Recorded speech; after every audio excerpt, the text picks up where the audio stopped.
The story begins with our MC, who finds himself in the emergency room of a hospital battling for his life. He is a mechanical engineer, but after he overworked himself, he suffered a stroke, which landed him in a critical condition. He has had a tough life since he was younger. His parents died not long after he was born, ultimately leaving him an orphan. After graduating, he spent 20 years in the company, which was a living nightmare because he was getting trash pay. Throughout his tough life, he remained single, since no girl is ready to date a broke, worthless loser like him. Thinking about all of these, our MC decides to just give up and stop fighting. He closes his eyes and passes on, as the medical staff in the room tries to get him to wake up. When he finally opens his eyes, he finds himself in a luxurious room, dazzling with different types of treasures that almost blind his eyes. He assumes that he is still in the hospital room, and he fears that he will have to pay for the rest of his life, thanks to being transported to such a prestigious hospital. Suddenly, a status window appears in front of him, welcoming him to the magical continent of Eldria. Our guy is initially confused as to what is happening, but his senses come back to life when he sees himself in the mirror and realizes that he is totally different. He is a handsome dude with blonde hair running down his neck. The first question that comes to his mind is why he looks the way he does. A week later, our guy finally settled in and figured out what was happening. After dying in the hospital room, he was reincarnated into this world as a dude named Rhine Edgar. Rain is the third son of a Grand Duke, Aldarian Edgar, and he has a brother and a sister. Our guy realizes that Rain is the spoiled brat of the house, whom everyone cares for and cherishes. They are always buying him stuff or feeding him, just to make sure that he is comfortable since he is the smallest in the family. Rain is enjoying life so much that he starts believing that it is a remedy for his terrible past life. The continent, Eldria, is a world where everything relies on magic to function. The Caradorial Empire is the largest human empire on the continent. There are also other races aside from humans living on the planet, such as elves and dwarves. The Edgar family is a noble family with a territory of about 300,000 square kilometers and roughly 1 million subjects. As a noble, he also gets access to a personal maid who serves him. Rain figures out that his current sweet life is due to the tough life he had in his past life. He is having tea when the maid tells him that his father has summoned him. Moments later, Rain arrives in his father's chambers. He bows to his father in humility, and the man asks him if he knows why he has been summoned, but Rain says no, since he can't read minds. His father then tells him that he has reached an age where he can manage his own territory, and he asks him if he has decided on where he would like to go. Rain is shocked to hear this, since he never thought about anything concerning a territory. His father stands up, walks up to the big map in the room, to tell Rain that the territory he is going to take over lies in the northwest. His father says the region might be safe due to the shortage of magicians, but the issue of food production has been a problem in the area. His father then says their land might currently be secured, but the future of their empire is not so optimistic. Rain agrees with his father because the royal family of the Caradorial Empire is in a state of decline, thanks to political corruption. There are several conflicts between the empire's lords. Rain is interested in protecting those who are his family because all he has witnessed since his reincarnation has been nothing short of care. His father notices that Rain is lost in his thoughts, and he assumes that he is putting too much pressure on the dude. His father lets him know that he doesn't need to rush himself, but Rain cuts in, asking if the region will improve if there is food security. His father subtly tells him that food issues are not something that can just be solved with enthusiasm alone. The man believes that it takes step-by-step solutions to completely eradicate it. Deep down, his father believes that Rain is a child who doesn't know what he is talking about. On the other hand, Rain is quite confident that he is not relying on mere passion alone, but the wisdom of years of the human industrial revolution. With a bright smile on his face, he tells his father to leave the food issue to him. Iceling City is the westernmost land of Aldarian's territory, which borders the territory of the Grand Duke of Sorin to the north. To the west, it borders the territory of the elves, and to the south lies the vast ocean. Due to its location at the intersection of three nations, Iceling City is often engaged in the flames of war. Constant fighting has left what was once a fertile land to nothing but a barren land, with the population in decline. On the way to the city, Rain reads everything he needs to know about the city. He figures out that the necessary step for an industrial revolution is a large labor force. And as things start, the city lacks one, which is why he needs to find a way to increase the population of the city. Surprisingly, Ryan realizes that he has gained a special ability. The system has provided him with the option to be able to scan a target, and with this, Rain believes that he can observe the stats of a person. He has used the ability on his family, and with this, he has gained an estimated understanding of the people in this world.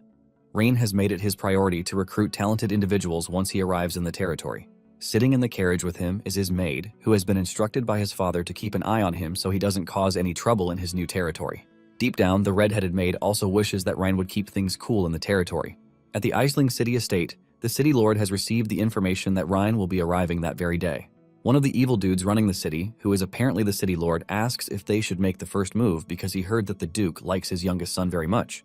However, his counterpart with a mask on his face suggests that they hold back their hands and wait till they receive further instructions from their master. The noble is worried that Rain might discover his financial and tax fraud, but the masked dude is confident that Rain would not know anything about tax and financial records. The masked dude tells his counterpart to give Rain some random accounts to confuse him.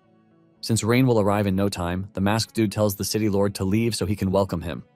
It turns out that the masked dude has a beef with Rain's father, and he is looking to punish him. Shortly afterward, Rain and his maid Leah arrive at the outskirts of the city. He realizes that the land is incredibly fertile, but due to the lack of population, it has become desolate. Rain then asks Leah to show him the map of the area, and she does. Rain stares at the map for some minutes, and he figures out that building a canal to connect to the southern seaport would be magnificent. He is thinking about this when he suddenly hears a little girl beside him, urging her father to stop gambling. The girl tells her father that the money is for her mother's treatment. However, her father is hell-bent on taking the money because he believes that he finally has the chance to win. He is about to hit his daughter because of this when Rain sends him flying with a punch to the face. Leah rushes over to check on Rain, and she urges him to inform her next time before engaging in a fight so she can prepare his protective gear. In his defense, Rain says it was an impulsive act, so there was no way Leah would have had the time to prepare. He then tells Leah to check on the girl while he speaks to the scum, who calls himself her father. Rain walks up to the dude to scold him for hitting his daughter and also putting his family in jeopardy for trying to gamble with the medical money. The dude subtly asks Rain who he is, and Rain replies that his identity doesn't matter. However, he assures him that if he ever finds out that he goes to the gambling den again, he is going to have his hands cut off. This is enough to instill fear in the dude, and he runs away, promising not to do it again. After the dude is gone, Rain decides to check the girl's physical state with the system. The girl cries, saying she would have been stranded if the money for her mother's treatment had been taken away from her. With the help of the system, Rain figures out that the girl's name is Lillian, and she has a special attribute for farming and harvesting. Rain is blown away by her special traits, even though her stats are not high. He figures out that she is a blessing when it comes to agriculture, and he has to recruit her immediately. Rain then tells Lillian that she is free to take his carriage since they are heading to town too. Lillian protests, saying she is dirty and would only tarnish the carriage's integrity. Rain smiles, saying there is nothing special about the carriage because it is just planks of wood put together. Rain then asks the girl why there is a thriving gambling den, even though poverty has eaten deep into the territory. Lillian explains that last fall, the Grand Duke of Soren attacked the town, which left several soldiers dead. As if this were not enough, a great flood hit the territory that spring, destroying most of the land and crops. This made life hard for the citizens, and getting a meal became nearly impossible. After hearing this, Rain heads into town, and he figures out that conducting a census will let him know just how many productive forces he has in the town. However, his first step is to go to the Lord's estate to see how much cash is available for his use. Rain asks Lillian if she knows where the Lord's estate is, and she is about to reply when they hear a horseman in the distance, holding a whip and screaming at everyone to get out of the way. He calls everyone in his way peasants, and he almost crushes Rain with his horse, but Leah pushes him out of the way just in time. The dude continues on his way, while Leah is left enraged. Rain quickly tells Leah to let him go because she is already choking him with her big melons. Leah adjusts herself and asks Rain if he is fine. Rain assures Leah that he is fine, and this is thanks to her. Rain asks Lillian if she knows who the horse rider is, and she mentions that he is the young master of the Edwin family. Lillian says all the casinos in the city belong to their family. Rain smiles when he hears this because owning all the casinos in the city practically makes them rich. Rain is glad to know this since he was getting worried about where he would get the development funds from. Instead of the estate, Rain tells Lillian to lead him to the casino. Lillian protests against this, telling Rain that all of his money will be taken away if he goes to the casino. However, Rain assures her that she has nothing to worry about because the casino cannot beat him. Lillian is blown away by this, leaving her to wonder just how powerful Rain is. Moments later, they arrive at the prestigious casino, and Rain can't wait to wipe it out in exchange for his production line. He steps into the casino, and the first sight he sees is a dude begging to be given 10 gold coins while making empty promises of how he can make the money back. Elsewhere, there is a dude screaming that he has won. Rain is disgusted by the sights of this because he knows that as long as casinos exist, people will never work properly. Lillian then asks Rain if he is ready to take action because the casino has already been surrounded by the soldiers. However, Rain asks her to hold off because he is waiting for the big fish. Rain walks up to one of the attendants who asks him what game he would like to play. Rain replies that he has no idea, but urges the dude to show him the way to anything easy. The attendant then asks Rain to follow him, and they give Rain 2 chips, saying they are on the house. They urge Rain to try his luck with the chips. Rain throws the chips, and they land on the small box. The attendants cheer Rain on, but their intentions are much darker than what they are portraying. Basically, the game they are playing is called Sick Bo, which is a casino game popular in East Asia. Depending on the total sum of the dice, it will either be considered small or big, but the two have equal odds. The attendant then tells Rain that he tried his best, but he lost. Rain tells the dude that he is not impressed in any way, and he decides that he has to leave because he is hungry. However, the attendant tells Rain that he can't leave because he has to pay them the money he owes first. Rain is visibly disgusted, and he asks the dude when it was that he owed him any money. The attendant then mentions that he borrowed Rain the 2 chips he used, and he has to pay back the money first. Rain reminds him that he clearly said the chips were on the house. The attendant then protests, saying nothing is free in the casino. The attendant smiles, saying each chip is worth 100 gold coins, and in addition to the service charge, Rain is apparently owing 250 gold coins. The attendant tells Rain that he is free to leave his maid behind, in case he is not with enough cash. Lillian then cuts in, telling the attendant to keep his mouth shut because he is a freaking liar. Lillian turns to Rain, telling him not to believe the lying piece of shit because each token is worth just 1 silver coin. The attendant is pissed to hear this, and he berates Lillian for ruining his plan. Enraged, he calls on someone to beat Lillian, but before he can finish his statement, Rain punches him into the distance.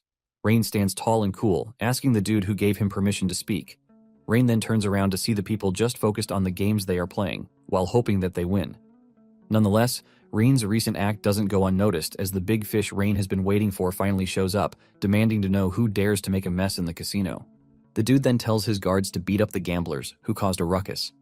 His boys follow his orders, and he tells the other gamblers who are watching him that this will be their fate if they don't behave themselves. Deep down, Lillian blames herself because things like this would not be happening if she hadn't brought Rain and Leah to the casino. She remembers how Rain helped her out, and she decides to step up to defend Rain, saying she is not going to allow them to scam him. The other gamblers are shocked to hear this, and they all assume that it is the end for Lillian because no one who has made the owner, Vercello, mad has come out unscathed. Vercello turns around, asking Lillian if she is talking to him, and Lillian continues with her rant, saying Vercello's casino has ruined a lot of lives. She then says she is not going to sit around and let them bully her newly acquired big brother because he is a nice person. Vercello angrily comes after Lillian, and she just stands there waiting to get hit. However, Rain catches Vercello's hand before he can get to Lillian. He scans his stats and realizes that the dude has a terrible stat. His loyalty is a measly number of 5, and his special attributes are bloodlust and brutality. Vercello turns to Rain, asking him if he is not pleased with the way he does things. Rain replies that, on the contrary, he is impressed because only the strong can survive in this world. Rain then tells Vercello that whoever wins the fight will get the last laugh, and Vercello laughs when he hears this. He cannot believe that Rain is seriously challenging him to a fight. With a disgusting look, Rain tells Vercello that he doesn't need to know who he is, but he just needs to know one thing. With a clap of his hands, soldiers come rushing into the casino. Rain stands tall, with his soldiers all lined up behind him. Rain says he is currently winning the fight, which means he gets the final laugh. Meanwhile, the city officials are all waiting for Rain. Most of them are already trying to look for a way to get Rain on their good sides. Even Vercello's father is planning to make a good relationship with Rain, but he is surprised that he hasn't seen his son around. Moments later, Rain arrives in the hall, and the officials start rushing toward him, introducing themselves to him, while presenting gifts to him. Rain simply smiles at them and suggests that they start the meeting, since everyone is already present. The workers then drag in a board with a drawing on it, leaving the officials confused. Rain then tells them that the drawing they are looking at is the blueprint of the dam, and they need to make sure that all goes well. This leaves the officials even more confused because they don't know what a dam is. One even thinks it is meant to catch fish, but Rain urges them not to worry because he is going to explain everything to them. He calls on Leah to hand him the map, and she does. He lets the officials know that he has taken a look at the city's geographical location, and there is always a great flood every year due to the river north of the city. He mentions that they can build the dam there to stop the floods during the rainy season, and then water the crops during the droughts. The officials are blown away by this because it is an excellent idea, which will help the city's production increase. It starts to dawn on them that Rain is not a simple dude after all. One of the officials then asks Rain what it is that he wants for them, and Rain comes clean, saying he needs money. The moment he says this, all the officials bow their heads in gloom, saying they don't have money. Standing behind is Vercello's father, Adrian, and he believes that Rain is a naive young fellow because there is no way the officials will give him money. Rain tells the officials that they don't have to say they are poor because he just raided a casino in the afternoon, where he was able to get about 50,000 gold coins. He mentions that this was just one casino, and there are still others there. This immediately catches their attention, leaving them wondering which casino he raided. The officials are worried that they are not going to get a share of the casino's profit that month. However, there is one thing that is certain, and this is the fact that all the casinos in the city are run by Adrian. The officials conclude that Rain is just going to get himself into trouble. Even Adrian is pissed when he hears this because he has no intentions of going against Rain before. But since he has decided to touch his business, Adrian is now interested in destroying him. Adrian walks up to Rain, telling him that his decision to raid the casino is against the laws of the nation, and he is not supposed to break the laws of the nation. The other officials are in support of this, and they start speaking out to Rain, telling him that Adrian is right. They claim that the casinos are legal businesses, and he just can't raid them because he wants to. Adrian is confident that Rain is a naive fool who has no idea how to control people. Rain then speaks up, reminding them of how they claim to be poor after he asked them for money. Rain then tells the officials that he knows about their involvement in the casinos, and he lets them know that he is giving them one last chance. He tells them that they have a chance to give up the casino, or he will give it up for them. Adrian speaks back at Rain, telling him that the Grand Duke will not be happy with him if he knows what he is trying to do. The other officials are also in support of this, and they try to tell Rain that he must know his place. Since the group is all about laws and whatnot, Rain orders the soldiers to detain all of them because he is finally ready to teach them about the law. Rain also orders that the soldiers bring out the 2 guards from the casino. The 2 are already tied and restrained, shocking Adrian, since the 2 are always by Versilo's side. This basically tells him that something has gone horribly wrong. Rain then asks Adrian if he knows the 2. Adrian claims that he doesn't know them, and he asks Rain why he is asking him. Rain then tells Adrian that he has nothing to worry about because he simply wants to know about them, since they tried to assassinate him that afternoon. Rain then mentions that the 2 claim they had the backing of someone important in the city. Rain then tells the soldiers to release the 2 so that they can see if there is anyone in the room who recognizes them. The officials are already panicking because the 2 are Versilo's followers, and the idea that they tried to assassinate Rain is a scary one. The officials believe that Adrian is done for good if they allow the 2 to speak. Adrian also knows this, and he quickly whips out a knife in an attempt to take down the 2 under the guise that they attacked the Duke's son. Before anyone can do anything about it, he cuts down the 2 in a gruesome manner. After this, he turns to Rain, telling him that he was overtaken by anger, which was why he acted rashly. He tells Rain that he is free to punish him for his actions. However, Rain tells him that he is an impressive person because he has a strong sense of justice. Adrian plays it cool, saying he only did what he had to do. Rain then turns things around, telling his soldiers to bring in the main culprit so that he can see if there are more impressive nobles like Adrian in the room. Just then, Versilo is dragged into the room while he is busy screaming about how his dad is the greatest noble in the town. Adrian's eyes lit up in shock when he realized that his son was captured, which was why he couldn't find him. Versilo screams at Rain when he sees the bodies of his servants on the ground, and he demands to know why he killed them. Versilo tells Rain that he is a dead man because the moment he is released, he is going to make sure he tortures Rain. This plays right into Rain's hand as he points out the fact that Versilo is trying to torture him and kill him at the same time. Versilo reinforces this, saying he is untouchable in the city, and he makes it clear that Rain is a dead man. Rain laughs when he hears this, telling Versilo that he is the bravest dude he has found. Rain finally steps aside so that Versilo can see that his father is in the room. Versilo laughs out loud, saying Rain is done for because the person standing behind him is a big deal. He is about to continue boasting when his father screams at him, telling him to shut his mouth and kneel. Versilo is surprised and confused, leaving him to ask his father what exactly is wrong. Adrian ignores his talk and he pushes Versilo to his knees. Adrian starts begging Rain, telling him that his son is young and naive, urging him to spare him. Adrian assures Rain that he will give him everything he has if it means sparing his son's life. This is when it dawns on Versilo that his father told him the day before that Rain would be coming to town, and he advised him to get closer to him. With fear written all over him, Versilo asks Rain if he is the Duke's son, and Rain points out the fact that he has many soldiers, which should have told him from the start. Versilo immediately bows his head, begging Rain to forgive him because he has made a terrible mistake. Adrian joins his son to beg Rain, saying he should give his family another opportunity. Adrian even goes on his knees, telling Rain that he and his family are pledging their loyalty to Rain. Rain then tells Adrian to hand over everything he has gained illegally because this is the only way he can guarantee his safety. Adrian bows his head, thanking Rain for the rare opportunity. Just then, Adrian makes the bold move to tell Rain that the city lord Eldrick has contacted external forces in an attempt to betray Rain's father. This shocks the rest of the officials, as they can't believe that the city lord is about to mount a rebellious activity. Rain plays the game of a fool, and he screams at Adrian for saying such trash, even after he has promised to let him go. Rain orders that Adrian and his people be executed for saying such. This shocks Adrian, but Eldrick, on the other hand, is glad. He believes that Rain is as stupid as they come. Eldrick then walks up to Rain, bowing his head, and telling him that he is completely loyal to him, which is why he would never think of a rebellion. Rain smiles, telling Eldrick that he believes him. However, Rain has scanned Eldrick's stats to see that he is a greedy person. Later on, while sitting in his office, Rain realizes that the nobles have all contributed about 100,000 gold, which is about 2 years' worth of tax. Leah enters the room to give Rain his black tea, and she asks him what he plans to do about what Adrian said, because if it is true that Eldrick is plotting a rebellion, Rain will obviously be in danger. Rain then urges Leah to calm down, telling her that he understands her worry, but assures her that there is no need to be in a hurry. Rain says he is aware that Eldrick is planning to rebel, but at the same time he can show his hands. Leah asks Rain why he is holding back, and Rain says he needs to know who he is working for Eldrick before he can make his move. Rain mentions that he is in the open, while his enemies are perfectly hidden, and if he makes the wrong move, things will erupt in chaos. Rain wants Eldrick to believe that he doesn't know what he is doing until he finally gets to the bottom of the situation.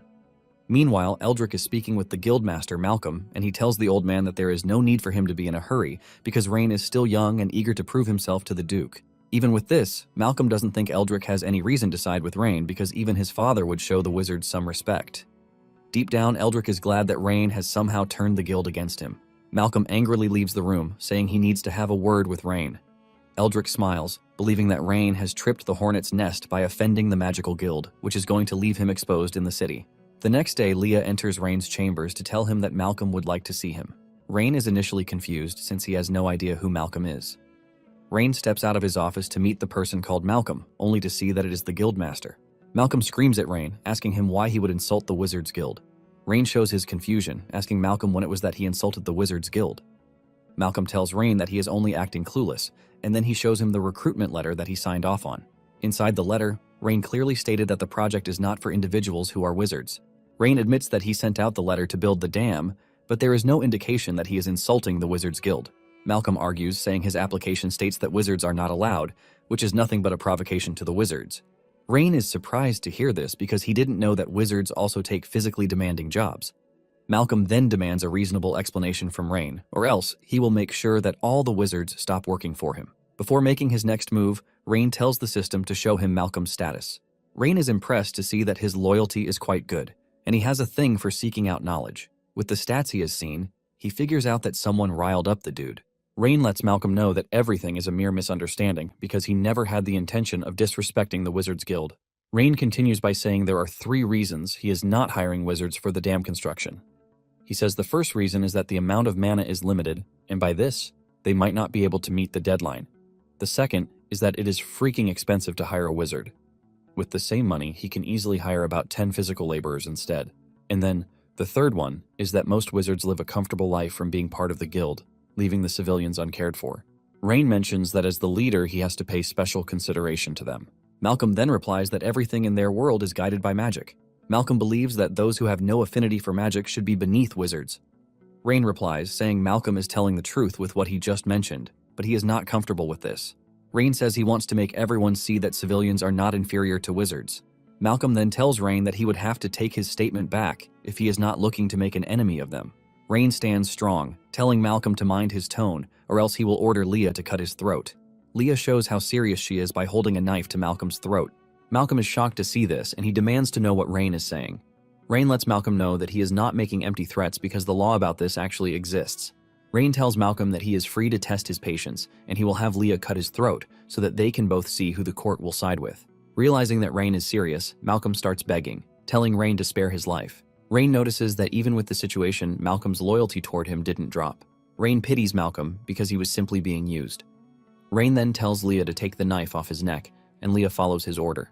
Just then, the system comes up with a notification that he has used his investigative ability on 10 people, which automatically completes the novice quest. With this, he is liable to get the host reward for the novice quest. He is also given a new quest, which is to obtain 5 high-stat characters. Rain is happy with the new item he just received, and he decides to check out the reward. After leaving Rain's place, Eldrick meets with Malcolm, asking him how his meeting with Rain went. Malcolm tells Eldrick not to stress him because Rain didn't listen to anything he had to say. In fact, he chased him out of the building. Being the evil dude that he is, Eldrick tells Malcolm that he has an idea that will change Rain's mind and even make Rain more respectful toward him. Eldrick tells Malcolm that Rain would have no choice but to come running to him after the construction workers refuse to work for him. Malcolm is surprised to hear this, and he asks Eldrick why the people would refuse to work for Rain even though he has given them a good offer. Eldrick continues by saying Rain will definitely be disappointed in the peasants if all they do is laze around. Malcolm refuses Eldrick's offer, saying he is not interested because the only issue he has is the fact that Rain refused to hire wizards. Malcolm lets Eldrick know that he has no intentions of sabotaging Rain's plans. Eldrick is disappointed to hear this, and he tries telling Malcolm that the peasants are a bunch of no-goodies who deserve what they are getting. He tells Malcolm that there is no way the citizens would be serious about helping Rain build the dam. After hearing this, Malcolm finally agrees to Eldrick's suggestion, saying they should give his idea a try. Shortly afterward, the citizens found the application for the dam construction on the board. The benefits of working there include 3 square meals a day, and the wages will be paid out by the end of the day. They are also assured that payment will never be late, and there is a guarantee that all will be treated accordingly. The citizens are surprised by this because the offer is too good to be true. Most of them believe that it is nothing but a trap, since they have been deceived time and time again by the trash nobles. The people are all speaking against this when Lillian enters the picture to scold them, telling them not to slander Rain's name. She tells them that Rain has assured her that he will make everyone's life better. The people start to laugh when they hear this, and they believe that Lillian is saying trash. Some even assume that Lillian has feelings for Lillian, which is why she is taking his side. Lillian ignores them, and then tells the attendant that she and her father would like to apply for the dam project. The attendant tells Lillian that he's going to accept her father, but there is no chance that he is going to take Lillian. Lillian protests against this, saying she is a pretty strong lady. The attendant then tells her that Rain has instructed him not to take those who are below the age of 18. The attendant tells Lillian that they are going to be punished if they hire her behind Rain's back, and he later finds out. The attendant then informs Lillian's father that he is free to participate in the construction of the dam for 8 hours a day, with 3 meals to be provided. The payment for each day will also be 10 coppers, and he will get it at the end of the day's work. The attendant tells Lillian's father to make a handprint on the sheet of paper and show up at the construction site the next day.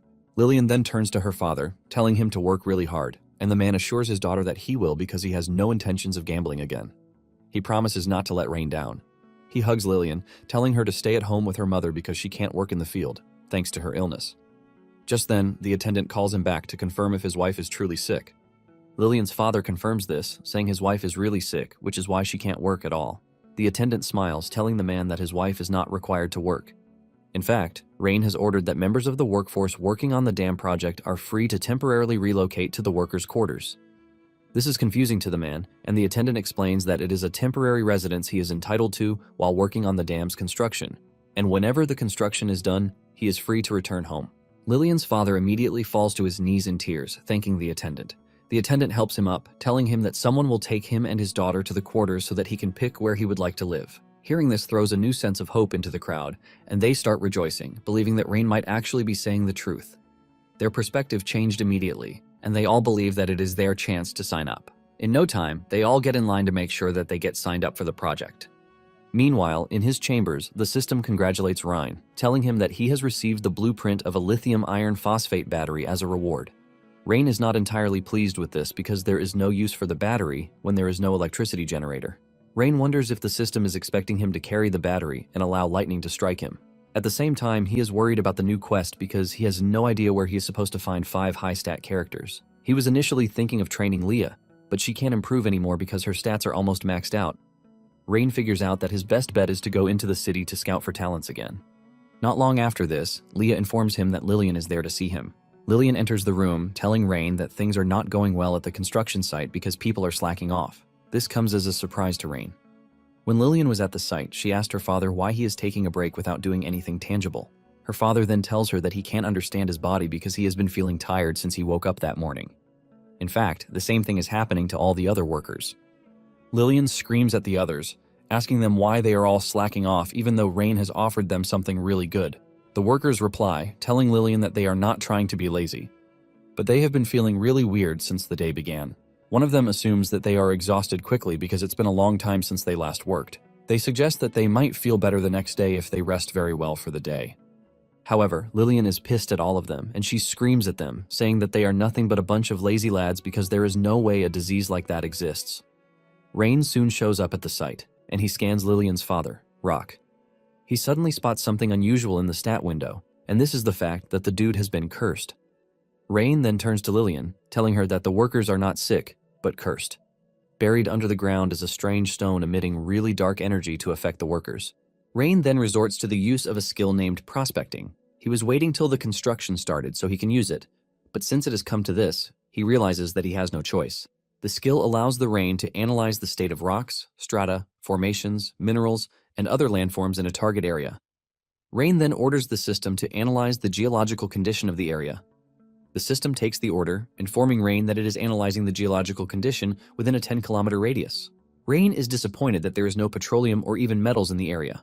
However, he is able to locate something weird in the area. He then points Rock to the location he wants him to dig in. Rock accepts the order, telling Rain that he can still dig even though he is tired. Moments later, he digs up a suspicious rock that is emitting magic rays. Even Leah is shocked because the emission of magic from the stone is so faint that she cannot detect it. She is left wondering just how Rain was able to do it. Rain then orders them to dig up the crystal and put it inside a box. Rain asks Leah what is done to people who have been cursed. Leah says they usually go to the church where a priest helps them remove it. In addition, they can go to a high-level wizard from the Wizards Guild to help them remove the curse. Rain immediately becomes curious when he hears the Wizards Guild. He turns to Lillian, telling her to bring her father along because they need to find a priest. Lillian is worried, and she asks Rain if it is true that her father has been cursed. Rain assures Lillian that she has nothing to worry about because whoever is liable for this will not get away with it. Moments later, Rain arrives at the church, and he is welcomed by a saintess. Since he will be asking her to take care of someone, Rain tells the system to investigate her first. With the system's help, he discovers that her name is Ayuria, and surprisingly, she is an elf. However, her loyalty level is quite high. Ayuria finally introduces herself, and she asks Rain what she can do for him. Rain tells her that Rock has been cursed, and if there is anything she can do about it. Ayuria says she would have to take a look at Rock first. Ayuria uses her power on the dude, and she confirms the fact that Rock has truly been cursed. Rain asks her if she can remove it, and without delaying, Ayuria shoots a ball of divine energy into Rock, ultimately dispelling the curse. A large smile radiates from his cheek, and he tells Rain that he now feels like a new person. He tells Rain that he can finally go back to work so he can finish up everything that he is expected to do. Rain tells Rock that there is no need for him to rush because they need to resolve all the issues first. Rain then shows Ayuria the black gem they found at the construction site, and he asks her if she knows what it is.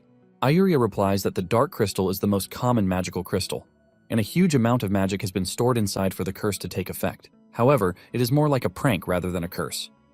Ayuria says the caster is capable of killing anyone with the same amount of magic in the stone, but he is only making people feel tired with it. Rain then asks Ayuria if it is easy to make the crystal, and she says yes. She says the crystal can be easily created to be hidden in a construction site every day. Rain is surprised that Ayuria knows about the dam project, and she replies that it is a project that will benefit the citizens, so there is no way she is not going to know about it. She adds that hiring so many people for the project has also reduced the pressure on the church. Deep down, Rain is pissed, and he figures out that he has to teach Malcolm a lesson. Rain then asks her if she has a way to remove the curse on the entire construction site. Ayuria replies that it might be difficult because he might not be so lucky to find the crystal again another day. In addition, she says there won't be time for the construction if all the workers are digging out crystals. Rain is conflicted, and he starts thinking about approaching Malcolm. Ayuria then tells Rain that she has someone who can help him solve his problem, even though the said person is a bit strange. She asks him if he would be interested in trying nonetheless. Ayuria then leaves Rain with a note that directs him to the house of Lady Selena, the former president of the Wizards Guild. Rain knows that he has to find a way to convince the lady to help him out. Suddenly, Leah senses something and she pushes Rain out of the way. Just then, a big explosion rocks the building, shocking Rain. The door of the building comes off and Rain sees Selena in the distance trying out dangerous spells. She is working on a certain dangerous spell, and she doesn't mind whatever she has to take down until she gets it right. When Rain finally tells the lady what he wants, she refuses, saying she is busy researching magical devices and has no time for whatever request Rain has. Rain asks her if the magical devices she is talking about are wands, but Selena laughs, telling Rain to stop spewing trash. Leah steps in, telling Selena that she has to watch her tone when speaking to Rain. Selena immediately takes an interest in Leah because she can see that she has a high affinity for magic. She urges Leah to stay with her as her apprentice, and she promises to help Rain after she is done with what she is doing. The tension immediately explodes between the two, as Leah is ready to show Selena how to show some respect. However, Rain manages to calm Leah down, reminding her that they are there to ask for Selena's help.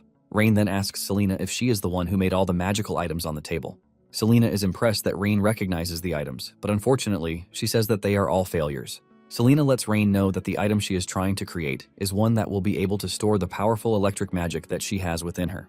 The moment she mentions electric magic, she catches Rain's attention. Rain immediately asks again to confirm if what she is trying to create is a device to store electricity, and she says yes. However, the whole thing has been exploding because none has worked. Selena then tells Rain to leave because she has to focus on her research. Rain takes a minute before telling Selena that he actually has a way to create a device that can store electricity. He asks her if she will be willing to help them out if he tells her the method. Selena thinks Rain is messing with her, and she reminds him that she has no time to be playing around. Rain reinforces what he said, saying he is not playing around, but he needs to know if Selena is ready to help them if he helps her create the device. Selena then tells Rain that if he can help out, she will help him deal with Malcolm and even make sure that the other wizards listen to him. However, if he fails, she tells him that she will not be responsible for his safety. The trio then steps outside to the yard, and Rain is visibly happy because he was already worried about where to get electricity. He whips out the lithium iron phosphate battery blueprint with the intention of making the wizards his primary electricity generators until he builds the hydraulic generators. Not long after, Rain finishes building the battery and he presents it to Selena, who doubts the functionality of the battery. She fears that it is going to explode even if she uses a tiny bit of magic. Rain disagrees with her, telling her that the battery's capacity is about 180 watt-hours per kilogram. He urges her to show him how much she can charge the battery. Selena takes the power cord from him with the intention of testing out just how powerful the said battery is. Selena releases her electricity into the battery, and to her surprise, the battery didn't blow up like she was expecting it to. Rain smiles, asking Selena if she is done because all the electricity she just released is not even the maximum the battery can take. Selena's ego takes over, and she decides to show Rain that she still has so much more to release. She unleashes more electricity from her body, but in the end, she ends up collapsing from exhaustion, while the battery remains intact. Selena is surprised that the battery can actually store her magic. Rain checks out the battery, and he realizes that it is currently at 87% capacity. He is blown away because the current storage of electricity in the battery can power a vehicle for more than 3,000 kilometers. Rain is also glad that Selena has the power to get the battery up to 87%, and because of this, he concludes that she is a human battery bank. Rain then confirms the electric current in the battery, shocking Selena and forcing her to ask if Rain can also use electricity. Rain replies that using it is not the only thing he can do, but he can also make it so that everyone in the city is able to use it. Selena doesn't believe this because she believes that magic cannot be learned that easily. Rain smiles, telling Selena that he even has magic devices that are more powerful than the battery they are looking at. Rain tells Selena that he will make things better for everyone if she is willing to work with him. Meanwhile, Malcolm is sitting comfortably in his chambers, waiting for Rain to come and beg him for help. Suddenly, Selena enters the room, shocking Malcolm to his bones. Selena lets Malcolm know that he has overstepped his boundaries to have made a move to go against Rain. Malcolm tries to act like he didn't do anything, telling Selena that he will never do such a thing. However, Selena is not there to joke around, and he grabs his chest, telling him to confess what he did to Rain's construction site. Selena shows him what happens when she is angry, and Malcolm doesn't want to get on her bad side. He quickly tells Selena that he is ready to talk. Malcolm confesses that he gathered all the mages in the association and he told them that Rain disrespected them. He then made them create crystals that could cast curses, and they used teleportation magic to place them underground at the construction site. This was what made the workers exhausted, so Rain would believe that they were useless and lazy. He wanted Rain to come and apologize to him so that they could finally work together. After confessing, Malcolm assures Selena that this is all he wanted and he had no other intentions. Selena berates him, telling him that he was being used. Malcolm is surprised to hear this, and Selena orders him to call back the mages. Selena then contacts Rain, telling him that he has solved the issue he has with the Mage Association, and he thanks her for it. Selena then asks Rain if he would like her to deal with Eldrick because she has the power to make him disappear from the earth. But Rain says there is no need for this. Rain tells Selena that he actually wants Eldrick to help him lure out the person he's working for. Selena acknowledges his order, saying she's going to back off since he has it all figured out. With a big smile on her face, she tells Rain to call her whenever he is ready to start working on the project that he talked about. Rain assures her that he will call on her, but he urges her to tell the mages to charge the batteries. Later on, Eldrick tells the masked dude that Rain has taken control of the Mage Association, and he needs guidance on what to do. The masked dude tells him that he has nothing to worry about because Selena is the only one who can actually cause them a bit of worry.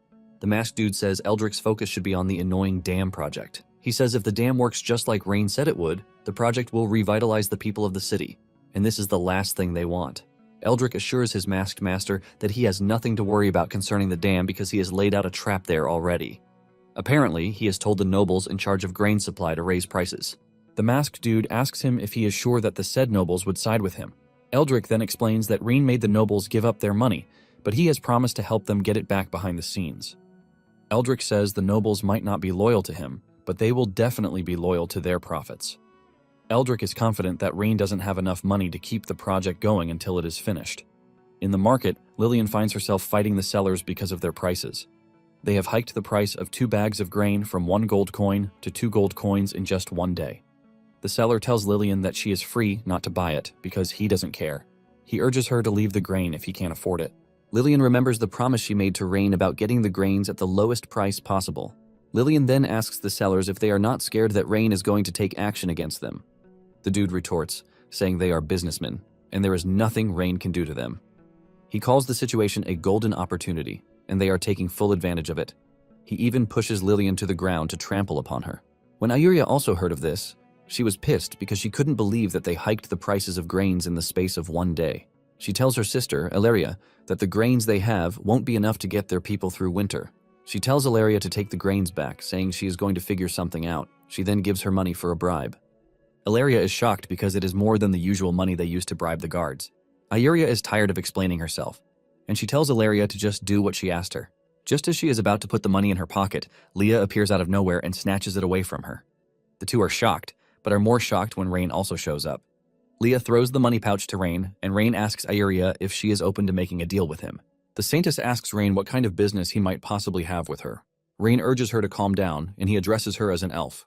Ayuria tries to act like she has no idea what Rain is saying, as she claims that elves are not allowed in the human capital. Rain then tells Ayuria and Ilaria that they have no reason to be defensive around him because he already knows that they are elves. Ayuria then asks Rain what it is that he wants from them. Rain replies that he is talking about food supplies, but Ayuria thinks Rain doesn't have what it takes to help them out. Rain then asks her why she believes he is powerless in the situation. Apparently, the food in the city is controlled by the 4 major noble families, and these 4 have stood strong in the city for over a century, firmly dictating the prices of grain in the city. The Saintess says Rain might have intimidated some people with his hardcore tactics during the banquet some days ago. However, the nobles at the meeting are nothing but small fries. Rain then asks her if she knows the city very well, and she says yes, since she has been living there for the past 120 years. The Saintess says Rain's action to move against the Edwin family has made sure that there is no room for negotiation. Ayuria continues by saying war and natural disasters have caused the scarcity of food throughout the year. She says her people have no chance of surviving because grain prices have gone up. Rain then promises the Saintess, telling her that the prices of grain will be cheaper in the city than it was before. Meanwhile, the 4 heads of the strongest family are having a meeting. They are all happy with the way things are going because they have made some incredible money in a short space of time. They are raising a toast to their success when the butler enters to tell them that Rain has requested their presence at a banquet. This shocks the 4, and they start thinking of the worst possible things that Rain might have planned for them. One of the lords turns to the man who brought them together, Augustus, the head of the Klein family, to tell him that they are scared. Augustus tells his counterpart that he has nothing to worry about because Eldrick has already assured him that increasing the grain prices is within the laws of the nation. In addition, he believes that they are unstoppable as long as they stick together. Augustus says the price of grain solely depends on their mood, and the emperor doesn't even have the authority to meddle in it, let alone a young man like Rain. The other lords agree with him, saying if they follow everything that Augustus is saying, there won't be any room for poverty in their lives for the next 100 years. Augustus says the worst they can do is to drop the price by 5 coppers just to appease Rain. Augustus then turns to his counterparts, telling them that they will be severely punished if they try to back out. The other 3 assure Augustus that they are going to stick with him till the end. Since they are all in agreement, Augustus suggests that they change their clothes before meeting Rain. Later that night, Augustus and his counterparts arrive in the hall where Rain is waiting for them. Rain tells the maid to order the kitchen to start preparing food for his esteemed guests. When the 4 enter the room, they are wearing ragged clothes just to look poor. Rain is surprised to see this and smiles deep down because they don't know who they are dealing with. The first thing he asks them is why they look so dirty, since they are the ones controlling the city's grain supply. Augustus then cuts in saying they have heard about Rain's dam project, and they are willing to contribute. Another dude among them joins the conversation, saying they have donated large sums of money to support the project, and they have also been selling grains at the lowest price possible. Leah is pissed because the 4 are just trying their best to deceive Rain. Rain smiles after they are done spewing their nonsense, and he tells them that he appreciates their efforts in supporting him. He then tells the 4 that he has invited them because he wants to discuss grain-related business with them. August replies saying they are quite aware that Rain is low on funds, but at the same time, the 2 gold coins per sack is a huge loss for them. Rain then shocks them by telling them that they are getting the wrong idea because he is not talking about them reducing their prices. In fact, he wants them to raise the price of grain per sack to 4 gold coins. Augustus is dumbfounded when he hears this, and Rain confirms what he said again. However, he lets them know that he will be taking 30% commission off the profit made. After Augustus confirms what Rain said, he concludes that Rain is not an inexperienced kid, but a cunning dude just like the rest of them. The four are glad that things are about to become very much easier for them with Rain's support. They even regret the fact that they didn't visit him earlier, since he appears to be on their side. On the other hand, Augustus is worried that this might come back to haunt them if they increase the price without an official decree. Augustus then speaks up, asking Rain when he plans to announce the increment. Rain tells them that the document is ready and stamped with his family seal. He promises to put it up once they are done with their meeting. He then warns them about disobeying him because he might just as well treat them the same way he treated the Edwin family. The four smiles, assuring Rain that they are going to support him. When the four finally return home, one of them tells Augustus that it would be right for them to inform Eldrick of the sudden change because raising the prices of grain appears to be totally strange. Augustus angrily smashes his cup on the floor, telling the dude that the more people who know about the deal, the less profit they are going to make. Augustus says Rain is probably trying to rope them into his plan so he can reap the benefits. Augustus tells the four that the entire issue must stay between them because they need to take full advantage of the crisis. One of them speaks up, saying he is only worried because the deal feels too good to be true. However, he is ready to follow Augustus through thick and thin. Augustus then urges his friends to gather all the grains from the small merchants before the announcement goes up. They are confident that they are about to make so much money beyond their wildest dreams. The next day, the Saintess shows up in Rain's office to berate him and asks why he is colluding with the crooked merchants. She is about to crash out when Lillian steps in, telling her to calm down because Rain already promised that the price of things would drop. Lillian urges Ayuria to trust Rain because he must definitely have a plan. Ayuria then asks Rain if he is truly planning on raising the price of the grain, and he tells her that she has nothing to worry about. He says the price will not stay high for long because in half a month, the grain market will completely collapse. Ayuria thinks Rain is spewing trash, and she calls him inexperienced for thinking the prices of grain will drop. Rain then asks the Saintess just how much she thinks the prices would drop if he had threatened the four. The Saintess replies that she doesn't care because it wouldn't have doubled the prices of grain. Ayuria believes that the people are going to starve to death since the prices have gone up to 4 gold coins. But Rain tells her that it is all the same because the people still can't afford it at 2 gold coins and would starve to death too. Rain says the prices have the same effect, and it would only take longer than the other. Rain says his aim is not to make the merchants drop the prices of grain, but to make sure that they lose everything. 7 days later, Rain is taking Selena on a lecture when Leah shows up to tell him that the elf is there to see him. Selena believes that she is there to talk to him about the grain as usual. Apparently, the price has climbed up to 7 gold coins per bag, and just as suspected, this is exactly what Ayuria comes to complain about. Rain then turns to Leah to ask her how many days it has been since they started raising prices, and Leah tells him that it has been 7 days. Rain smiles and says it is time to finish off the merchants. This only gets the Saintess angrier as she demands to know what Rain means by this. She demands an explanation or threatens to sever all ties with Rain. With a calm voice, Rain tells Ayuria that he is finally ready to tell her the truth. The reason he didn't tell her before was to make sure her anger was genuine so that the nobles would not arouse suspicion. Rain then asks Ayuria what she thinks is the most lacking thing in the city as they speak. But she can't think of anything in particular. Rain then gives her the simple answer to this, and the answer is basically a merchant who actually sells grain. Rain explains that greed is the easiest human trait to control, and he cites an example with the merchants who rushed into the city after they heard that the price of grain had risen to 4 gold coins per sack. Rain knows that the 4 heads of family will buy the grains in higher quantities, further increasing the number of merchants entering the city. With this, Iceling City is basically the city with the highest number of grain in the entire empire.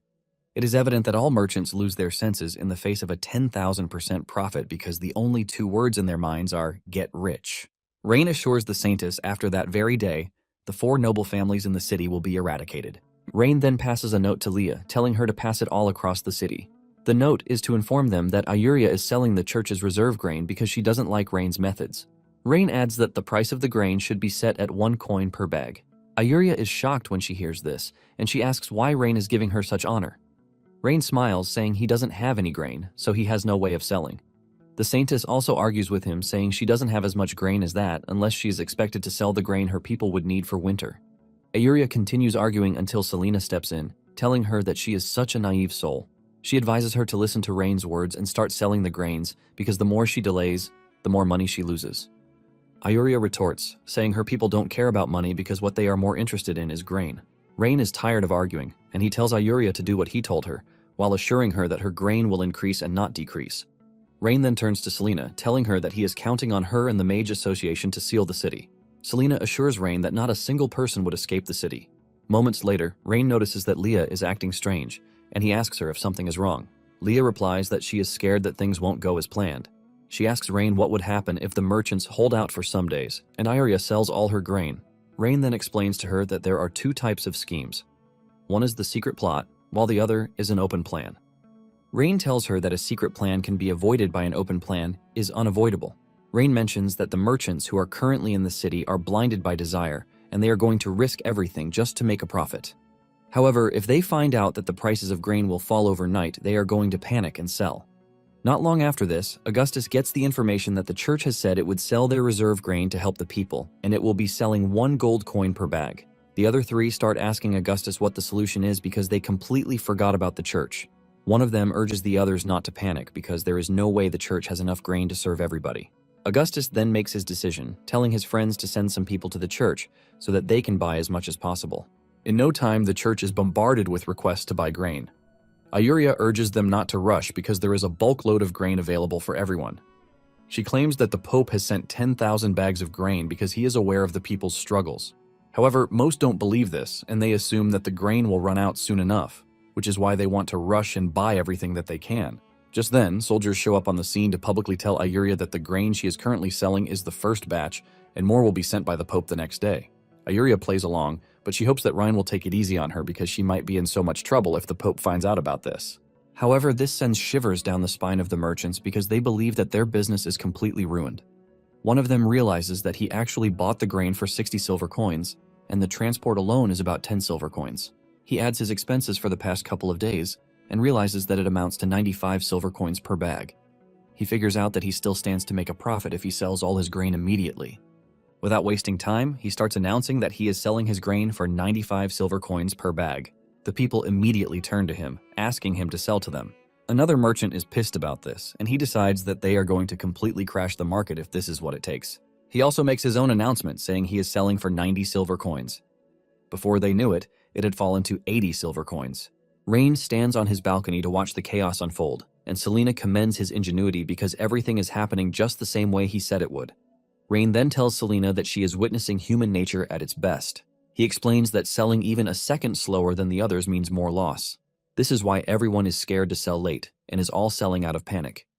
Selena asks Rain if the prices will come down to 50 silver coins with the way things are going, and Rain smiles, saying she is clearly underestimating the greedy merchants.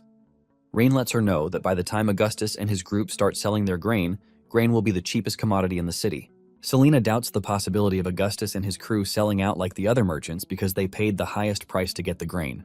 In addition, Augustus and his counterparts were united at the banquet without leaving an opening. Selena doubts the possibility of the group turning on each other. Rain laughs when he hears this, telling Selena that she is giving too much credit to the group because there is no sense of unity among them. He assures Selena that when it comes to profit, none of them will be willing to back off. He tells her that the grain prices in the city are no longer an issue, but they need to talk to the Saintus about the second part of the deal. At Augustus's crib, he learns that the out-of-town merchants are selling their grains at the lowest prices possible. Basically, grain has gone down to at least 75 silver coins. Another disagrees with him, saying they are the ones controlling the grain in the city. He believes that there is no way outsiders are getting grain to sell. After taking a moment to think about it, Augustus finally gets the big idea, and he realizes that Ryan is probably plotting their downfall. The other dumb members run to him, asking him what he means by this. He explains that Ryan was the one who spread the news that grain prices in the city were skyrocketing, and this would definitely attract merchants from nearby towns to bring their grain into the city. The moment the merchants with grain flooded the city, Rain used the church's name to crash the prices, basically causing all the merchants to start selling in panic. At the end of it all, the out-of-town merchants are forced to sell at a loss to avoid losing all of their money. Augustus lets them know that Rain has just used a very sneaky trick on them. However, Augustus tells them that he has another plan that might help them turn the tables. The nobles start begging him to share his plan with them before they go out of business. Augustus tells his friends that the current grain supply will only serve the people for a few months. However, if they hoard the grain until the people are desperate, they get a chance to sell it at a high price. He assures them that they are going to sell and get their money back if they refuse to panic and sell. He makes it clear that the moment any of them tries to sell, they are all going down for it. One of them agrees with Augustus, saying he is right. After making this statement, he says he has to go home to order that all the grains are stored. Deep down, he is planning to sell all of his grain because he can't afford to be slower than the others. This basically tells the others that they are on their own, and they start making their separate plans too. After the 3 nobles leave Augustus's house, he orders his retainer to sell all the grains that they have because he can't allow the others to make a move before him. Later on, Rain calls Ayuria to show her a stack of grain sacks and asks her if the grain is enough for her. Ayuria is shocked by this because it appears that the more grain they sell, the more they get. Rain lets her know that this is happening because they are selling at the peak point of the market while they are buying at the lowest point. Rain says this strategy alone has made back tons of money. They are still discussing this when Lillian rushes into the room, telling them that the grain prices have dropped again. Basically, 3 bags of grain now cost 1 gold coin. Rain turns to Ayuria, telling her that she didn't believe him when he told her that the prices would drop. Rain then tells her that she can get more if she buys now. Rain then asks her if she is ready to talk about their deal. Ayuria is confused, and she asks him what type of deal he is planning to make with the Elven tribe. Rain shocks her when he tells her that they can basically handle everything that the elves need. Rain says he is ready to provide from the smallest thing, which is grain, to the big things like land. Ayuria is blown away by this, and she lets Rain know that the Elven Queen will be the one to make such a huge decision. Rain has no issue with this, and he tells her to arrange a meeting with the Queen. Ayuria then arranges a letter, which she gives to Illyria, telling her to deliver it to the Elven Queen. Rain is pleased with the way things are going because once the crisis is over, the nobles in the town won't cause trouble again for a while. Rain already has the Magician Guild under his control, and he plans to extend his influence to the church too. As of the moment, the only cards that Eldrick has are the military and taxes. He figures out that taking over the military will leave Eldrick vulnerable, and he has to find a way to infiltrate the military. Rain is thinking about this when Leah shows up to pat his head and urges him to take a rest. Just then, a dude enters the room, complaining about the conduct of the soldiers. Rain stands up from his seat and he walks up to him. The dude screams at him, asking him who he is, and Rain simply answers that he is someone who would like to do business with him. Meanwhile, Lillian had been tasked with transporting goods out of the city to the Elven lands. But when she got to the city gate, she was stopped by soldiers, who started smashing the containers under the guise that they were conducting an inspection. Since there is nothing incriminating in the containers, the leader of the unit tells Lillian to pay a toll fee if she wants to get the goods out. Lillian is pissed that she is required to pay after they broke the containers she is carrying. The unit leader lets Lillian know that it's either she pays or makes herself scarce. Lillian is about to continue arguing when a voice tells her to pay the soldiers. Lillian then brings out 1 coin, but the soldier claims that Rain has raised the toll to 5 coins. Lillian is pissed because everything she is carrying is only worth 3 silver coins, and she is being asked to pay 5 coins. The soldier simply tells her that she has the option to pay off or turn back. Lillian cannot believe that the soldiers are using Rain's name to perpetrate such crimes when Rain never ordered them to raise the toll. Lillian knows that the soldiers will be in big trouble once Rain has perfected his plan. Lillian then hands over the requested 5 coins, and the soldiers finally allow them to pass. Meanwhile, Rain is in the carriage with the dude from earlier. Rain hides his identity about being Rain and scolds Rain for raising the toll, but the dude protests against this. He tells him not to insult Rain because he is their savior. Rain is surprised to hear the merchant defending Rain because he is clearly blaming the soldiers instead of Rain. The merchant confidently explains how Rain used a brilliant plan to take down grain prices in the city in an attempt to help the people. The merchant admits that he lost money, but it is the first time he is going to see a leader care about his people. He confesses that if he ever gets the chance to meet Rain, he is going to serve him with everything he has. Rain then mentions the atrocities that some have been saying he committed, and the merchant still supported him, saying the corrupt families deserve everything that they got. Rain then asks him if he knows the Edwin family, and he mentions that everyone in the city knows the family. He says most people believe that the Edwin family amasses their wealth from casinos, but this is entirely false.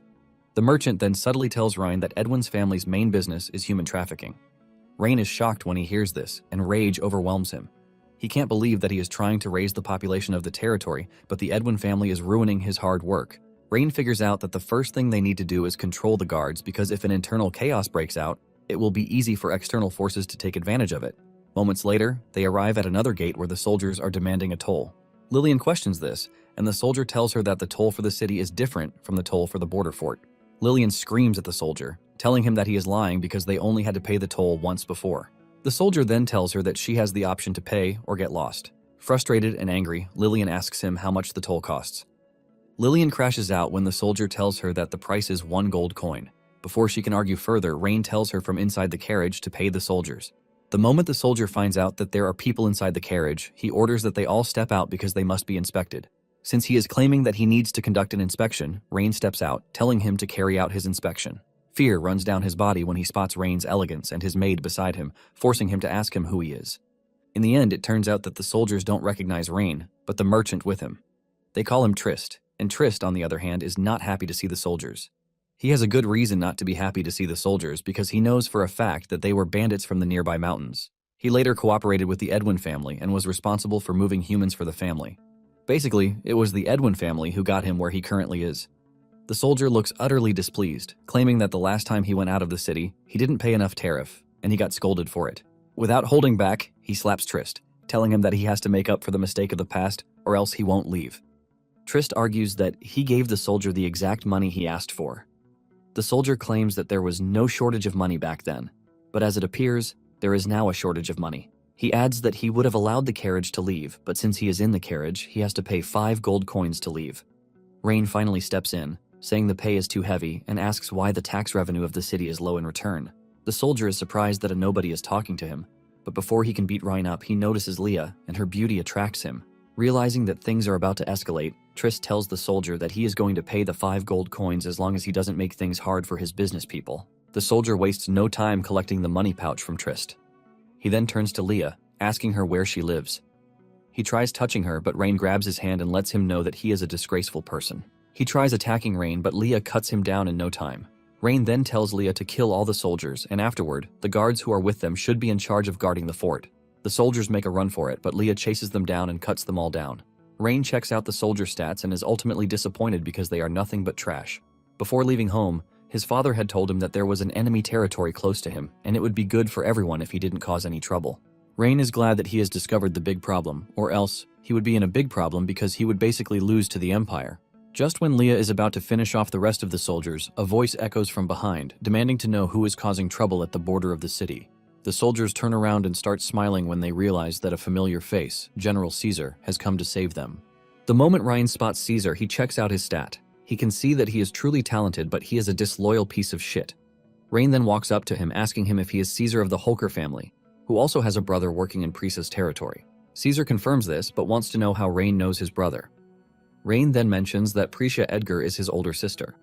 This is when it dawns on Caesar and the rest of the soldiers that the person standing in front of them is Ryan, the youngest in the Grand Duke's house. The soldiers immediately conclude that they are done for because they have offended the wrong person. Caesar also remembers that his brother sent him a letter stating that Rain would be coming to the city in the near future, and he is required to ensure his safety. A month earlier, Eldrick had visited Caesar to give him a bulk load of money while telling him that the city would be relying on him in the future. There have been voices telling Caesar that the Duke doesn't recognize his talent or care about him, which is why he is sent to a trash place like Iceling City.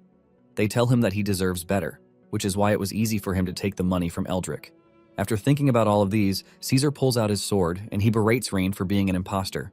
He also tells the soldiers to kill Rain, and he assures them that they are going to be rewarded for it. Leah is pissed when she hears this, and she asks Caesar if he is trying to rebel against the Duke. Caesar's soldiers also urge him not to make such a terrible mistake because it basically spells the end for the family if they make a wrong move. Caesar then claims that the person standing in front of him has already committed an offense by lying that he is the Duke's son. Caesar also tells his soldiers that they should not forget about what Ryan did by wiping out the Edwin family. He claims that they are currently in the westernmost part of the Caradorial Empire, and they are blessed with wealth that they have looted over the years. Caesar tells the soldiers that they stand a chance to live a happy life if they take Rain's head to the Orvis Empire in the north. Caesar continues by saying the choice is in their hands, but he is not going to force them. The soldiers are immediately confused as they do not know if they should listen to the general or not. Leah is also cautious because she can see that the soldiers are weighing their options. After taking a minute to think about it, the soldiers declare that Rain has a point, and it is in their best interest to follow Caesar's instruction. Caesar then asks Rain if he has any last words because he is about to die. Rain replies that he is going to give him one last chance to repent, but Caesar orders his soldiers to charge toward the young man.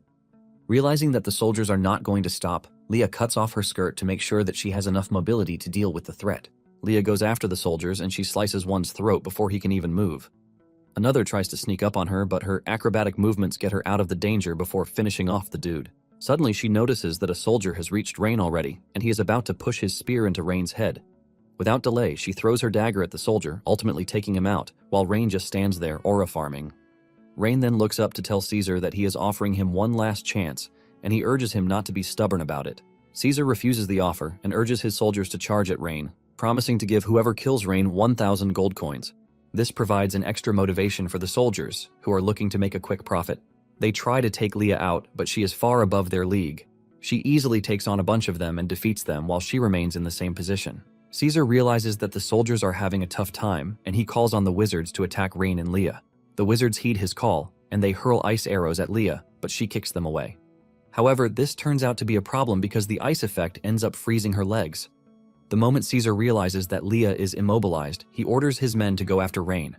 Before they can reach Leah, Rain tells her to find a way to leap into the air at that instant. He throws her a hammer to help with this, and she swings into action. Rain has already armed himself with an electrical battery, and he is waiting to see just how powerful it is. He removes the lid and drops the cable on the ground. The electric current from the cable runs into their body, shocking them and causing them immense pain. Rain, on the other hand, is unaffected because he is wearing an insulated shoes. The soldiers, who are standing behind, are ultimately confused as they have no idea what is going on. They believe that Rain is taking them down with thunder magic. On the other hand, Rain only wishes that there were a video recorder to help document the moment so he can show his workers the dangers that come with reckless handling of electricity. Caesar is pissed that the soldiers are standing back and he berates them. However, one of the soldiers tells him that Rain must have used some sort of forbidden magic because everyone who gets close to his position is dying. Caesar angrily cuts down the dude's head, saying anyone who doesn't follow his order deserves to die. Caesar then orders the soldiers to go after Rain because he is just one person and he has no chance against all of them. Moments later, some of the soldiers remain standing and Leah asks Rain why they are still standing. Rain tells her that the battery must have run out of power because he only brought one battery with him to test it out. Leah then suggests that she take the dude away from the scene, but Rain refuses, saying they can't allow Caesar to get away. The moment Caesar notices that people are no longer falling, he orders his soldiers to charge in and capture Rain. Suddenly, a lightning bolt hits the ground, and with it emerges Selena, who is visibly enraged. She tells Caesar that he is one bold dude, and Caesar already knows what this means for him. Arriving with Selena are a bunch of other wizards too. Selena asks Rain if she came right on time, and he says yes because the power on the battery just ran out. Selena is curious to know what the effect of the electricity was, and Rain tells her that he is going to explain everything once they have arrested Caesar and his men. Selena acknowledges the order, and she tells her counterparts to take down the rebels. Without hesitation, the wizards strike the soldiers with lightning, leaving most of them to beg for their lives. Caesar refuses to give up because he is hellbent on killing Rain. He dashes toward Rain with the aim of cutting him down, but Leah blocks his attack with her dagger. Caesar was not expecting Leah to get to him fast enough. Before he can react, Leah sends him flying with a kick to the mouth. Caesar crashes into a wall, and Leah looks down on him, calling him a scumbag.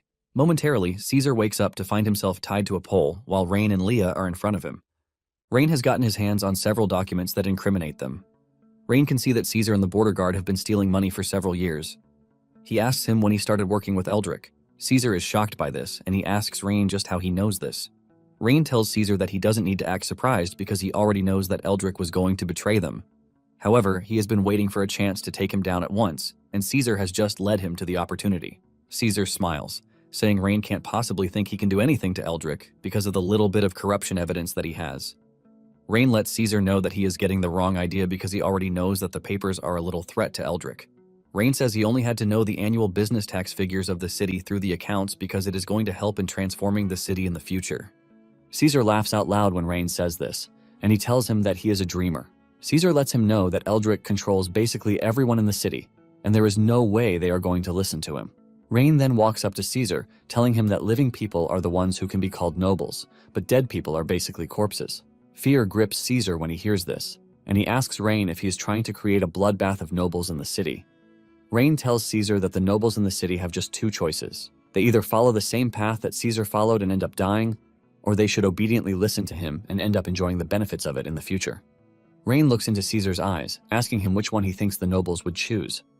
Later on, Rain figures out that he has to fix the city walls as quickly as possible because Duke Soren will definitely send troops again. Rain then returns to the map to check out the possible solutions to his problem. To the west, there is the territory of the elves, and as long as the negotiations are successful, he doesn't need to worry about war coming from them. On the other hand, he has no reason to fear his sister's territory to the east. This leaves him with Soren in the north, which is the only location he has to worry about. Leah then shows up to tell him that they have sorted out the money extorted by the border guards, and it sums up to about 350,000 gold. Rain then tells Leah that they need to sort out the security in the area. He tells her to have the guards take care of the poorest security, and they should all be given 100 gold coins each. The rest of the gold should then be put in the carriage to be taken to the city. After this, Rain thanks Selena for her timely arrival with the Mage Association. Selena smiles, saying it is nothing to her. However, she wants to know the principle of the battery discharge in detail.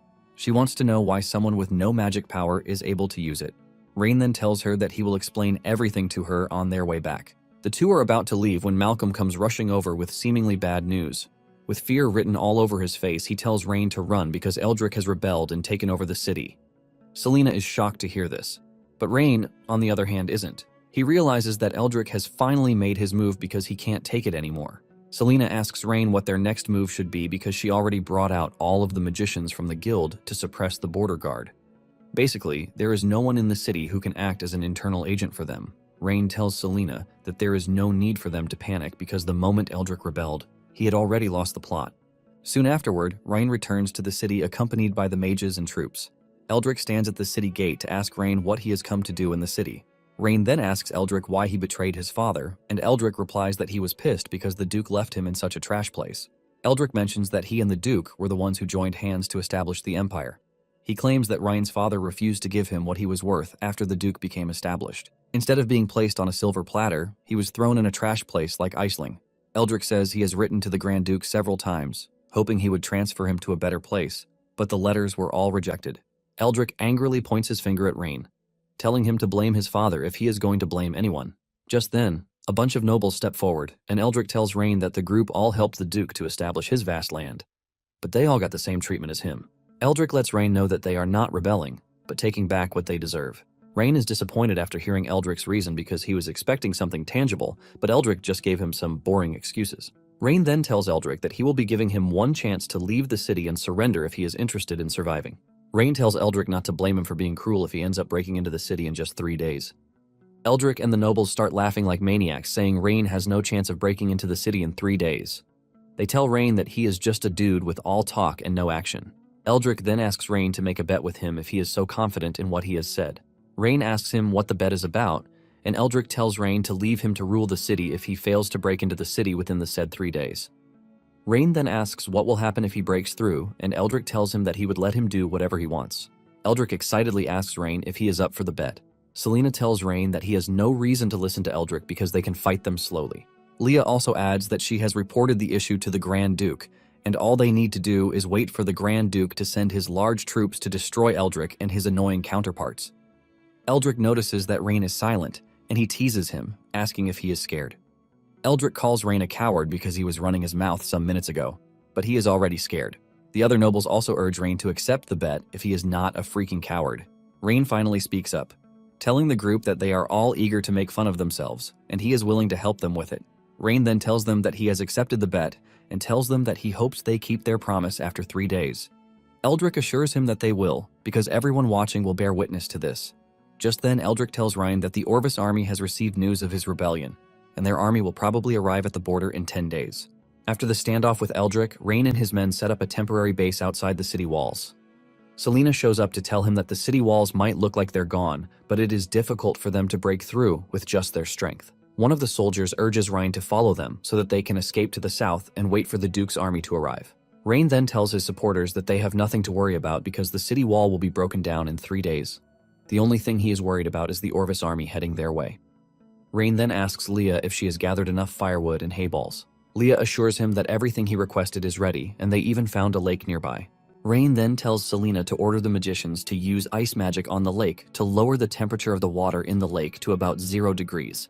This is confusing to Selena, and she asks if everything he is doing is enough to break through the walls of the city. Rain then tells her that she has nothing to worry about because the city wall can only last about 3 days.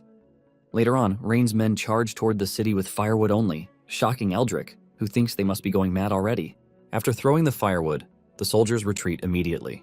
Eldrick is confused, and he asks one of his men if they have ever encountered this when defending a city. The dude tells Eldrick that he also doesn't know what Rain is planning, and he assumes that he is trying to set the city on fire. Eldrick punches the dude in the face for being stupid because he has never heard of a situation where fire is set to stone before. The guy then tells Eldrick that he can't think of anything else, which is why he said this. Eldrick is still scolding the guy when another person tells him that the dude might be right because Rain's men just set the wall on fire. Eldrick laughs when he sees this because he can't believe Rain is so daft that he is setting the wall of stone on fire. Eldrick's men then ask him if he wants the mages to put out the fire or shoot the soldiers carrying firewood with arrows. Eldrick then tells the dude not to worry about this because they are saving the little number of mages that they borrowed from the Orvis Empire till the most critical stage. Eldrick believes that using their magical power at a time like this is a waste. Eldrick is confident that in 3 days he will have defeated Rain. In no time, the whole wall is on fire. After this, Eldrick continues into his quarters to enjoy a good time with his people. Not long after this, one of his men comes in to tell him that the situation hasn't changed, as it appears that all Rain's men are doing is setting fire to the walls. Eldrick mocks their plan, asking if they have burned all the firewood for winter. He calls on his friends to follow him so that they witness Rain's downfall. They are all excited because it is the last day of their ongoing bet. Eldrick's men are happy because they believe Rain has lost and Eldrick has won. They are mostly happy because the heat is becoming unbearable. When Rain rode up to the city gate, Eldrick asked him if he was ready to put out the fire and surrender, but Rain told him that he was there to give him and his friends one last chance. He tells them that this is the only chance that they are ever going to get before he kills them later. Eldrick laughs when he hears this, and he asks Rain if something is already wrong with his brain because there is no way they are surrendering. Eldrick asks him if he has forgotten about the bet that they made some days ago. Eldrick laughs, asking Rain if he is trying to go back on his words before his soldiers and loyalists. Since they have chosen the path to destruction, Rain tells them not to blame him for what he is about to do. Rain then orders Selena to do the needful, and Selena conjures a massive thunderbolt. Eldrick sees this and orders the mages to stay on alert. Selena hurls the lightning strike in their direction, and the mages quickly put up a barrier. However, when the strike doesn't do anything, they start laughing, saying Selena fired and missed. Suddenly it starts raining, leaving Eldrick and his men confused. At the same time, Rain tells his troops to march towards the wall. The men are all carrying jars that contain cold water in their hands. After the huge burst of energy that just left her body, Selena feels lightheaded, and Rain thanks her for the help. Rain is impressed that Selena actually has the power to cause weather changes, and he is confident that this will help in solving droughts in the future. Selena then asks Rain if his method is truly going to be effective, and Rain tells her that she has nothing to worry about because the moment the ice water hits the wall, it is coming down. The soldiers start pouring the water on the wall, and suddenly, it starts to make a creaking sound. Eldrick is confused as to why the wall is making such a sound. The other nobles are also concerned, and they start demanding to know what is going on. Eldrick doesn't believe what is happening right in front of him because the city walls appear to be collapsing. Before they know it, the wall comes crashing down, and Rain orders his men to charge in. However, he tells them not to strike down anyone who surrenders, although this doesn't apply to anyone who resists. The soldiers do as told, charging straight for the wall, leaving Selena shocked. She can't believe that the wall actually came crashing down, leaving her wondering just how Rain was able to do it. Rain then turns to Selena, telling her that it is time they return home. Eldrick finally realizes that he has made a huge mistake in underestimating Rain, and he thinks of running away. He believes that his only chance is to wait till the Orvis Empire shows up to save him. Before he can make his move, his noble friends surround him, telling him that they can't allow him to escape because they are not ready to die just yet. As Rain drove into the city, the people praised his ingenuity for breaking through the wall in just 3 days. The soldiers also praise him for making sure that there was no casualty, because all they suffered was a sprained ankle at best. Selena is more interested in how Rain did it, and she makes sure to keep asking him how he did it. Rain realizes that Selena won't stop disturbing his peace until he provides an explanation for her. Rain then explains to her that what she witnessed was based on the principle of thermal expansion and contraction, which is a subtopic in physics. This gets Selena even more curious, and Rain continues explaining that thermal expansion and contraction refer to the characteristics that an object expands when heated and shrinks when cooled. The principle is also based on the law that the motion state of particles such as atoms or molecules inside an object changes with temperature. When the temperature rises, the range of particle vibration increases, causing the object to expand. However, when the temperature drops, the range of particle vibration decreases, causing the object to shrink. Rain then assures Selena that she's going to hear the rest once they are done dealing with Eldrick. As they approach the gate, one of the nobles trapped in the rubble starts begging to be saved, and Rain is forced to ask if the dude is seriously asking him for help. The nobles start claiming that they were tricked by Eldrick to betray Rain. Rain then reminds them that he gave them 2 opportunities, but they didn't take advantage of them.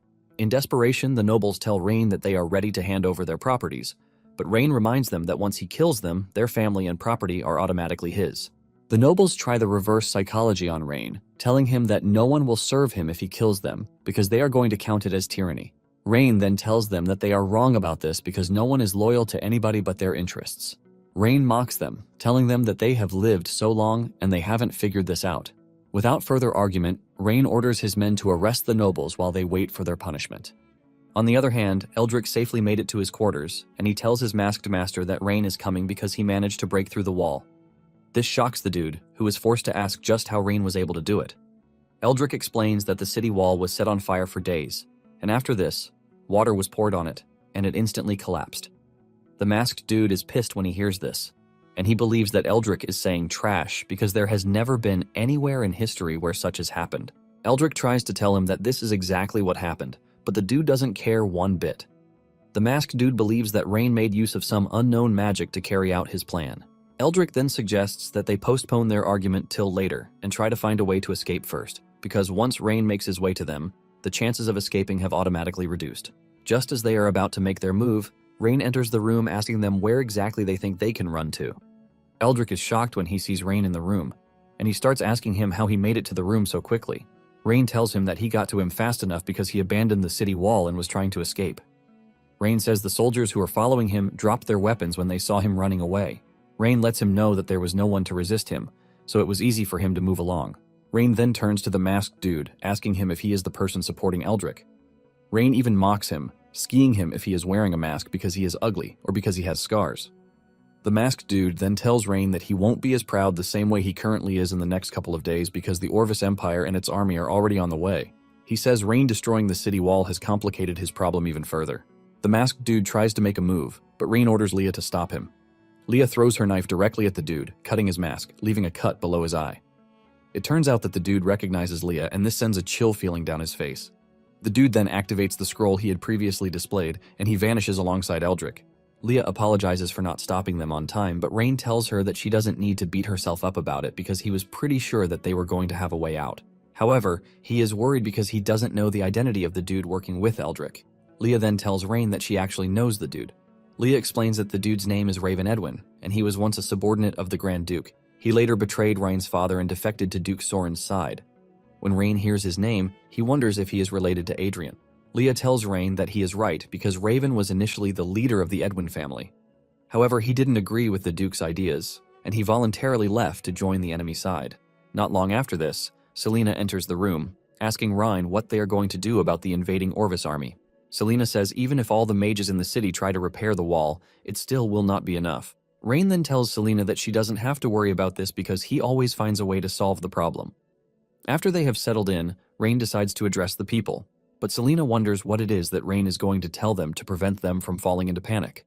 Rain then picks up the megaphone to get everyone's attention to inform them that the Orvis Empire army is marching towards them. He lets them know that the army will be in the city in a couple of days. The moment the people hear this, fear slips into the very fabric of their sin, and Selena thinks Rain has gone mad because he just complicated the matter. The people start to panic and question why the army is coming again when they were already attacked recently. Some believe that gathering their valuables and running away is the way forward. On the other hand, some don't want to leave because the city has been prosperous under Rain. Selena even scolds Rain, telling him that he is not supposed to tell the people about the invading army. Rain asks her why he shouldn't have told them, and Selena replies that people instinctively think of the army to protect them in situations like this. Selena says the citizens haven't received military training, so it is hard for them to remain calm in the face of danger. Rain then tells Selena what she doesn't understand about the whole situation. He lets her know that the only person who is expected to remain calm is the commander. The soldiers, on the other hand, are the least expected people to calm down. Selena is confused by what Rain is saying, and Rain whips out the challenge letter sent to him by the Empire so that the entire city can see it. Rain reads out the letter, claiming that the citizens are fools who can't defend their homes. Rain adds that the Empire has already deemed them to be cowards who will abandon their leader to escape. The moment the people hear this, they become mad because they have been suffering nonstop at the hands of the Empire. Rain then continues by saying the Empire has made a mistake by calling them cowards and fools. The people roar back in support, telling Rain that they are going to fight back. Rain is impressed by their resolve, and he assures them that he is going to lead them to drive out the Orvis Empire. Later that night, Leah shows up in Rain's chambers, urging him to have a cup of tea and rest. Rain tells Leah that there is no room to rest because they need to find a solution before the enemy army arrives on their doorstep. Failure to do this basically means the entire city will be captured by the Orvis Empire. Leah then asks him about the speech he gave in the afternoon, and Rain tells her not to worry about it because it was nothing but a lie. Rain says he said this to help stabilize the people. Leah still doesn't think this is enough, and she urges Rain to follow her out of the city so he won't be in danger. Rain informs Leah that she has nothing to worry about because he already asked Malcolm and Selena to evacuate the children, elderly, and women out of the city in an orderly manner. Rain takes an interest in a particular book about dark green divine oil, and he asks Leah about it. Leah doesn't particularly have an idea, but she heard that it is something that burns. She says it is a material that is used in witches' rituals. The color of petroleum, on the other hand, is rich, ranging from deep red, golden, dark green, black, brown, and transparent. The color of petroleum is basically determined by the content of gum and asphaltene that it contains. The higher the content, the darker the color. Curious about what it can be, Rain demands that Leah take him to the oil as quickly as possible because there is a report that it is stored in the warehouse. They rush into the warehouse and Rain orders the soldiers to find the dark green divine oil. However, he warns them not to use an open flame around it. Rain looks around the warehouse and realizes that there is money everywhere. This is the money that Eldrick has embezzled over the years, and Rain cannot wait to resolve the crisis so that the money can be used for the betterment of the people. After some minutes of searching, the soldiers found the oil and Rain dashed over to check it out. He opens the barrel and with a smile on his face, he realizes that the city finally has a chance. At the Orvis military camp, Eldrick and Raven return to tell the Duke, Castile, that they failed at their mission. Castile tells the two that he was expecting them to fail, but he didn't know that they would be this bad. Castile cannot believe that they were not able to maintain the city for more than 3 days. Eldrick speaks up, saying Ran used a forbidden method to break down the walls of the city, which is what led to their failure. Castile becomes curious at the mention of a forbidden method, and Castile assumes that Aldarian sent a mage to protect his youngest son. Raven smiles, telling Castile that he has nothing to worry about because the forbidden spell cannot be used continuously. In addition to this, the walls of the city have been destroyed by Rain. Raven says there is no possible way that the walls can be repaired in a short period of time. Castile then tells Raven that he doesn't need to remind him of what to do because he is not an incompetent person. Castile then tells him that he has no more tasks for him, so he is free to return to the Orvis Empire and wait for the next set of developments.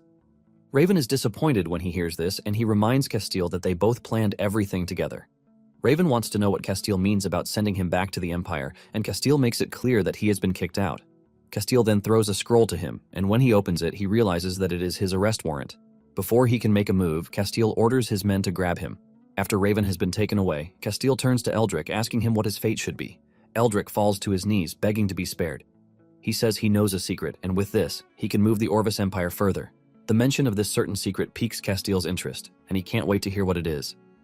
At the Thurland City Main Hall, Rain's elder sister, Priscilla, receives a letter from Rain, but it was written by Leah. Priscilla is smiling about his brother sending her a letter until she opens the letter to see the contents. She becomes ultimately furious, and she tells her maid Gwen to call Velas, Caesar's brother, at that instant. Velas soon shows up in the room, and Priscilla wastes no time accusing him of trying to stage a rebellion. However, Velas argues that this is a lie because he can never do such. Priscilla angrily throws the letter at him, telling him to confirm the details by himself. In the letter, Leah had written to Priscilla about Velas because his brother is a freaking rebel. After he is done reading the letter, Priscilla asks her if he has anything to say in his own defense. With fear, Velas tells Priscilla that what Caesar did has nothing to do with the Holker family because he was acting alone. He mentions that he even wrote a letter to him, telling Caesar to make sure that he listens to Rain's instructions. After hearing what Velas has to say, Priscilla realizes that his reactions and his words don't appear to be fake. Velas urges the lady to give his family a chance to prove their loyalty to her. Priscilla asks him what type of opportunity he is asking for, and he mentions that he is going to ask his daughter, Rosalind, to lead the army to help Rain against Castile's army. Priscilla is surprised to hear this, since Rosalind just became an adult. She mentions that if anything happens to Rosalind, the Holker family will be left with no heirs.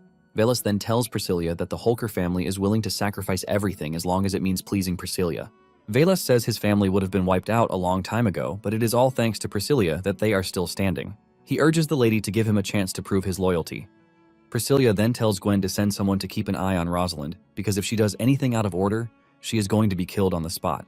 Soon afterward, Castile and his army arrive at the outskirts of Iceling City, and they are accompanied by Eldrick. He shows him a vulnerable part of the city, telling him that it will be easy for him to break through using the path. However, the wall has been rebuilt, and Eldrick figures out that Rain used magic in fixing it. In addition to this, it appears that Rain is building a moat. Castile laughs when he sees this, and he concludes that Rain is the biggest idiot to have lived. Castile cannot believe that the mage's precious magic power was wasted in an attempt to repair the city wall. Eldrick, on the other hand, is worried that they have repaired the wall, and he asks Castile why he is happy. Castile then explains that a wall is only useful if the terrain is easy to defend but difficult to attack. Castile points out that there is a plain close to them, with only a river in the middle, but this can't stop the army from attacking. Castile says Rain might have had a chance to stop them, with the help of the mages. But since he has wasted their precious power on repairing the wall, Castile doesn't see a way out for him. Eldrick is blown away when he hears this, and he starts praising Castile, saying he is the wisest man ever. One of the soldiers tells Castile that they don't need to storm the fortress to capture the city. He suggests that they send troops to surround it, giving them the opportunity to isolate it. Castile turns to the dude, and with a disgusting face, he asks him if he thinks he can't conquer the fortress. The dude quickly falls to his knees, saying Castile has misunderstood him. He tells the man that he is only trying to proffer a solution that will reduce the number of casualties, since they are engaging in a siege. Castile then tells the dude that it is normal to die in war. In addition, most of the soldiers that they brought are newbies, so it would be a good opportunity to use the city to test out their skills. Castile then urges his men to follow him so that they can show Rain what he is up against, with the idea that he might just give up. Meanwhile, Rain is in his chambers staring at the quest given to him by the system about nurturing 5 characters with high attributes. Rain cannot believe that the task has been there for over half a month, and he hasn't gotten a solution. Leah then enters the room to tell him that Castile and his magician want to see him outside the city. Rain gets up to meet Castile, and Castile tells him that he is giving him a chance to surrender. While the dude is busy laying out his demands, Rain simply turns to one of his men, asking if the fool standing in front of him is the Grand Duke of Orvis. The soldiers laugh their lungs out when they hear this, and Leah confirms that Castile is the Duke. Castile is pissed when he hears this and cannot believe that he has just been disrespected. Castile says even Rain's father still awards him some respect whenever they see each other. Rain ignores his shenanigans, and he asks him exactly what it is that he wants. Castile screams out, telling Rain that he has come to give him a chance to surrender or else he is going to bathe the city in blood. Just then, Rain tells Castile that he is also giving him a chance. He urges him to return home if he is not ready to die just yet. Castile makes fun of Rain, telling him that he literally has about 100,000 soldiers ready to march down on his city, and he urges him to surrender at once if he doesn't want to die. Realizing that Castile won't stop running his mouth, Rain tells Leah to teach him a lesson, and Leah obliged. Leah throws a dagger at Castile, and his mage frantically tries to block it, but the knife passes through the barrier to cut the dude on his cheek, slightly missing his eye. Rain lets him know that the knife throw is just a warning, and Leah will definitely not miss the second time. Castile feels totally embarrassed, and he angrily returns to his camp. At the same time, Rain tells Selena to prepare for an immediate attack. Castile returns to his camp and orders his general to organize the soldiers for an immediate assault on the city. He can't believe that he was embarrassed by Rain, and he plans to teach him a lesson. Castile's man reminds him that they have been on the move for the past 3 days without rest. He suggests that they wait till the next day after the soldiers are fully rested. However, this only makes Castile mad, and he tells the dude that there is no way that they are tired after 3 days of walking. The dude urges Castile to calm down because they still have to build bridges even if they are not tired. The soldiers are in agreement with their rep, but Castile remains stubborn, saying speed is the most essential thing in battle. He then sends out his orders to let his men know that they are attacking the city immediately. At the barracks, the soldiers are resting and having a good time, believing that they are going to have a good meal that evening. Their hope is crushed when the commander shows up to tell them to all assemble for an attack on the city. This shocks them, and they try to tell their boss that they have been running for the past couple of days without rest. They believe that they are supposed to get a full meal before battle, but the commander urges them to stop complaining because it is their duty as soldiers to take orders. Moments later, the soldiers start dashing toward the city wall, and Rain's commander asks him when they are supposed to shoot down the invading army. Rain then asks his soldiers if any of them have fought against the Empire before, and one of them says yes. Rain asks him why their troops appeared to be tired and starving. The dude then mentions that in his experience, the soldiers that they are looking at appear to be new recruits. In addition, it appears that they are hungry, and this shocks Rain. He is surprised that Castile is not feeding his men. The dude then tells Rain that Castile probably used the newbies as cannon fodder. They are basically there to die just to weaken the city's defenses. Rain is pissed when he hears this, forcing him to ask why Castile would carry out such an act. The soldier lets Rain know that there are only a handful of nobles who like their people the way Rain and his father do. Rain is enraged that Castile is a dirtbag, and he decides not to hold back. Rain's men tell him that they have enough arrows to kill the recruits, and he asks him when he plans to make his move. But Rain shocks him when he tells him not to make a move. As the soldiers approach, Rain tells Selena to make all the wizards use cold wind. Selena does as told, and Castile smiles, believing that Rain is nothing but an idiot. His commander asks him why he said this, and he mentions that he intentionally sent out new recruits to make him use up his arrows, but he wasted his magician's power instead. Castile tells his commander that the moment Rain is done wasting his mage's strength and power, he is going to send in the magicians and cavalry to attack the city. Castile's men laughs, saying he is a really smart man because the city is going to be so easy to capture. Castile is already imagining himself capturing Rain as his prisoner. When the recruits look up in the air to see the magic effect, they start running in fear. However, when the effects of what Selena wore off, the commander scolds the soldiers, and he tells them to pick up their weapons again to charge again. Selena turns to Rain, asking him if the basic level cold wind magic that she just used is enough to repel the enemy. Selena believes that some lightning magic would do the job better. Rain then tells Selena that she doesn't have to worry about this because, since ancient times, people have always lost their fighting spirit because of two things, which are hunger and cold. Rain says the soldiers of the Empire are tired and can't even attack the city. The soldiers start to shiver on the battlefield, and they beg to go home because they cannot fight anymore. The captain screams at them, calling them all sorts of trash names. He urges them to pick up their weapons and attack, but the soldiers tell him that the weather is too cold and their hands are freezing. They can't lift their weapons, and they are starving at the same time. The soldiers suggest that they retreat, and the captain sends word to Castile about their current situation. However, he tells the soldiers to continue attacking no matter what. The messenger runs over to Castile to tell him the current situation of things. Deep down, the soldier is pissed about the fact that they are starving and freezing, but Castile is inside, enjoying himself. The soldier then tells Castile that the front lines are looking grim because Rain used cold wind magic to hinder their charge. He mentions that the soldiers are starving and are cold as well. This makes it difficult for them to hold their weapons. He urges Castile to order a temporary withdrawal of the troops. Castile screams at the dude, telling him that he and the others are a bunch of cowards who are not worthy of being a noble soldier of the Orvis Empire. The dude tries telling Castile that they are not cowards, but they have no strength because they are starving. Castile then orders that the dude be killed for talking back to him. Castile then declares that he is going to lead the attack himself. His general tries telling him that he doesn't need to risk his life, since they are there to sacrifice theirs. Castile tells the man that he is not questioning their loyalty, but he wants them to know how much of a genius he is. Castile then gets on his horse to personally lead the charge. He orders his mages to construct a bridge on the river so that they can pass through without interruption. Once the bridge is complete, Castile orders his men to charge in, and he promises to reward anyone who captures Rain alive. As they run toward the wall, Rain's men inform him of the charging soldiers. Rain then tells Leah to order the men to dump what they planned in the moat. In addition, all passages on both sides of the moat should be blocked. Leah acknowledges the order, and the soldiers start dumping the oil through the prepared pipe. Unknown to the charging soldiers, oil is pouring into the river that they are trying to cross. Meanwhile, Rosalind is on her way to the city because she knows that the fate of the Holker family lies in her. After 3 days of straight marching, one of her men suggests that they take a break because the horses will tire out. Rosalind then asks him how long it is going to take them to get to Iceland at their current speed. The dude replies that they should be able to get to the city in just 1 day.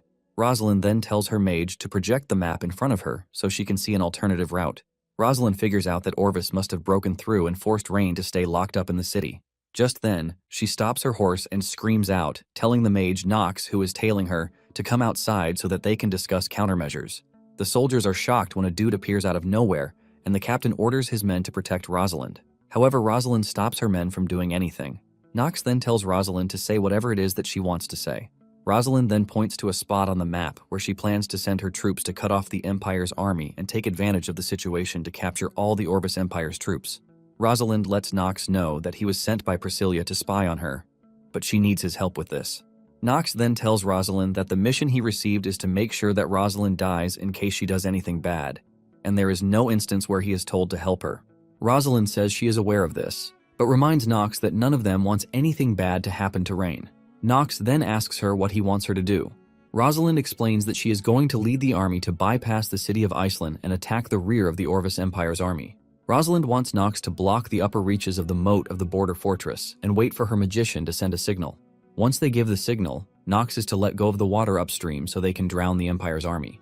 At Varshala, the home of the elves, the Elven Queen gets the proposal letter from Rain. Her counterparts believe that humans are hard to work with because they are cunning, but the Queen reminds them that they actually don't have the power to feed their entire population themselves.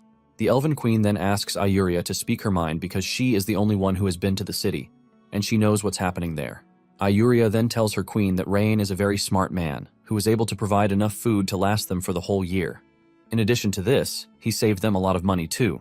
One of the generals is surprised that there is such an interesting man among humans. Another elf refutes the idea that Rain is a smart man because scouts reported that the city is at war again. The elf then tells Ayuria that the only way they are going to accept the proposal is to see if Rain survives the war or not. Ayuria wants to protest against this, but the Elven Queen explains to her that it is all the same because they need Rain to be alive to honor whatever deal he is bringing to the table. Because of this, the Elven Queen decides that she is going to go to the battlefield to see for herself. At the city wall, Rain orders his men to release the arrows to make sure that the enemy doesn't reach them. Rain tells Selena that they need to make sure that Castile leads the troops in person. Rain says they can only use the trick once, and they can't afford to let Castile escape. Just then, some of the soldiers climb up the wall, and Castile starts celebrating that they have taken the wall. Castile orders his men to chase down Rain and capture him. The moment Rain notices that Castile has used the bridge, he orders Selena to carry out what they have been planning so far. The soldiers close to Rain immediately surround him to make sure that the enemy soldiers don't reach him. Rain shouts to Selena, telling her to shoot a fireball into the moat as quickly as possible. Selena acknowledges the order, and she fires a fireball shot directly toward Castile. Castile assumes that the shot is for him, and he orders that the mages put up a barrier to block the incoming fireball. Castile believes that this is a desperate move from Rain and his men, and he urges his men to withstand the attack. The mages put up a large barrier, and one of Castile's men tells him that the enemy might have a plan, which is why he is forcing them to waste their mage's magic power. Castile laughs, saying there is no backup plan that a dumb person like Rain can have. Castile believes that Rain has exhausted his mages when he used the cold wind, and the fireballs are the last bit of magic that his mages can conjure. Castile says they will come out victorious once they are able to block the fireballs successfully. Unknown to him, the fireballs are dropping into the moat already. Castile makes fun of them, saying that they missed their target, and the most basic fireball spell missed the target. The soldiers start celebrating, calling Castile the greatest military genius of all time. Castile takes pride in what he has done so far, and he calls himself one of the 2 pillars of the empire. Castile has not finished saying this when the moat erupts in fire, shocking Castile and his men. Castile is left wondering how Rain could have pulled off something like this. Castile is left stunned because he has never seen this type of forbidden magic before. The soldiers start to panic from the intense fire erupting from the moat. Castile realizes that he is in big trouble because he has already sent out all of his troops, and with the soldiers surrounded by fire, they are surely going to be burned to ashes. At this point, Castile has no choice but to admit that Rain is an evil genius. In fact, he sees Rain as the devil himself because he is planning to burn 100,000 people to death. While the soldiers are burning in the fire, Castile's commander urges him to give the order to retreat, and for the first time, he listens. He tells his magicians to put out the fire so that they can escape. However, things go south when the magicians mention that they no longer have any magical power. The mages mention that the last bit of magic they had was used to create the magic barrier. Castile almost passes out when he hears this because they are surely done for. Selena, on the other hand, cannot help but wonder at the level of ingenuity that Rain has to have pulled this off without any magic power. While the soldiers are screaming for help, Rain walks away, telling Selena that he leaves the rest of the battle to her.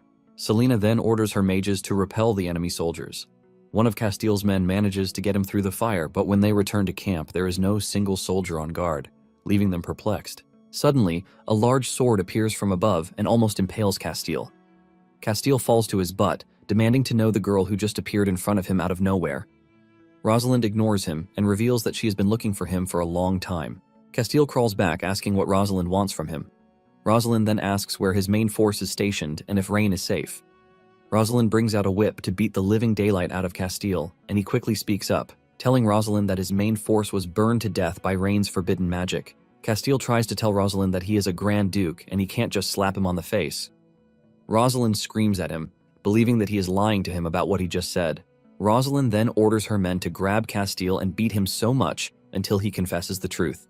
After several hours of beating Castile, her men come back to tell her that Castile is still insisting that his army was burned to death at the border fortress of the city. Rosalind is frustrated, and she tells her men to keep beating Castile until he tells the truth. She then orders the soldiers to rest and prepare to launch a full-on assault the next day so that they can help Rain out.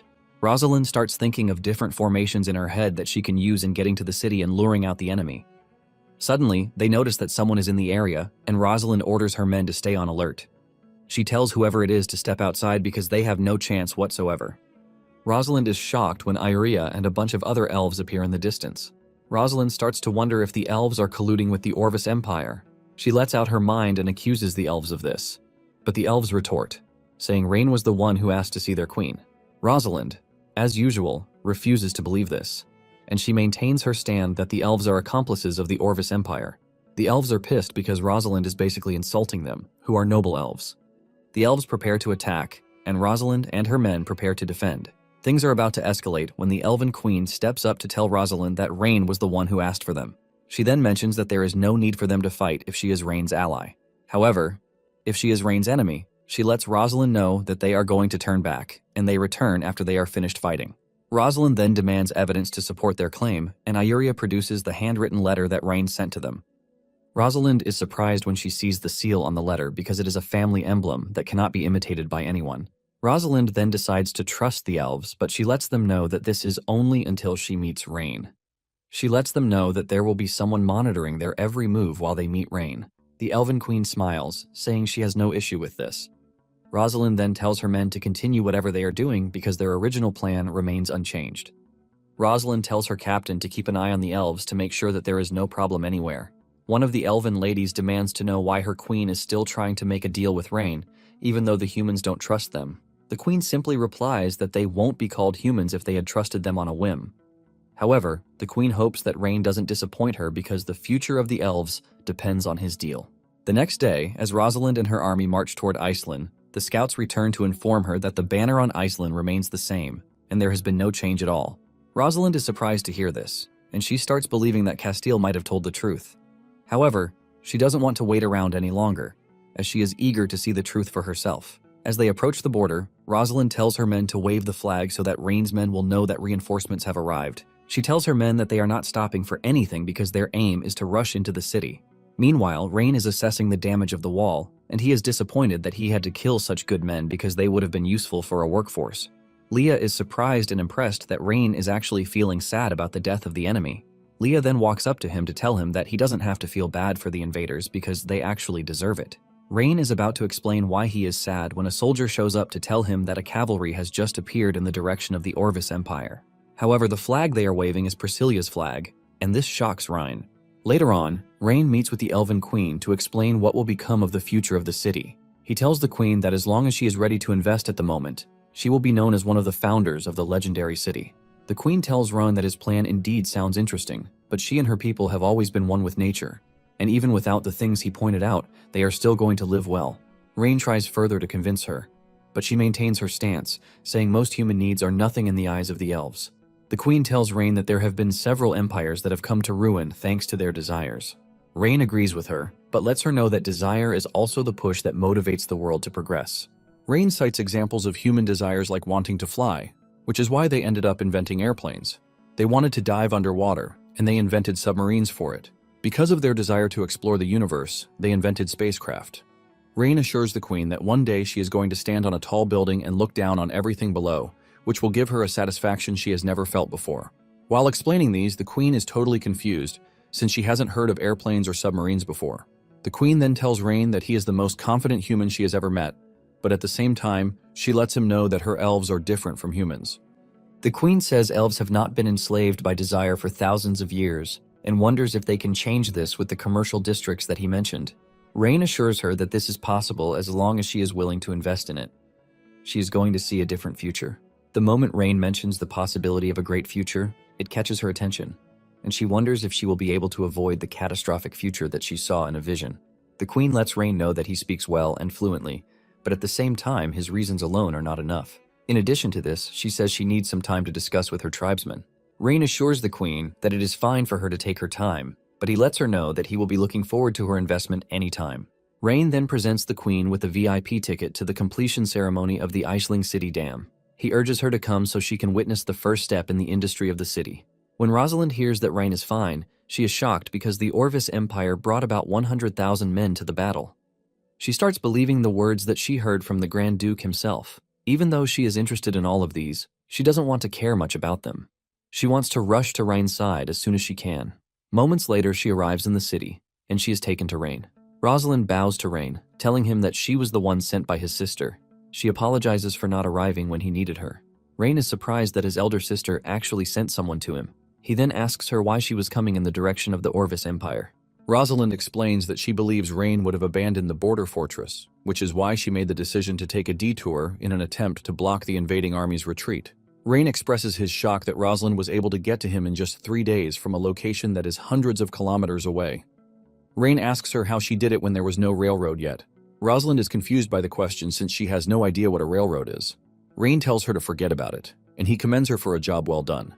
Rosalind assures him that it is nothing too difficult because her Holker family is already used to it. In addition, her uncle caused Rain some trouble. Rain is further hit with another surprise when he learns that Rosalind is Caesar's uncle. Rosalind then begs Rain to give their family another chance. She even tells Rain that he is free to punish her in whatever way he deems possible, and she is not going to complain. Rain refuses to say anything after this, and he leaves the room. One day later, Rosalind is still stuck in the room and she is feeling depressed already. She believes that her family is done for already, thanks to Caesar's mistake. Not long after this, Ryan shows up, apologizing for keeping her waiting. Rain notices that she is tense, and he urges her to calm down because he is only there to discuss something with her. Rosalind is thinking of what it might be when Rain hits her with a question of whether she is willing to be one of his people, leaving her totally red-faced.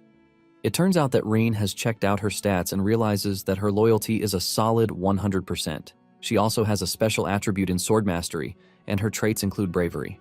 Rain tells Rosalind that she is a very talented person, and Rosalind thanks him for the compliment. With this, he asks her again if she is ready to become his. Rosalind bows her head, saying if Rain is looking to use her as compensation for his dissatisfaction, then she is willing to give everything. This is when it dawns on Rain that Rosalind has taken the conversation into another dimension. He tries telling her that she has misunderstood his intentions. Rosalind still doesn't get it, and she kneels in front of Rain, telling him that she is ready to give up her dream to become a knight if it means compensating with her body for the harm her family has caused him. Rain then repeats himself, telling the lady that all he wants from her is for her to be his subordinate and nothing more. Rosalind is confused, and he asks Rain what he means by this. Rain explains to her that he is asking if she would like to join his ranks.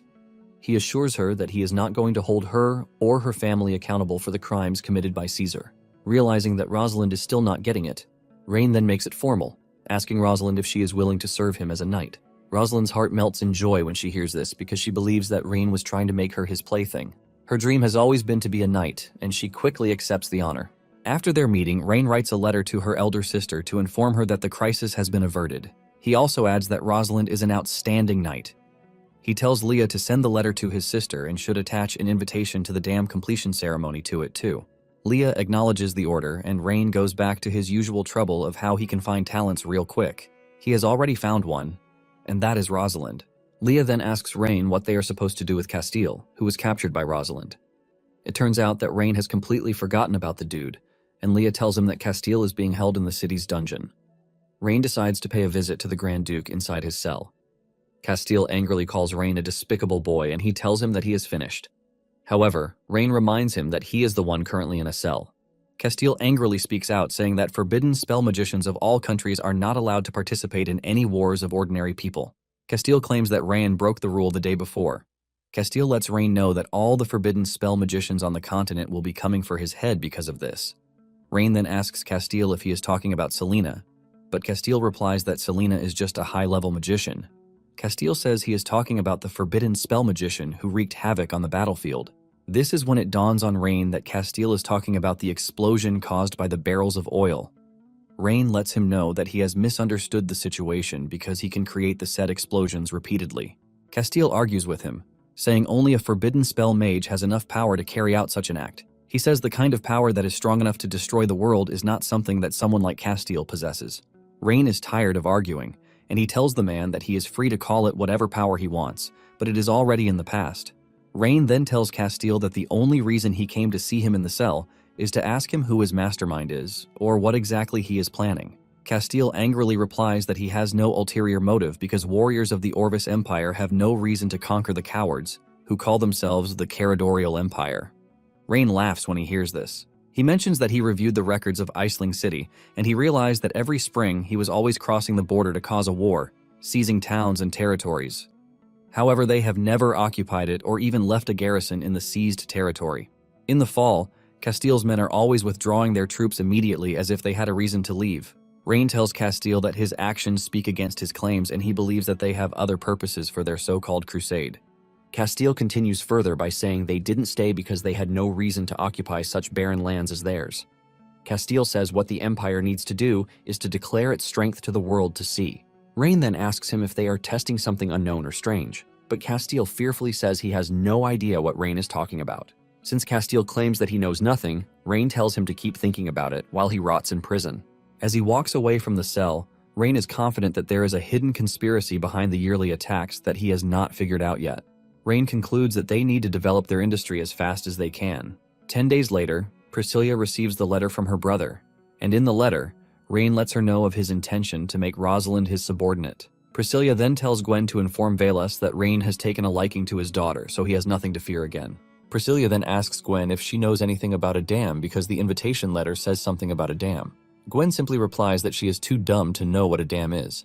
Since they are both ignorant of what a dam is, Priscilla suggests that they visit Rain's territory to know what he is talking about.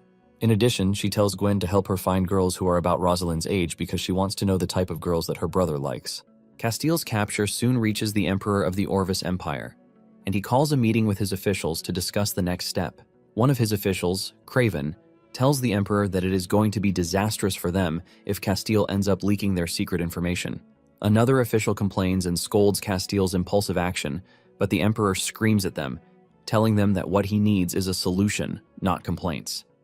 One of the officials suggests that they send someone to Iceland for negotiations, but his colleagues condemn this, saying their empire is bigger than a trash city like Iceland. Craven lets them know that things would be worse for them if Castile leaks their secret, and he urges the Emperor to make the right call. The Emperor then mentions that peace talks are something that he can buy into, but he wants to know if they have someone who can be the lead.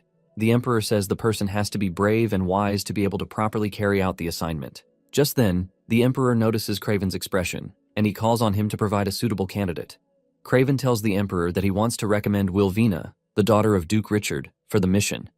The moment he says this, the entire room erupts in chaos as they remind Craven that Richard was just imprisoned for going against the Emperor's wishes.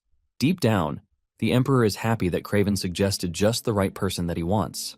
However, he still plays along, and he asks Craven why he suggested Richard's daughter.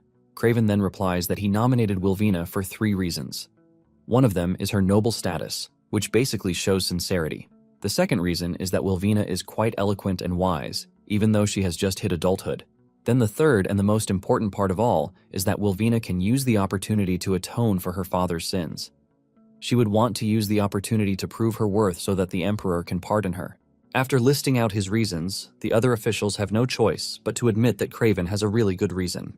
Since Craven appears to be the smartest in the room, the Emperor tells him that he's leaving the matter to him. He tells Craven to make sure that Wilvina is safe on the trip. After the official meeting, the Emperor meets with one of his assassins and orders the dude to kill Wilvina and Castile once they release them. The Emperor sees this as the perfect opportunity to wage war against the Caradorial Empire, which is what he has been waiting for ever since. On the other hand, Rain is walking through the streets of the city, accompanied by Leah. The citizens are happy to see him, and they thank him for making their lives better because they were humans living like animals before. Rain acknowledges their gratitude and waves to them to keep them happy. It turns out that the main reason he is out on the streets is to search for a high-class talent just like the system told him to. However, he has been met with disappointment after disappointment because they all appear to be normal people. Rain has been doing this for days, and he hasn't found a single suitable candidate that can qualify for the role of a high-class talent. He initially thinks of asking his sister and brother for talents, but then he remembers that his siblings have their own problems to worry about, and he can't bother them with his. In addition, his sister just gave him Rosalind, so he can't even be ungrateful. Leah notices that Rain is tired, and she urges him to take a rest because he has been on the talent hunt for the past 3 days. Leah tells him that she has already sent notices to all the posts to notify anyone who might be interested in working with him.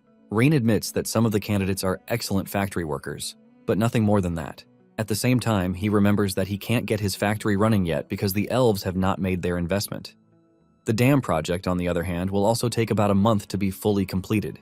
He already thought of teaching the magicians chemistry, but it dawned on him that it would be catastrophic. Frustrated by everything, Rain rests his head on Leah's tummy.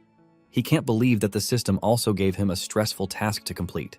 Rain is complaining about how hard his life is when he hears a trader arguing with a self-proclaimed alchemist, Armando. This immediately catches Rain's attention, and he turns around to look at the guy. Rain then scans the dude, and to his surprise, Armando is fully loaded with his stats. A huge smile erupts on his face because he has finally found a talent, which is what he has been looking for in the past couple of days. Armando tries to convince a stall owner that his potion is the best thing he can buy with his money, but the trader screams at him, calling him a liar. He reminds him that the last time he tricked him into buying insect repellent, he lost a box of apples. Armando tries to tell the dude that the last time was an accident because the repellent was not suitable for soft fruits like apples. The trader pushes Armando out of his shop, telling him that he is not ready to listen to what he has to say. Rain is absolutely sold by this because he didn't expect such a talent to be in such a place.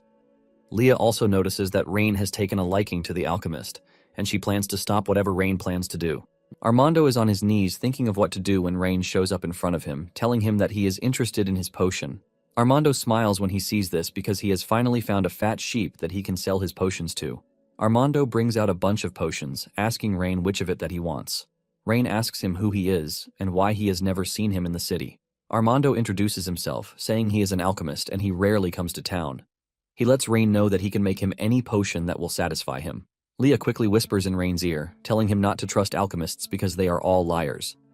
Rain then tells Leah that she has nothing to worry about because they have not even ascertained who is cheating whom. Rain points to the potions, and he asks him how much he is selling them.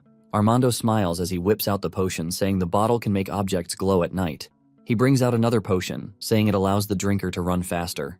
There is another that can even make him and Leah have a good time, but Rain basically tells the dude that everything he just brought out is low class. Rain demands to see something better than the things he has brought out. Armando is pissed when he hears this, telling Rain not to look down on him. However, he calms down when he sees Leah's scary face. Rain then shows him that he knows much about his potion. He tells him that the glowing potion contains zinc silicate beryllium phosphor, which has low luminescence efficiency, and it is even toxic. Rain then tells him to use calcium halophosphate phosphor instead of the current constitution. Armando is shocked when he hears this, demanding to know how Rain knew this because the recipe is his top secret recipe, and he is the only one who knows it.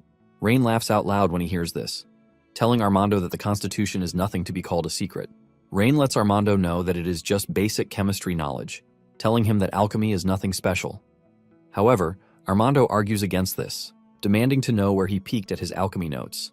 Rain crushes his ego, telling him that there is no point in reading the note of an alchemist who will go hungry if they are unable to sell their potions. Rain then tells Armando that he is going to teach him the true way of alchemy if he can swear loyalty to him. Armando is shocked when he hears this, and he asks him who he is. Leah comes in, telling Armando that the person in front of him is the new lord of the city, Rain. The moment Armando hears this, he lets Rain know that he would rather starve to death than become the dog of a nobleman. Rain notices that Armando is not happy with his status as a nobleman, and Armando tries to hide this, but his hatred is too much to hide. Leah is pissed, and she urges Armando to apologize to Rain at that instant. Armando still does not care because he wants to know what Leah is going to do to him. Leah is about to crash out when Rain stops her. Rain then tells Armando that he doesn't know what any noble has done to him in the past, and he doesn't care, but he is going to give him a choice. He assures Armando that he can provide him with well-developed and extensive knowledge on chemistry and physics, which will grant him the opportunity to change the world. However, he lets him know that he is also free to waste his life away in the city, if that is what he wants. This only gets Armando mad because he believes that all nobles think about is their own selfish interest, which is why he will never get along with them. Rain is shocked when he realizes that Armando's loyalty has decreased from 50 to 32. He realizes that he has somehow made him hostile toward him instead of trying to convince him. Armando continues by saying he can never believe a single word that comes out of the mouth of a noble.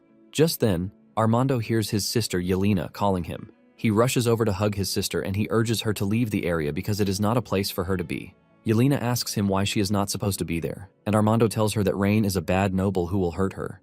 Yelena looks around and notices that it is Rain, and she runs over to him, shocking Armando. Even Rain is shocked, and he asks the girl if she knows him. With a bright smile on her face, she mentions that her mother told them that they can have a good life, which is all thanks to Rain.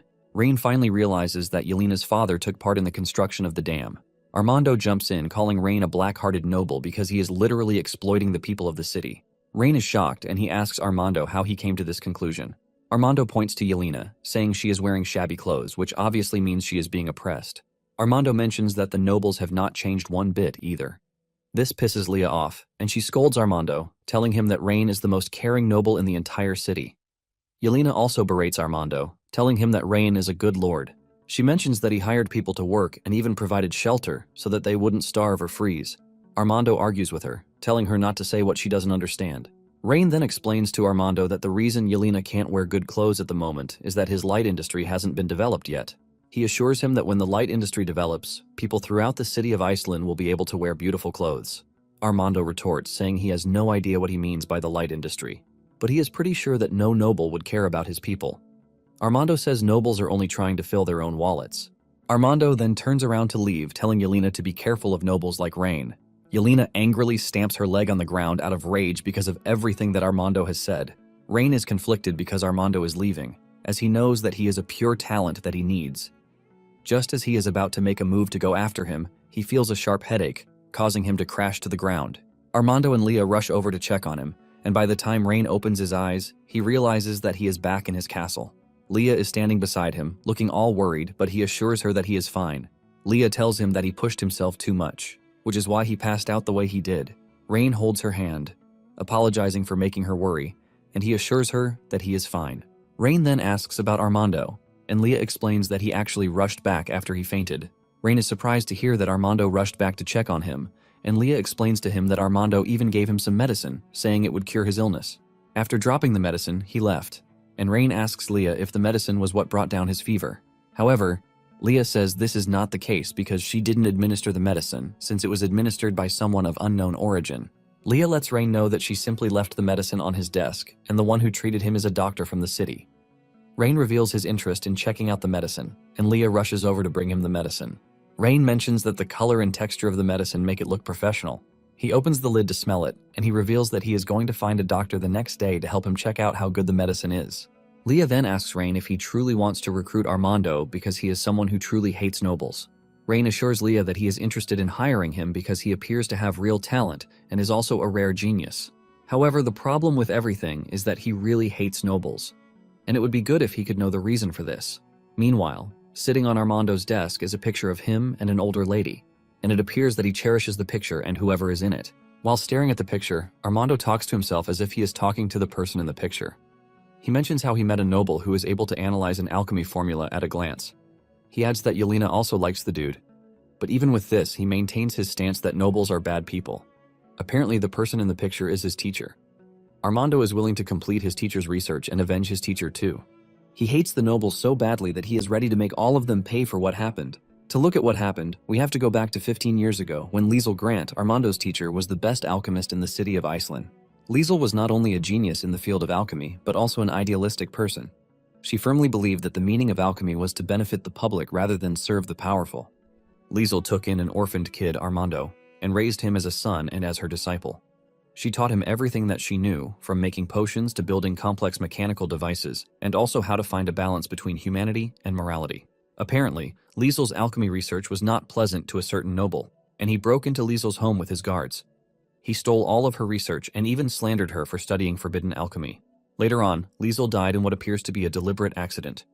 On the day his master died, Armando was only 15, and after this, Armando picked up all the notes and unfinished research of his master in an attempt to complete everything. After hearing everything that Armando went through from Ayuria, he admits that it is a touching story, but at the same time, it doesn't solve his problem. He wants to know where Armando is, and Ayuria screams at him, telling him to have a bit of sympathy. Rain simply replies that sympathy can't be eaten, nor can it solve his problems.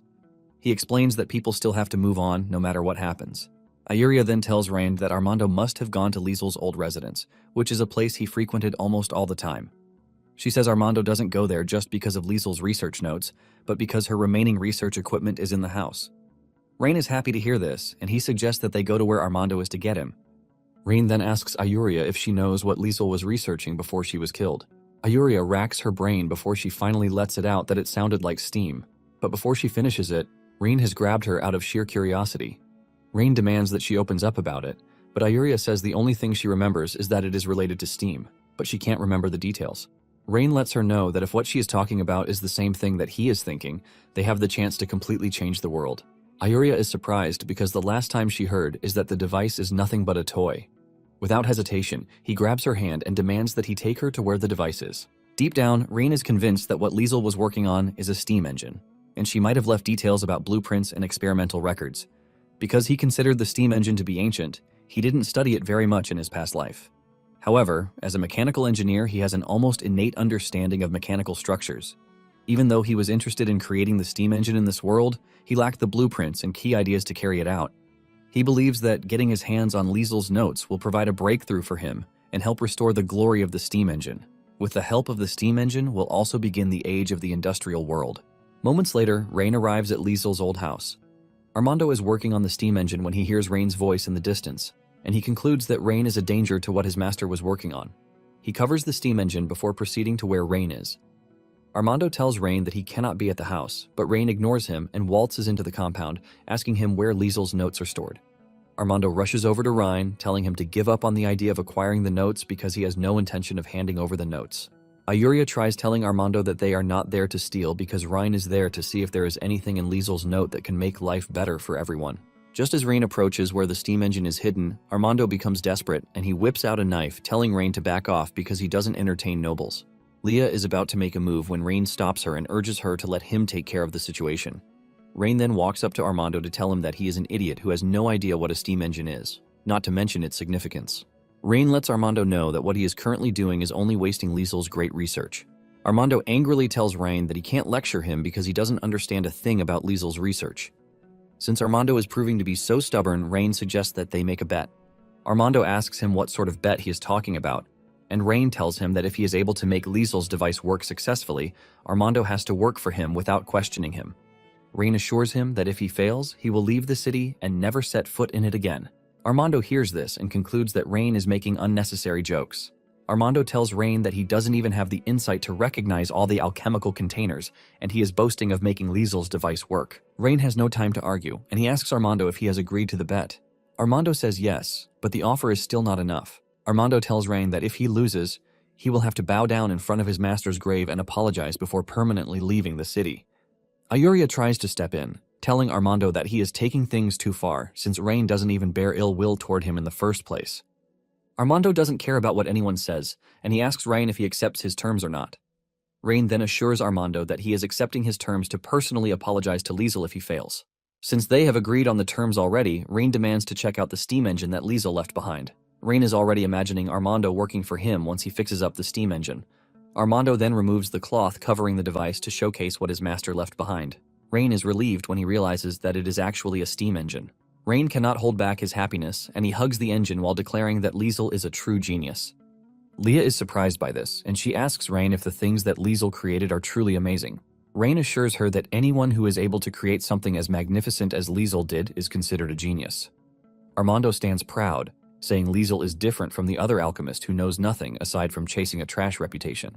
Rain then asks Armando if he has been living at his master's old house to make sure that he keeps the machine going, and he says yes. However, he has no idea how to make the machine work because it was not written in Liesel's note. Rain then tells the dude that he is going to take apart the outer shell to make sure that there is no mechanical issue with the internal build. Armando protests against this, saying Rain can't tear it down. He says Liesel's entire research will be ruined if the machine cannot be put together again. Rain is disappointed when he hears Armando say this, and he lets him know that there is no machine that he can't fix. Rain then tells Armando to get him a screwdriver, but Armando is so clueless that he has no idea what a screwdriver is. Rain cannot believe his eyes when he hears this, forcing him to ask how the machine was put together. Armando replies that he used magic to put it together. He explains that everything was put together by a master dwarven craftsman who was enlisted by Liesel. Armando continues by saying the device took a great deal of work, and it is not something that a spoiled rich brat like Rain can understand. Rain is tired of exchanging words with the dude, and he asks Leah to give him one of her daggers since there is no screwdriver. Rain collects the dagger, and he starts to unscrew the outer part of the machine. He admits that Liesel is such a genius because she made everything so beautiful. Suddenly, he notices some hidden parts in the machine, and he screams at Armando, asking him where the hidden parts of the machine are. Armando is shocked when he hears this because he was not expecting Rain to know that there were still parts inside. However, he decides to play a fool, and he claims that the machine has always been like that. He asks Rain if he is admitting defeat because he can't fix the machine. Rain is tired of his shenanigans, and he screams at him, telling him that he is pretty sure that there is a core right in the middle of the engine, which is used to control the operation of the machine. Rain demands to know where the parts are, and Armando tells him that the parts were forcibly taken away by a noble. Rain is surprised to hear this, and he asks him what a noble would want with the parts. Armando mentions that the parts were forged from an extremely rare type of dragon crystal ore. When the noble learned of this, he took them, melted them down, and then used them to make a statue of himself. Rain loses it when he hears this because he can't believe someone actually destroyed such important components to uplift himself. With rage burning through his body, he demands to know who the noble is. Armando is hesitant to speak, claiming that the noble is a big shot, and Rain will be wise not to offend him. This only makes Rain even angrier because he doesn't think there is a noble out of his reach. Rain tells Armando to speak because he is interested in seeing who dares to obstruct his industrialization process. Armando finally speaks up, revealing that the noble who did it is Duke Oscar. Ayuria is shocked to hear this, and Rain asks her if she knows who the said Duke Oscar is. Ayuria explains that Oscar used to be a minor noble in the city, but his achievements in the alchemy world helped him gain the Emperor's appreciation. Because of this, the Emperor gave him a lot of resources and then granted him the title of Duke, which earned him a territory. Rain then demands to know where his territory is, and Ayuria mentions that it's in Gransel, the upper right side of Iceling City. Leah then tells Rain that Gransel is under the Grand Duke, Teleros Elroy region, basically excluding it from the jurisdiction of the Edgar family. Rain then remembers that his father told him that things were not going well between him and Elroy. Leah confirms this, saying Rain's father and Elroy have different political views. Because of this, they have clashed multiple times in the Imperial Council. Rain decides to leave the matter for later, but at the same time, he lets it be known that Duke Oscar has entered his black book. Rain promises to make Oscar pay for melting down the gears. Ayuria is worried when she hears this, and she asks Rain if she is trying to confront Oscar. She mentions that he is dangerous, but Rain mentions that he doesn't care because Oscar was the one who dared destroy such a priceless item, and he plans to make him pay for it. Armando is shocked that Rain is seriously considering going against Oscar. Rain then tells Armando that he has nothing to worry about. He assures him that he is going to make the engine work and also show Oscar the true value of the steam engine. Rain then asks Armando if there are any design drawings of the core in Liesel's notebooks. Armando replies that Liesel unfortunately didn't leave the design in her alchemy notebook. However, she discussed the production of the parts with the dwarven master craftsman. Rain asks if the dwarf dude knows about the engine, and Armando says yes. However, the craftsman was unwilling to meet with him. Rain pats Armando on the shoulder, telling him that he is going to try his own part to see if the dwarf will talk to him. Armando doesn't think Rain will also be successful because the dwarf dude has a short temper. Just as expected, Rain gets to the dwarf's place, only to be told to leave because he is not interested in talking to them. Ayuria tells the dwarf Bram that Rain has done a lot for the city, and it would be disrespectful for him to treat him the way he is currently doing. Bram retorts, saying he doesn't know the special thing that Rain has been doing because all he did was kill some noble brats and then solve the people's food problem. Bram is not impressed by this because he believes that it is the normal thing a lord should be doing for his people. Ayuria is crippled with Bram's facts, but Rain urges her to back down, while he takes over the conversation. Rain tells Bram that he is right about everything he has said so far because he is expected to manage his territory well and even make sure that the people have enough food and clothing. Rain tells Bram that to fulfill this duty is why he has come to see him. Bram finally decides to speak with Rain, and he asks him if there is anything he wants him to build for him. Rain simply replies that he needs the design for the steam engine gear. He adds that it would be nice if Bram could build it for him too. The moment Bram knows what Rain is looking for, he tells him to leave his workshop because he is not ready to give him anything. Rain asks him why he is refusing to give him the design, and Bram says the gears are what got Liesel killed. Bram blames himself for telling Liesel that she needed the dragon ore for safety, which is what later got her killed. Because of this, Bram is determined not to build such for anyone again. Armando then cuts in, reminding Bram that he just said it is a blacksmith's job to make iron for people. Armando scolds the old dwarf for being a double-standard dog. Bram maintains his stance and then says the gear might not even work even if they have dragon crystal ore. Rain is surprised by the repeated mention of dragon crystal ore, and he asks if the machine can only work with gears made from the ore. Bram is confused, and he asks Rain what he means by this. Rain blatantly tells him that, with what he has seen, he doesn't think Bram's forging skill is needed because he doesn't think it is impossible to forge the most common iron ore into the gears needed for the machine. Bram angrily tells Rain that melting ordinary iron ore into liquid is something only the ancient dragon race on the entire continent can do. The moment Bram mentions the dragon race, Rain finally catches on to what he has been suspecting. Rain then asks him if his furnace is not producing a high enough temperature to melt iron ore into molten iron. Bram retorts, saying there is no furnace on the whole continent that can melt iron ore into molten iron. Rain then tells the dude that he can actually build a furnace that can melt iron ore into molten iron. Bram is shocked to hear this, but he tells Rain to stop bragging because if he can build such a furnace, the entire Empire's forging level would turn upside down. Bram reminds Rain that he is a brat from a rich family who knows nothing. Rain then suggests that they put aside the insults. He asks Bram if he would be willing to help forge the steam parts if he could build a furnace that could melt iron ore. Bram has no choice but to take the offer, and he tells Rain that he is going to help him if he can build the said furnace. Rain is glad that he finally got Bram to agree to his deal. However, Bram lets Rain know that he has to make himself scarce if he fails to build the furnace. Bram leaves the workshop so that Rain can do his thing. Rain stands in front of the furnace to check it out. He realizes that the furnace is far from what he actually needs it to be. Rain figures out that the side of the furnace lacks a secondary oxygen supply design, which is why the effect of the fuel cannot be maximized. Rain grabs a mallet and smashes the side of the furnace with it, shocking Ayuria and Armando. The two scream at him, asking him what he is doing. Armando tells Rain that Bram is definitely not going to help again since he has smashed his furnace. Rain then tells the two that he knows what he is doing. He explains that the openings he just created are the secondary oxygen supply that he designed.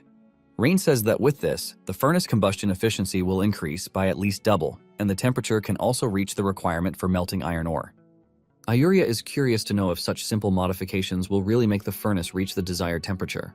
Rain urges her not to underestimate the power of science. He tells Bram to add fuel and try it out. He is confident that with this, the furnace can definitely melt iron ore into molten iron. The moment Bram sees the holes in his furnace, he throws away the box of iron ore that he is carrying. He rushes toward his furnace to inspect the level of damage. He scolds Rain for damaging his furnace while talking about how much effort went into building the furnace. Bram is ready to fight Rain, but Rain urges him to calm down because the furnace can definitely melt iron ore into molten iron with the way it is. Bram still thinks Rain is spewing rubbish, and he asks him if he thinks forging is a game. Bram explains that iron ore is very hard, which is why an ordinary furnace temperature can't reach the required temperature to melt it. Bram believes that Rain has ruined everything by creating 2 holes in the furnace, and he is confident that the furnace temperature will be even lower. Rain then urges the dwarf to try it out before concluding. After all, they already have the iron ore, and there is enough fuel to burn. Bram agrees to try it out because he is desperate to see what kind of trick Rain is going to pull. However, he assures Rain that he is going to beat him up if the furnace doesn't work. Bram then packs the iron ore into the furnace, and before he knows it, the ore melts into molten iron, shocking him. Even Ayuria and Armando are both shocked, forcing Armando to ask Rain what he managed to do to the furnace. Rain then asks Bram how the furnace is working out so far. Bram cannot believe his eyes, forcing him to ask if the furnace really has the power to melt down iron ore just by opening 2 holes. Rain proudly explains that what they are witnessing is the principles of pneumatics. Rain says if he is interested in it, he can find the time to slowly explain it to him. Since he has made the furnace into what they agreed on, Rain asks him if he can forge the gears for him. Bram is forced to admit that Rain has won, and he promises to forge the gears again. However, Bram is scared that Oscar might come looking for trouble again. Rain assures Bram that he has nothing to worry about because even if Oscar doesn't come, he will go to Oscar himself. Soon afterward, Bram finishes crafting the gear, and Rain takes the core to the steam engine with a big smile on his face. He knows that this is the start of the industrial era. Leah notices his excitement, and she asks him if the gear can actually withstand the operation of the steam engine. It turns out that Leah is only worried about him, and the same thing is applicable to Ayuria. Ayuria even wants Rain to hold back while she asks her clan members if they have dragon crystal ore. Rain then tells Ayuria that they have nothing to worry about. He says Liesel used dragon ore because she didn't have sufficient knowledge of how things work. Armando takes this up, telling Rain not to talk badly about his teacher. Rain smiles, telling Armando to worry about himself because once he fixes the steam engine, he has no choice but to obediently become his subordinate.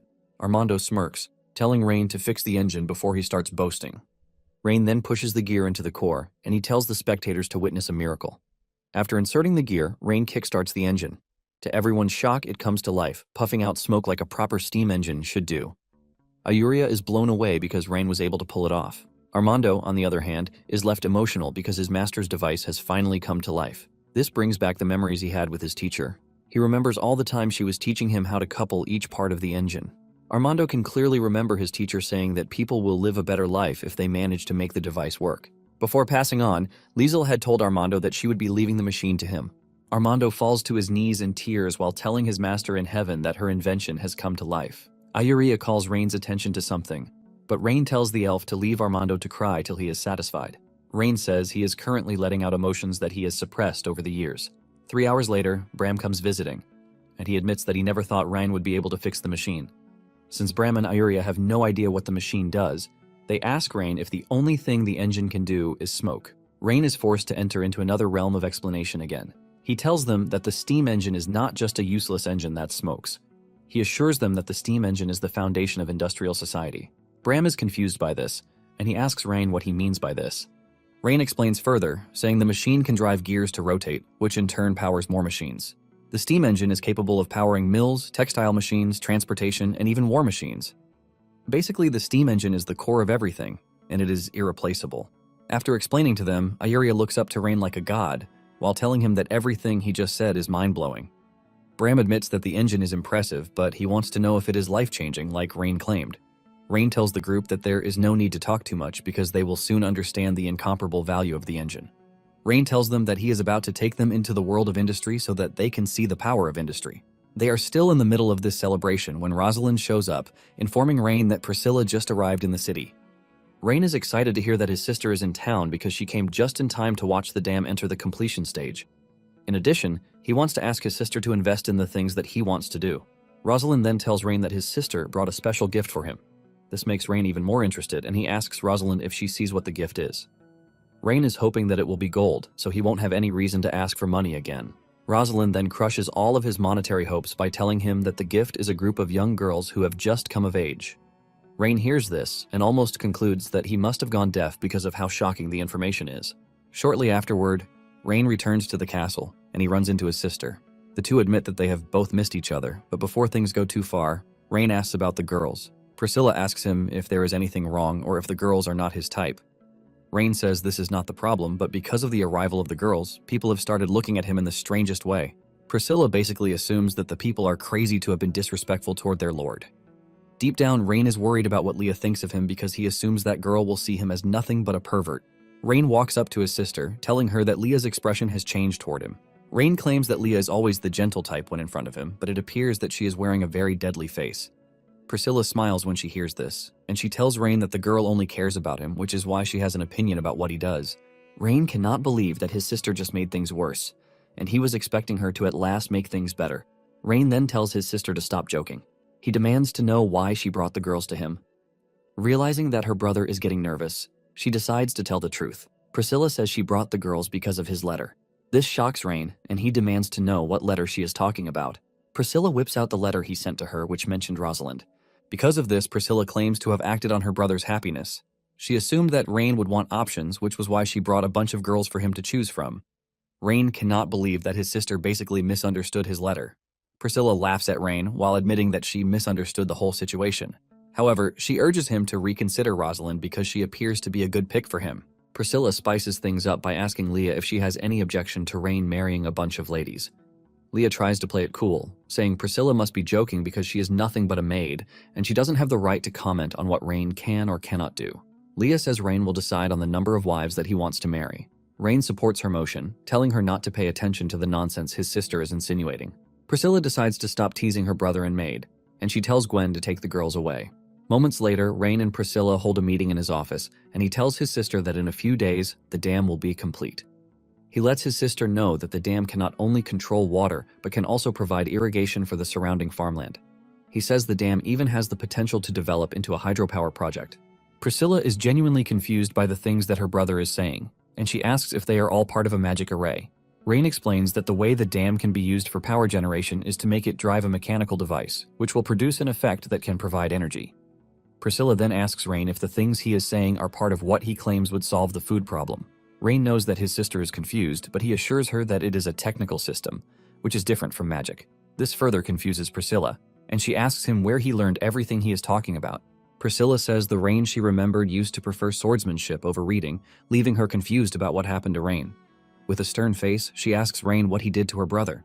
The question startles Rain, who totally forgot about what happened when he found himself in this world. Apparently, he was injured when he first arrived in this world, and it finally dawns on him that it is a swordsmanship accident. Rain realizes that he needs a solution to get out of the situation fast. Rain smiles, telling Priscilla that she is overthinking things because he is the same brother that she knows. Rain then explains to his sister that when he woke up a month ago, his body hurt so much that the only thing he could do with his time was to read books while he was holed up at home. Rain claims that it was during this time that he accidentally came across everything that he is explaining to her. Priscilla remembers a letter that Leah sent to her concerning this. Priscilla then asks if the books are from the family library. She also wants to know what the book looks like. Rain quickly whips out one of Liesel's notes to tell his sister that the book looked like the note.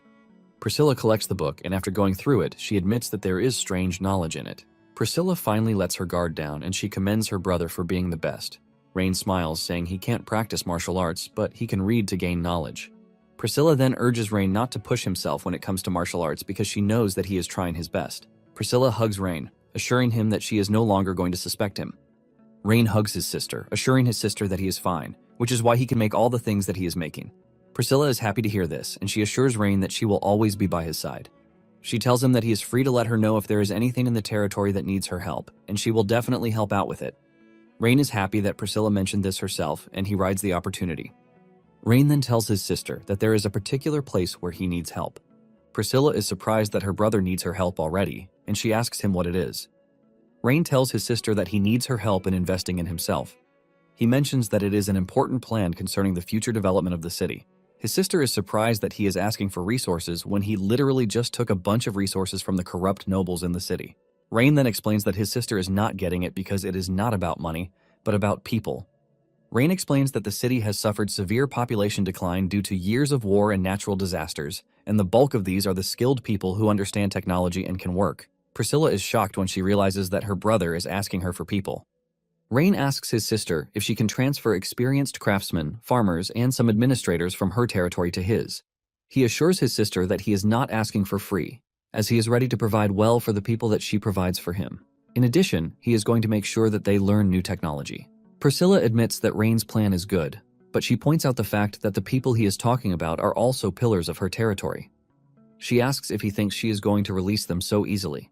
Rain then reminds his sister that she was the one who promised to fully support him. He also assures her that once the city develops, she is going to enjoy the benefits too. Priscilla finally agrees to send some people over, but she wants Rain to show her results first. She wants Rain to convince her that her people won't waste their time and effort coming to the city.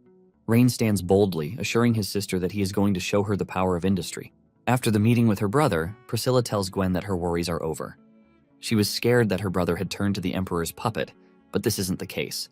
Gwen agrees that Rain is naturally intelligent and hardworking too. Gwen believes that he is going to develop the city better in the future. Priscilla agrees with her maid, but she lets her know that she is not ready to let go of what the Emperor did. Apparently, the Emperor was the one who poisoned Rain. Since the Emperor poisoned Rain, making it impossible for him to practice martial arts, Priscilla plans to get back at him too. Priscilla then tells Gwen to investigate the whereabouts of the prince and choose the easiest target to take down. Priscilla is ready to make the Emperor pay for what he did. Gwen assures her that everything will be taken care of pretty easily. Deep down, Priscilla is enraged because the Emperor touched the most precious person to her, and she is not shy to retaliate. Later on, a group of human movers is seen making their way through the forest with their merchandise. One of them complains that the large bulk of money that they get from their deal goes to Eldrick, who doesn't even do anything. Another thug supports him, saying they are the ones taking the risks, but Eldrick is the one enjoying the bulk of the proceeds. Their boss screams at them to keep their a-hole shut because no matter how greedy Eldrick appears to be, he is still the one backing them. The boss says the only reason they are able to come and go as they please is all thanks to Eldrick. Just then, their scout returns to tell them that there is bad news. He lets the group know that the mayor of the city has changed and is no longer Eldrick. The boss frantically demands an explanation, and the scout explains that he just arrived at the gate of the city and he found that none of the soldiers guarding the city were people he had ever seen. He says he even tried bribing them, but they refused and demanded to know why he was trying to enter the city so late at night. He was able to evade any investigation by lying that he was coming to the city to visit his relatives. This was when he finally learned that the city had changed hands. One of the thugs suggests that they go back, but the dude says there is no place for them to go back to. He says the women they are currently transporting were agreed upon by Duke Oscar and the slave traders of the Orvis Empire. If they fail to deliver the girls, they are not going to get the 3,000 gold coins that were promised. To make it worse, they won't be able to go back to Oscar with a half-assed report. One of them expresses his concern, saying the new lord of the city might be a tough guy. The leader doesn't think there is anyone who can't be bought with money. However, he already knows that they are going to earn so little on the current trip. Since they have encountered a bit of a problem, he suggests that they rest there that night. They are going to pretend to be merchants the next morning while taking fewer women with them. If they are able to blend in doing this, the leader says all they need to do is go on a few more trips. The fat ass in the team immediately suggests that their leaders give them the opportunity to enjoy themselves since they are staying the night. The other scumbags also agree with him, saying they don't know if they are going to die the next day, and it is only normal for them to enjoy themselves in the face of uncertainty. The boss then agrees to this, but tells his boys to leave the red-headed girl for him. The boys are happy to hear this, and they quickly grab the girls of their choice, telling them that they are going to enjoy themselves in the cave close to them. The girls beg to be set free, but the scumbags are already imagining all the bad things that they want to do in their heads. They pound on the girls, but before they can carry out their useless act, a voice echoes from behind, telling them to stop. They turn around to see Rosalind staring at them with so much killing intent, ready to tear them apart. The bandits are surprised to see a woman talking down to them. Rosalind asks them what they are doing, and the dudes tell her that she can obviously see that they are having fun. They even tease Rosalind, telling her to come and join them so that they can all have fun together, but this is only making the girl madder. She angrily hits one of them on the head, immediately splitting his skull into two. The others freak out when they see their friend crushed, but Rosalind doesn't give them time to react before pushing her spear into the fat, ugly dude. This is when the other bandits realize that they have bitten more than they can chew and they decide to run for it. They run to their boss's tent, screaming for help. The boss steps out to find his subordinates getting poked like barbecues. He screams at Rosalind, telling her to stop attacking his men. The surviving bandits crawl up to their boss, begging to be saved. The boss then asks Rosalind why she is attacking them when they haven't even offended her. Rosalind then points to the kidnapped girl to jog their memories in case it has slipped into their anus. The leader then tells Rosalind that she clearly misunderstood the situation because they are slave traders from Duke Oscar's territory. He brings out an official letter that is given to them by Oscar. The moment he mentions Oscar's name, Rosalind remembers that she has heard the name somewhere before. Rosalind then remembers that Rain told her earlier to keep an eye out for anyone coming from Oscar's territory. Rosalind asks why she is supposed to keep an eye out, and Rain explicitly replies that she is free to look for trouble. The bandit leader tries to bribe Rosalind with gold, but it is his unlucky day, since Rain has given Rosalind free rein to deal with anyone from Oscar's territory. Rosalind screams at the bandit leader, telling him that he is wrong to have come to cause trouble in Rain's territory. Rosalind then tells the bandits to kneel and beg her, while promising to pity them if they do. However, the bandit leader has so much ego to fill up a water tank, and he decides to call Rosalind the B word. The bandit leader reminds Rosalind that she is outnumbered, and she has no chance against them. Realizing that the bunch is not ready to give up, Rosalind spins her spear really hard to show that she is not messing around. She gives them one last warning, urging them to surrender or face the consequences of not doing so. The bandit leader decides to attack Rosalind, but all it takes for her to knock him down is a simple spin from her spear. Rosalind then sends him flying by kicking him in the chest. The dude crashes to the ground, unable to move, and Rosalind holds her spear to his neck. She tells the others to get on their knees if they are not ready to meet their maker yet. Just then, Rosalind's troops show up in the distance, asking her if she's fine. Rosalind orders the soldiers to round up the bandits and throw them in the dungeon while they await Rain's judgment. Later that evening, Rosalind makes her way to Rain's office to inform him that she recently captured a caravan from Oscar's territory. Rain is excited to hear this because he wasn't expecting Rosalind to find trouble that fast. He commends her for a job well done and asks her what the caravan was carrying. Rosalind reveals that the caravan was transporting slaves, and the bandits had Oscar's written letter with them. This pisses Rain off because everyone is just messing with the labor force that he is desperately trying to increase. After getting the details of the operation from Rosalind, Rain heads to the dungeon where the bandit leader is being held. Rosalind tells the dude that he is quite a bold man to have tried to conduct business in his territory. The dude smiles evilly while telling Rain that he is attracting big trouble to himself for going against Oscar. He advises Rain to cooperate with them because if not, he is going to suffer a miserable end. Rain points out that Eldrick must have cooperated with them for a long time, which is why he is so confident to speak the way he does. The dude boldly tells Rain that they sell many women to the Orvis Empire every year, and what Rain saw was just a small portion of their deals. This catches Rain's attention, and he asks if they have more women stashed away. Rain demands to know where the women are kept, and the dude decides to taunt Rain, telling him to bow down to him if he wants to know. However, this doesn't even guarantee the fact that he is going to tell him even if he begs him. Rain walks up to the dude to tell him straight to the face that his life belongs to him, and if he continues being stubborn, he may as well send him 6 feet below. The bandit leader shows no sign of remorse as he tells Rain that he doesn't need to fear him because Oscar is backing him. Rain then reminds the dude that he is currently in his territory, and Oscar's protection is nothing to him. The bandit leader remains stubborn, saying he can't be intimidated by Rain. Realizing that he is not going to learn unless he shows how serious he is, Rain tells Leah to teach him a lesson. Leah gladly whips out one of her daggers and hurls it into the dude's shoulder, causing him to scream in severe pain. The bandit leader crashes to the ground and starts begging while telling Rain that he is finally ready to talk. The bandit leader reveals that there is an abandoned hunter's cabin in the southern forest where the rest of the goods are stashed away. Rain then tells Leah to instruct Rosalind to gather the cavalry so that they can set out to rescue the girls. Rain then tells the dude that he seriously hopes that he is not lying, or else he is going to suffer a miserable fate. Deep down, the bandit leader is leading Rain and his men into a trap because Oscar's assassination squad is located in the cabin. Soon afterward, they arrive at the cabin, and Rosalind tells Rain that the bandit leader is not lying because the cabin appears to be occupied. Rain then tells Rosalind to set up an ambush to prevent anyone from escaping. Rosalind breaks down the door, and upon stepping inside, they see cages filled with young girls. Rain is concerned with the situation of the girls, and he orders Rosalind to get them all out. Just as she is about to make her move, an arrow comes flying directly at her head. Thanks to her effective reflex, she is able to cut down the arrow. She immediately screams out, telling Rain to be careful because they have fallen into an ambush. Rosalind orders the cavalry unit to protect Rain, and they all form a wall of shields around him. The assassins emerge from their dark corners, and the leader of the unit says he is aware that they are Edgar's men. Because of this, he says he doesn't want any conflict and would rather settle everything without using violence. Rosalind is pissed already, and she tells the dude that there is nothing to talk about with scumbags like him. However, Rain tells Rosalind to calm down so that they can hear what the dude wants to say. The assassin leader mentions that they have been in the business of selling slaves for Duke Oscar for years. He mentions that a high-quality female slave can sell for over 1,000 gold coins, and even the worst slave can still fetch 100 gold coins. The dude tells Rain that as long as he is willing to cooperate with them, they are going to give him a share of their profits every year. In fact, they are willing to find him some delicious-looking girls. He makes it sweeter by saying they are going to give him the girls for free. Rosalind is enraged by the stupid offer. But before she can make her contribution, Rain shocks her by asking the dude how much he is willing to give him.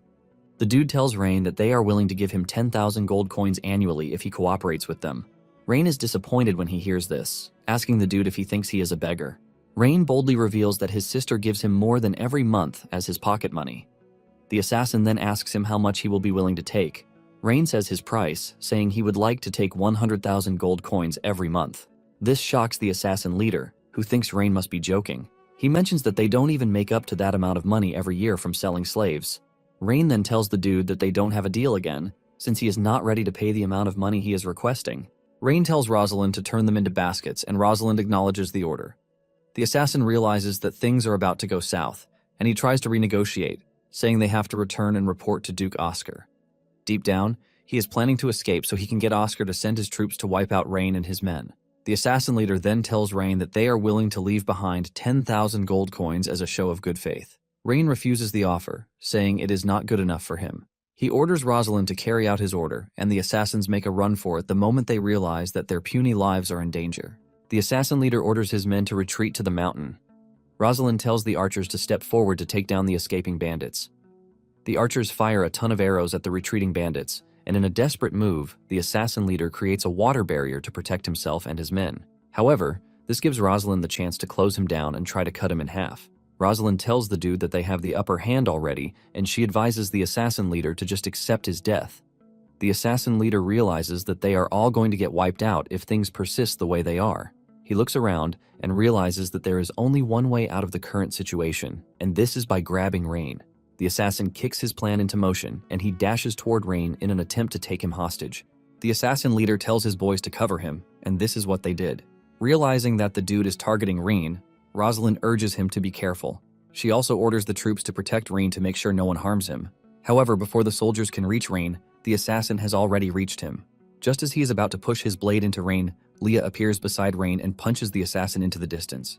The dude crashes into the ground, leaving a cloud of dust. He holds his head in frustration, realizing that Leah is not an ordinary maid. Instead of running away, he still makes a move to try and take Rain down. Just as expected, Leah sends him flying with a kick. He crashes to the ground in pain, and the troops surround him immediately. Leah is pissed that the dude even made a move to hurt her master, and she angrily dashes toward the assassin. However, the assassin sees this as a very big opportunity, since Leah is no longer by Rain's side. He throws a dagger straight at Rain, and before Rain knows what is happening, the dagger scrapes his arm. The girl screams out his name in fear, but he urges them not to panic. However, the fear that Rain is hurt forces the girls to run toward him to try and protect him. This breaks their formation, and the assassin leader believes he has found the perfect opportunity to escape. Rosalind tells the troops to surround Rain and escort him away. Rosalind also tells Leah to bandage Rain's wounds, but she suddenly realizes that Leah has vanished into thin air, leaving her to start questioning where the lady has disappeared to. The assassin leader sprints through the mountain, hoping to reach Duke Oscar so he can deliver the message of what happened to him. Suddenly, he runs into Priscilla, who is just standing there, as if she has been waiting for him to come. This shocks the dude, but he calms down when he realizes that Priscilla doesn't appear to pose a threat to him. Priscilla then introduces herself to the dude, sending a wave of fear through his body. He demands to know what the Duke's daughter is doing in the area. He fears that Oscar's terrible acts have been exposed. Priscilla then tells him that the other group he was fighting some moments ago are her brother's troops. The moment he realizes that Rain is the Duke's son, he almost pisses his pants out of fear. Priscilla talks about how the evening has been a pleasant surprise, but this confuses the dude. Priscilla then walks to him, telling him that her brother didn't disappoint her. She claims that Rain is the same smart and calm person who is able to maintain his composure when facing scumbags like him.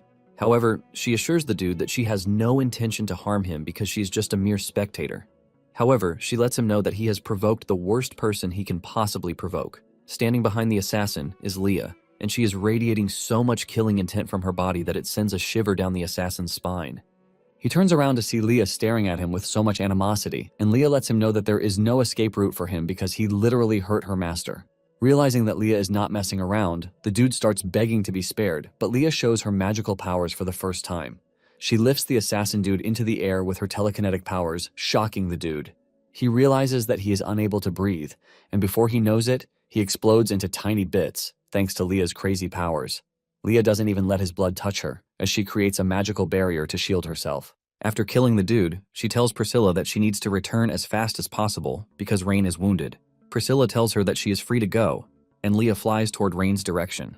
Priscilla then asks Gwen if she thinks she should warn Rain about what will happen to him if he crosses Leah. Gwen steps out of the pocket dimension to show that the family has a bunch of overpowered ladies posing as maids. Gwen tells Priscilla that she has nothing to worry about because no matter what, Leah will never lay her hands on Rain. Priscilla taunts Gwen, saying that the way she is speaking makes her brother sound like a scumbag, but she quickly clears the air, saying Priscilla misunderstood her. Priscilla teases her further, saying she might just have her marry Rain. With a slightly red face, Gwen tells Priscilla to stop messing around. Priscilla then tells Gwen to send someone to Oscar, asking him if he has gotten so bold because he is jobless. Priscilla sends a warning to Oscar to remind him of what will happen if he crosses her family. Gwen acknowledges the order, and Priscilla returns to her usual smiling self, suggesting that they return to the castle before Rain figures out that they are not around. When Rain returns home, Leah helps him check out his arm, and she looks really concerned while doing it. Rain tells her that she has nothing to worry about because it is nothing but a scratch. Gwen urges him to stop moving, and she lets him know that he is banned from stepping outside until his injuries heal. Rain rubs Leah's face, telling her that she has nothing to worry about because it is nothing but a scratch. The two are having their moment when Priscilla rushes into the room to check on Rain because she heard that he got injured. Priscilla rushes over to Rain to ask him if the injury will affect his future plans, but Rain assures his sister that the injury is not much because it is a mere scratch. However, Leah begs to differ because if the dagger had been half an inch off, it could have struck his heart, putting his life in danger. Priscilla agrees with Leah, telling Rain that he can't be joking with his life. Priscilla then demands to know what happened. Rain explains that Rosalind captured a bunch of bandits, and after investigation they found out that they had another hidden group of slaves in the forest. Rain explains that he took his men to the forest, and after negotiations failed, a fight broke out. Because of the dark environment, he couldn't see the dagger coming at him, which led to his shoulder being cut. Priscilla is pissed when she hears this, mostly because it is forbidden to carry out slave trading in the Edgar family's territory. Leah then reveals that, according to the information that they got, the bandits are Oscar's men. Priscilla cannot believe that Oscar had the balls to carry out such atrocities on their turf. Rain mentions that he was confident to do this because Eldrick was his inside man. Rain adds that they made a ton of money over the years, judging from what he heard. Priscilla admits that Eldrick has caused the family loads of problems, but she wants to know Rain's plan for the girls. Rain reveals that he plans to talk to the girls tomorrow. Since he is short-staffed, he is open to recruiting those who have nowhere to go. He plans to give them a basic education so that they can work in the city. Priscilla admits Rain has a good plan because it will help increase the city's labor force. She commends her brother, saying he is becoming more thoughtful with each day. Since there is nothing more to discuss, Priscilla decides to leave so that Rain can rest. However, she lets Rain know that she is worried about him, and Rain assures his sister that he is aware of this. Priscilla then tells Leah that she will be handing Rain over to her. Leah pledges her loyalty, telling Priscilla that she is going to make sure no harm ever comes to Rain again. Priscilla then steps out of the room to meet Gwen, who is waiting for her. Gwen asks her if Rain is fine, and she assures her that it is nothing serious because it is a minor injury. However, Priscilla is unhappy that her brother got hurt. Priscilla then summons Nox, telling him to go to the dungeon and ask the bandit leader what he knows. She orders Nox to keep the dude alive because Rain still needs to question him. The next morning, Armando shows up in Rain's office to pledge his loyalty to him. Rain teases him, reminding him of how he said he would rather die than serve a noble. Armando cannot believe that the dude he just pledged his loyalty to is busy acting like a clown in front of him. Nonetheless, Armando's loyalty has gone from 32 to 95, and Rain is happy to see this. He knows that he has finally gotten Armando under his wing, and he is going to work him to death in his factory. Armando is forced to tell Rain to stop fooling around and get serious for once. Armando asks him if there is anything he wants him to do, and Rain asks Armando if he is willing to become his subordinate. Armando replies, saying he is willing to serve Rain and be a loyal subordinate. The moment he answers this question, the system records him as the second talent that Rain has obtained. With a passionate voice, Rain tells Armando that he has become the director of the city's workshop. Armando is genuinely confused by this because he is an alchemist and doesn't know how this relates to being a workshop director. Rain then hands him a blueprint, telling him to study it first. Rain reveals that after the dam is built, they are going to gradually advance the industrialization process of the city. Armando takes a look at the blueprints and realizes that they are nothing short of genius. This shocks him, leaving him to start wondering if Rain is actually smarter than his master. The two are concluding their discussion when Rosalind rushes into the room to tell Rain that there's been an incident. Rain asks her what the problem is, and she reveals that the bandit leader held in the dungeon has been murdered, shocking Rain. Rain and the girls head to the dungeon to find the bandit leader's body lying cold in the dungeon. Rain asks Rosalind when she found out that the dude was dead, and she says the guard was the one who found him when he came to give the bandit leader water. There is a symbol on the wall, and Rain asks if there is any of them who knows what it means. Selena casts her magic on the symbol to decipher it, and she informs Rain that there are dark magic residuals in the dungeon. Rosalind is shocked when she learns that a dark mage is involved. Leah then tells Rain that he needs to get out of the room fast because dark mages are trash people. She says the residue from their magic could actually make him sick, but Rain takes this with a pinch of salt. Selena then supports Leah's suggestion, and she tells Rain that it would be better for them to get out of the dungeon first. She explains that dark mages usually hide in dark corners, and even though they act low-key, they are very deadly. Selena says dark mages possess powerful magic that can cause large-scale disasters like plagues. Rain is surprised when he hears this, and he is forced to ask if the mages are studying bacteria. Selena mentions that the motive for killing the bandit remains a mystery to them. She says if it is just to silence him, then they have nothing to fear. However, if the dark mage is targeting Rain, they have no choice but to make plans in advance. After leaving the dungeon, Rain visits the orphanage where the girls are being held. Rain introduces himself to them and tells them that he was the one who rescued them. He lets them know that they have two paths to choose from. The first path is to tell him where their homes are so that they can be returned to their loved ones. The second path is for those who have nowhere to go. He lets them know that he can find them jobs with food and lodging so that they can stay in the city. If they choose the second path, they have become his subjects, he says. After telling them the whatnots, he asks them if any of them knows where they came from. However, a stroke of silence hits the room, shocking Rain. He is forced to ask if there is none of them who knows where they came from. Iria then reveals that most of the children were abducted at a young age and have experienced too much deception and intimidation. Iria says this might have conditioned them to believe that there is no one who can genuinely help them. Iria lets Rain know that it might take some time for him to gain their trust. Rain boasts, saying there is no need for this because he is the best at coaching children. Rain then tells Leah to go to the kitchen to bring cookies for the kids, and he tells her to bring plenty. Once the cookies arrive, Rain tells the kids that the cookies they are looking at are the best. He gives one of the girls a cookie to try it out. He assures the girl that she is free to reject it if she thinks it's not sweet. The girl eats the cookie, and she munches on it with so much excitement that it catches the attention of the rest. The rest of the girls quickly rush to the tray to take their own cookies. They all munch on it happily, and Rain tells them that it is time they play a game of truth and dare. One of them asks what kind of game it is, and he explains that it's a simple game where they take turns drawing a question card. The person who draws a question will either tell the truth or accept a small challenge. He lets them know that answering or completing the challenge gets them a cookie. A few hours later, Rain has managed to bond with most of the girls. One of them introduces herself as Mia and says her home is east of the city in a small village called Glen. Rain pats her on the head, telling her that she is a brave kid for telling him this. He assures her that he is going to designate people to take her home safely. Rain then turns to Iuria, telling her to arrange for people to escort the children who know their homes. Rain figures out that he has to find someone to take care of the kids in the meantime. However, he decides to check if there is any promising talent among the girls. He knows that this is a rare chance for him to recruit them directly. He scans all of them but is disappointed to see that they are all ordinary. Suddenly, he notices that the redhead girl, Alia, has mind-blowing stats. Rain is blown away when he sees this because Elia's stats are almost the same as Leah's. Later on, Priscilla calls Nox to her to ask him why the bandit leader died. Nox then tells Priscilla that he didn't kill the dude. He mentions that the only thing he did was torture him for a while with dark magic. Priscilla asks if the dude knows anything, but Nox says no. Nox claims that the bandit appears to be in the lower ranks, which is why he knows nothing. This leaves a mysterious question because Priscilla doesn't know why someone would go through the stress of killing him if he doesn't know anything. Nox then explains that he suspects that the dude's death was to trigger something, not silence him. Nox reveals that there are some spells in dark magic that require a dead person as a prerequisite. Since they are dealing with complex entities, Priscilla tells Nox that he must ensure that Rain is safe at all times. Nox acknowledges the order, and Priscilla starts realizing that her trip appears to be a fruitful one. Elsewhere, Oscar is having fun in his bedroom when his attendant shows up to tell him that someone important has arrived to see him. Oscar is surprised that someone would disturb him while having fun, and he asks the guard who the guest is.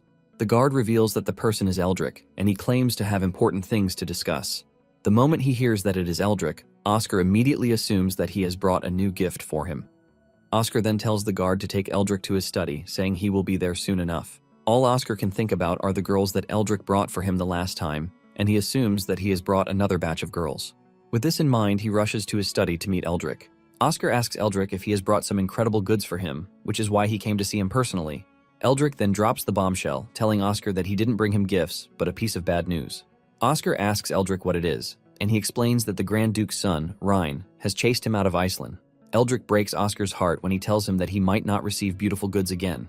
Oscar becomes agitated when he hears this, and he asks him why Edgar abandoned him even though he had worked for him for years. Eldrick explains that Rain is the new lord of the city, and he is an overconfident person who thinks he has everything under control. Eldrick reveals that he personally infiltrated Iceland the night before to kill the bandit leader working for Oscar. Oscar asks Eldrick if there is any possibility that Rain has discovered them, and Eldrick says yes. He reveals that this is the reason he risked coming to report the news to him. Oscar then asks if Rain will make a move against him, and Eldrick reminds him that the Empire does not allow cross-border slave trading. To make it worse, Oscar's political views clash with Edgar's. Eldrick is confident that the Duke might use this to strike back at Oscar. Deep down, Oscar is freaking out because he knows once the Emperor finds out about what he did, he is a dead man. Desperate to live, he asks Eldrick if he has any idea what to do. Eldrick reveals that when he left Iceland, he heard that the dam was completed, and he sees this as a good opportunity for them to act. Since Oscar has never heard of a dam before, he asks Eldrick what this means. Eldrick explains that with what he knows, it is a device that stores water. The water stored in the dam can also easily flood the lower district of the city. Eldrick wants them to use the dam to create a disaster, thus destroying the city and those living in it. Oscar will then seize the opportunity to send troops to occupy the city, ultimately solving all of their problems at once. Oscar is shocked to hear this, and he asks Eldrick if what he is saying is for them to kill the Grand Duke's son. Oscar is against this because he believes that they are dead men if the Grand Duke finds out. Eldrick reminds Oscar that he is dead either way if Rain reports him to the Emperor. Eldrick says the Grand Duke will not be able to say anything if they can push Rain's death to the dam's failure. He believes that it will be easy to do, since no one knows the essence of the dam in the first place. He adds that Oscar will get access to the kinds of beauties that he wants once he occupies the city. After hearing about the girls' part, Oscar finally agrees to proceed with Eldrick's plan. 3 days later, Rain hosts Elia in his office, and he is surprised that she has not said anything in the past days. He feeds her cookies just to get a word out of her, but she remains mute. Rain wonders just what sort of treatment the child went through to have made her totally autistic. Rain is wondering what he can do when Lillian rushes into the room to tell him that the dam is complete. Rain is happy when he hears this, because he has finally gotten a bit of good news. Rain tells Leah to summon the elves and the nobles in the city so that they can come and witness the moment. He is excited to show them that the city has entered into a brand new era. Rain then turns to Elia, asking her if she is ready to follow him to the opening of the dam. He assures her that it is going to be a lively event where there is going to be plenty of food and drink. In addition, there are going to be girls and boys her age at the event.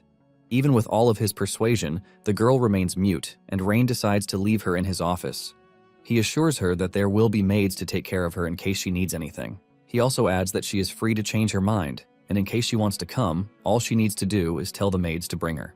Arriving at the dam, the Elven Queen expresses her doubt about the durability of the dam. She tells Rain that elves are basically powerless against flash floods, just in case things go wrong. Rain then tells the lady that she doesn't need to worry about anything because he specifically monitored all the processes and everything was done in the right way. He lets the queen know that she is about to witness true power. Selena then shows up telling Rain that everything he told her has been put in order. She reveals that they have installed 3 thick stone slabs at the dam's outlet to withstand the impact of the water flow. She also mentions that they have set up an iron gear system to regulate the water flow and prevent the dam from suddenly losing control. Rain is happy to hear all of these, and he informs his guests that they are going to be the ones to perform the first opening of the floodgates. The Elven Queen remains scared, and she points out the fact that there is so much water on the other side. She tells Rain that if there is a slight mistake, the farmlands below will face a disaster. Priscilla also shows her concern by asking Rain if opening the gates is safe because of how massive the gates are. Priscilla reminds her brother that they can't gamble with the lives of the people. Rain once again assures the two that the amount of water in the dam poses zero threat to them. He explains that the dam's design has undergone several experiments and verifications. In fact, he personally made sure he ensured the safety of every step. Rain reveals that the water will flow smoothly downstream and the farmlands will receive ample irrigation. Rain tells his guests that they have nothing to worry about because they are about to witness a miracle. The ladies then step forward to join Rain to start the dam. They are about to do this when Eldrick appears above them. Eldrick arrives with his usual annoying smile. The elven is confused, and Priscilla explains to her that Eldrick is the former lord of the city, who rebelled and was driven out by Rain. Rain is surprised that Eldrick actually showed his face at the opening of the dam. Rain asks him what he is doing there, and Eldrick proudly reveals that he has joined the Orvis Empire to become a noble. Rain smiles, asking if he has come to turn himself in because he doesn't like the way he is being treated by the Empire. Eldrick smirks, telling Rain that he is there for revenge. Rain laughs when he hears this. He mocks Eldrick, asking him if he is brain dead because he came for revenge on his own. Eldrick confidently replies that he didn't come alone. He reveals that he has positioned a team of powerful mages upstream, and they are ready to cast a powerful water elemental magic. With the help of the upstream current, he is confident that their magic will rush down and destroy the dam he is so proud of. Once the dam is destroyed, the city and its people are automatically doomed.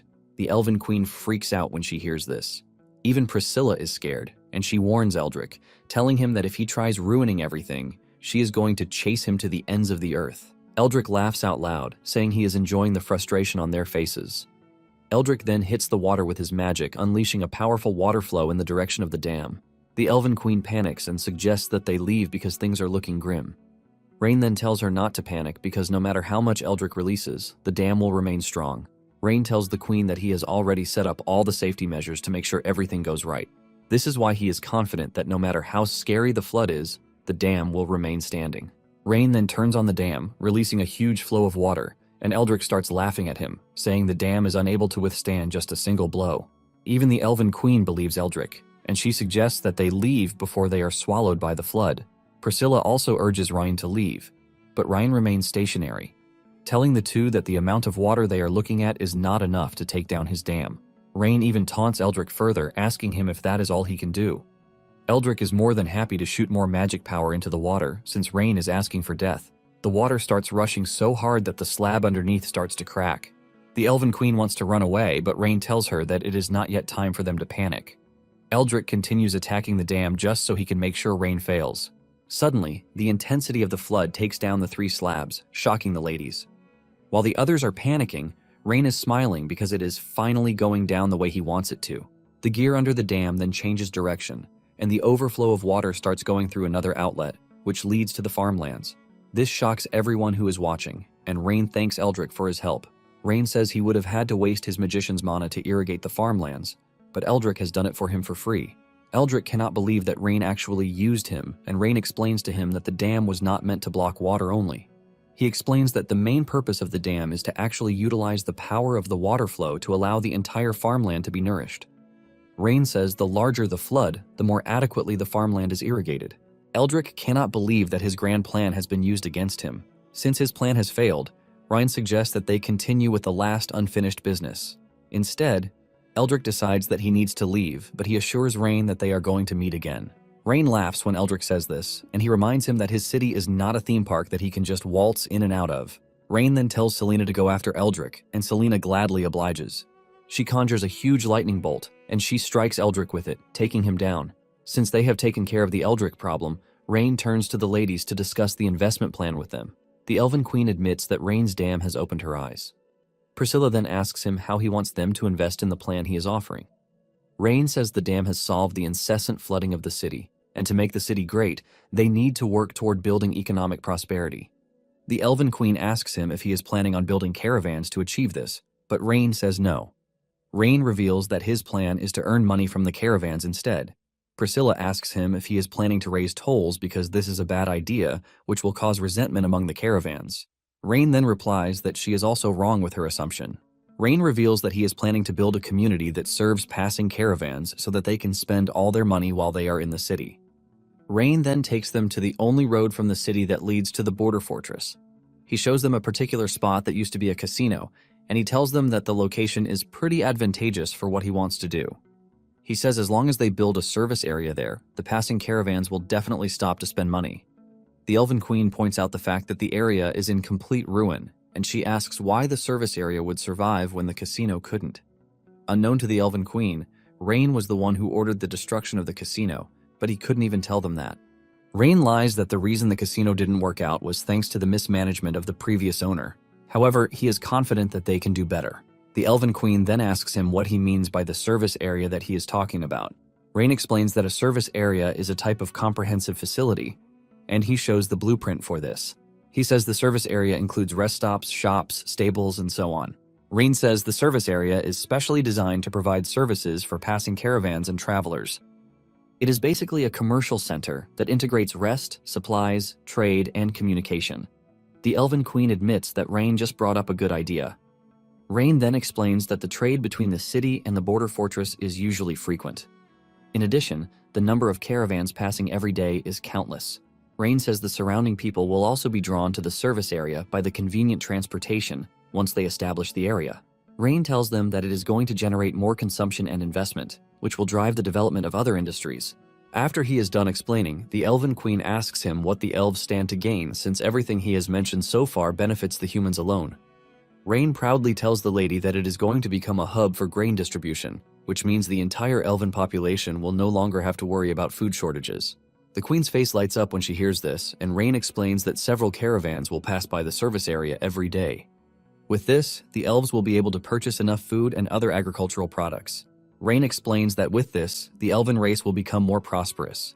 After hearing all of his boring talks, the Elven Queen informs Rain that she is willing to believe in his plan. She tells Rain that if the road can bring endless food and prosperity, then the elven race will support him with everything they have. Rain is relieved to hear this, and he asks the Queen how much she is willing to invest for a start. The Queen tells Rain that she would like to test the waters with 150,000 gold coins first. She assures Rain that if the investment is effective, she will provide more. Rain is blown away when he hears the amount of money that the lady is willing to drop at once. This is when he finally understands what it means to be rich. Rain cannot believe that he just landed a big fish, who will single-handedly sponsor everything he needs. The Queen then tells Rain that she is going to send her own people to supervise the project. Rain assures the Queen that she has nothing to worry about because he is personally going to supervise the task to ensure it meets the highest standards. After the meeting, Rain rushes over to tell Leah that everything went smoothly. Leah then replies that it is all thanks to his wisdom and persistence. Rain says the investment issue might be out of the way, but there are still other issues like fund management that need to be tackled. He tells Leah to get him Selena, and moments later, Selena shows up. Rain asks her if she knows what cooking the book means, but she is entirely ignorant of this. Selena says the only thing she knows is curses and magic, leaving her completely clueless when it comes to math. Rain also asks Armando if he knows, but the dude also has no idea. He mentions that he is still trying to figure out the director's task that he gave him. Rain almost faints when he realizes that the two smartest people in his court have no idea how to cook the books. Rain starts to wonder if he is supposed to spend all of his money on construction, but he quickly trashes the idea, saying he has to save some for a rainy day. Leah then suggests that they ask Priscilla for help, since it is something that deals with economics. Leah reveals that Priscilla's territory has many business geniuses, and they are supposed to understand what it means by cooking the books. Rain rejects the suggestion, saying the task has to be carried out by someone he completely trusts. He adds that the fewer people who know about it, the better. Desperate to find a solution, Rain orders that they bring all the merchants in the city to him. Meanwhile, Wilvinia has arrived in the city, and her only job is to make sure she convinces Rain to release Castile so she can save her father. Wilvinia steps into the city and notices the strange crowd gathering. She asked one of the citizens what was happening, and he revealed that Rain is holding an accounting exam. He says everyone is excited to join in on the fun of it. Wilvinia is confused, and she asks what the accounting exam means. The dude confesses that he also doesn't know, but Rain has promised to hire anyone who passes the exam. In addition, the person who passes is entitled to one wish from Rain. Wilvinia immediately becomes curious and interested because she knows that once she passes the exam, she might have the chance to get Rain to unconditionally release Castile. Everyone starts rushing over to their seats for the exam, and Rain is personally supervising. He especially tailored the exam for the upcoming service area project. He believes that it is genius to have thrown the unsolvable problems at the interviewees. Rain is already imagining what the future of the city will look like. One of the examiners comes rushing to Rain to tell him that someone has finished their exam, and the person is the manager of the city's brothel. Rain is glad to hear this because he had high hopes for the city in the first place. However, his high hopes were instantly crushed when he realized that the paper was blank. The dude literally didn't write anything, and his excuse is that he doesn't understand the questions at all. Rain asks him why he decided to take the exam when he knows nothing about the questions he is asking. The dude defends himself by saying the terms used in the questions like balance sheet, depreciation, and amortization are just way too complicated for him. Rain cannot believe that no one understands cooking the books the way he wants. He feels like they are all going to end up in prison if he tries to make it clearer than he already did. Basically, cooking the books is manipulating financial records to hide losses, embezzle funds, or mislead stakeholders. After he is done scolding the dull guy, another examiner shows him an answer sheet that looks promising. However, the dude only told Rain that he has an 8-year-old daughter who is not betrothed yet, and he would like Rain to have the girl. Rain cannot believe his eyes when he sees this, and he wishes that he could just throw the dude in jail to go through a thorough ideological re-education. Rain holds his head in frustration, and the people notice this. Wilvinia also notices this, and she finally decides to take the exam. She approaches one of the guards, who asks her who she is. She simply replies that she is just a tourist and asks to be given one of the test papers. Since everyone, aside from the elves, is allowed to take the test, the guard decides to give the lady a trial. However, he lets her know that no one has answered more than 2 questions already. Wilvinia sits down to attend to the questions, and she almost loses her mind when she realizes that Rain is basically hiring someone to help him cook the books. She concludes that Rain is no different from the corrupt officials in their country. However, she knows that she is going to get the leverage over Rain if she can answer the questions correctly. She decides to push her self-respect to the side, since her father's life is more important to her. Rain is already at his limits when Wilvinia submits her test paper. Rain checks it out and his mind is completely blown away. He is forced to admit that she is a freaking genius. She even did it better than he expected, but he noticed that he had never heard her name before. He then asks her where she is from. Wilvinia mentions that she is from the Orvis Empire, and the guards immediately swing into action, ready to take her down. However, Rain stops them and asks Wilvinia why she has come to Iceland. Wilvinia casually replies that she is there to negotiate, and this catches Rain's attention immediately. Rain then takes Wilvinia to his office, where he tells her that he is extremely satisfied with her answers. He asks her if she is the financial advisor to the Orvis Empire, but she says no. She mentions that she only knows a little about finance.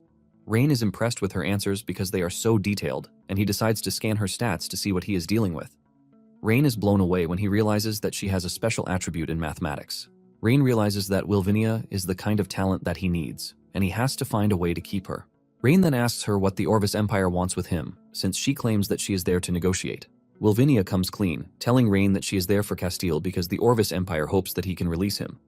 In exchange for releasing Castile, the Empire is willing to give him a generous amount of money. Rain is interested in the exchange, but he lets Wilvinia know that he is not interested in money. She is shocked to hear this, and she starts to figure out that Rain might actually want the territory for himself. Wilvinia then asks him what his conditions of release are. Without holding back, Rain points to Wilvinia, asking her if she is ready to be his retainer.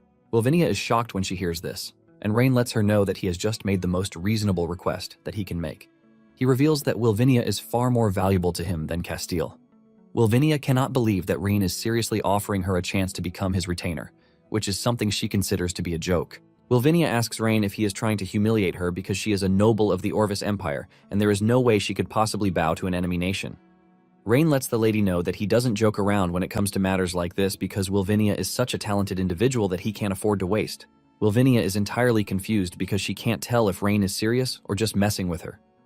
At the same time, she can see that he is not joking, but she is worried that Rain might not release Castile if she refuses his offer. Wilvinia then asks her if he is going to deny her request if she refuses to become his retainer. Rain smiles, saying this is not going to be the case. This surprises Wilvinia, who is not expecting Rain to just give in so easily.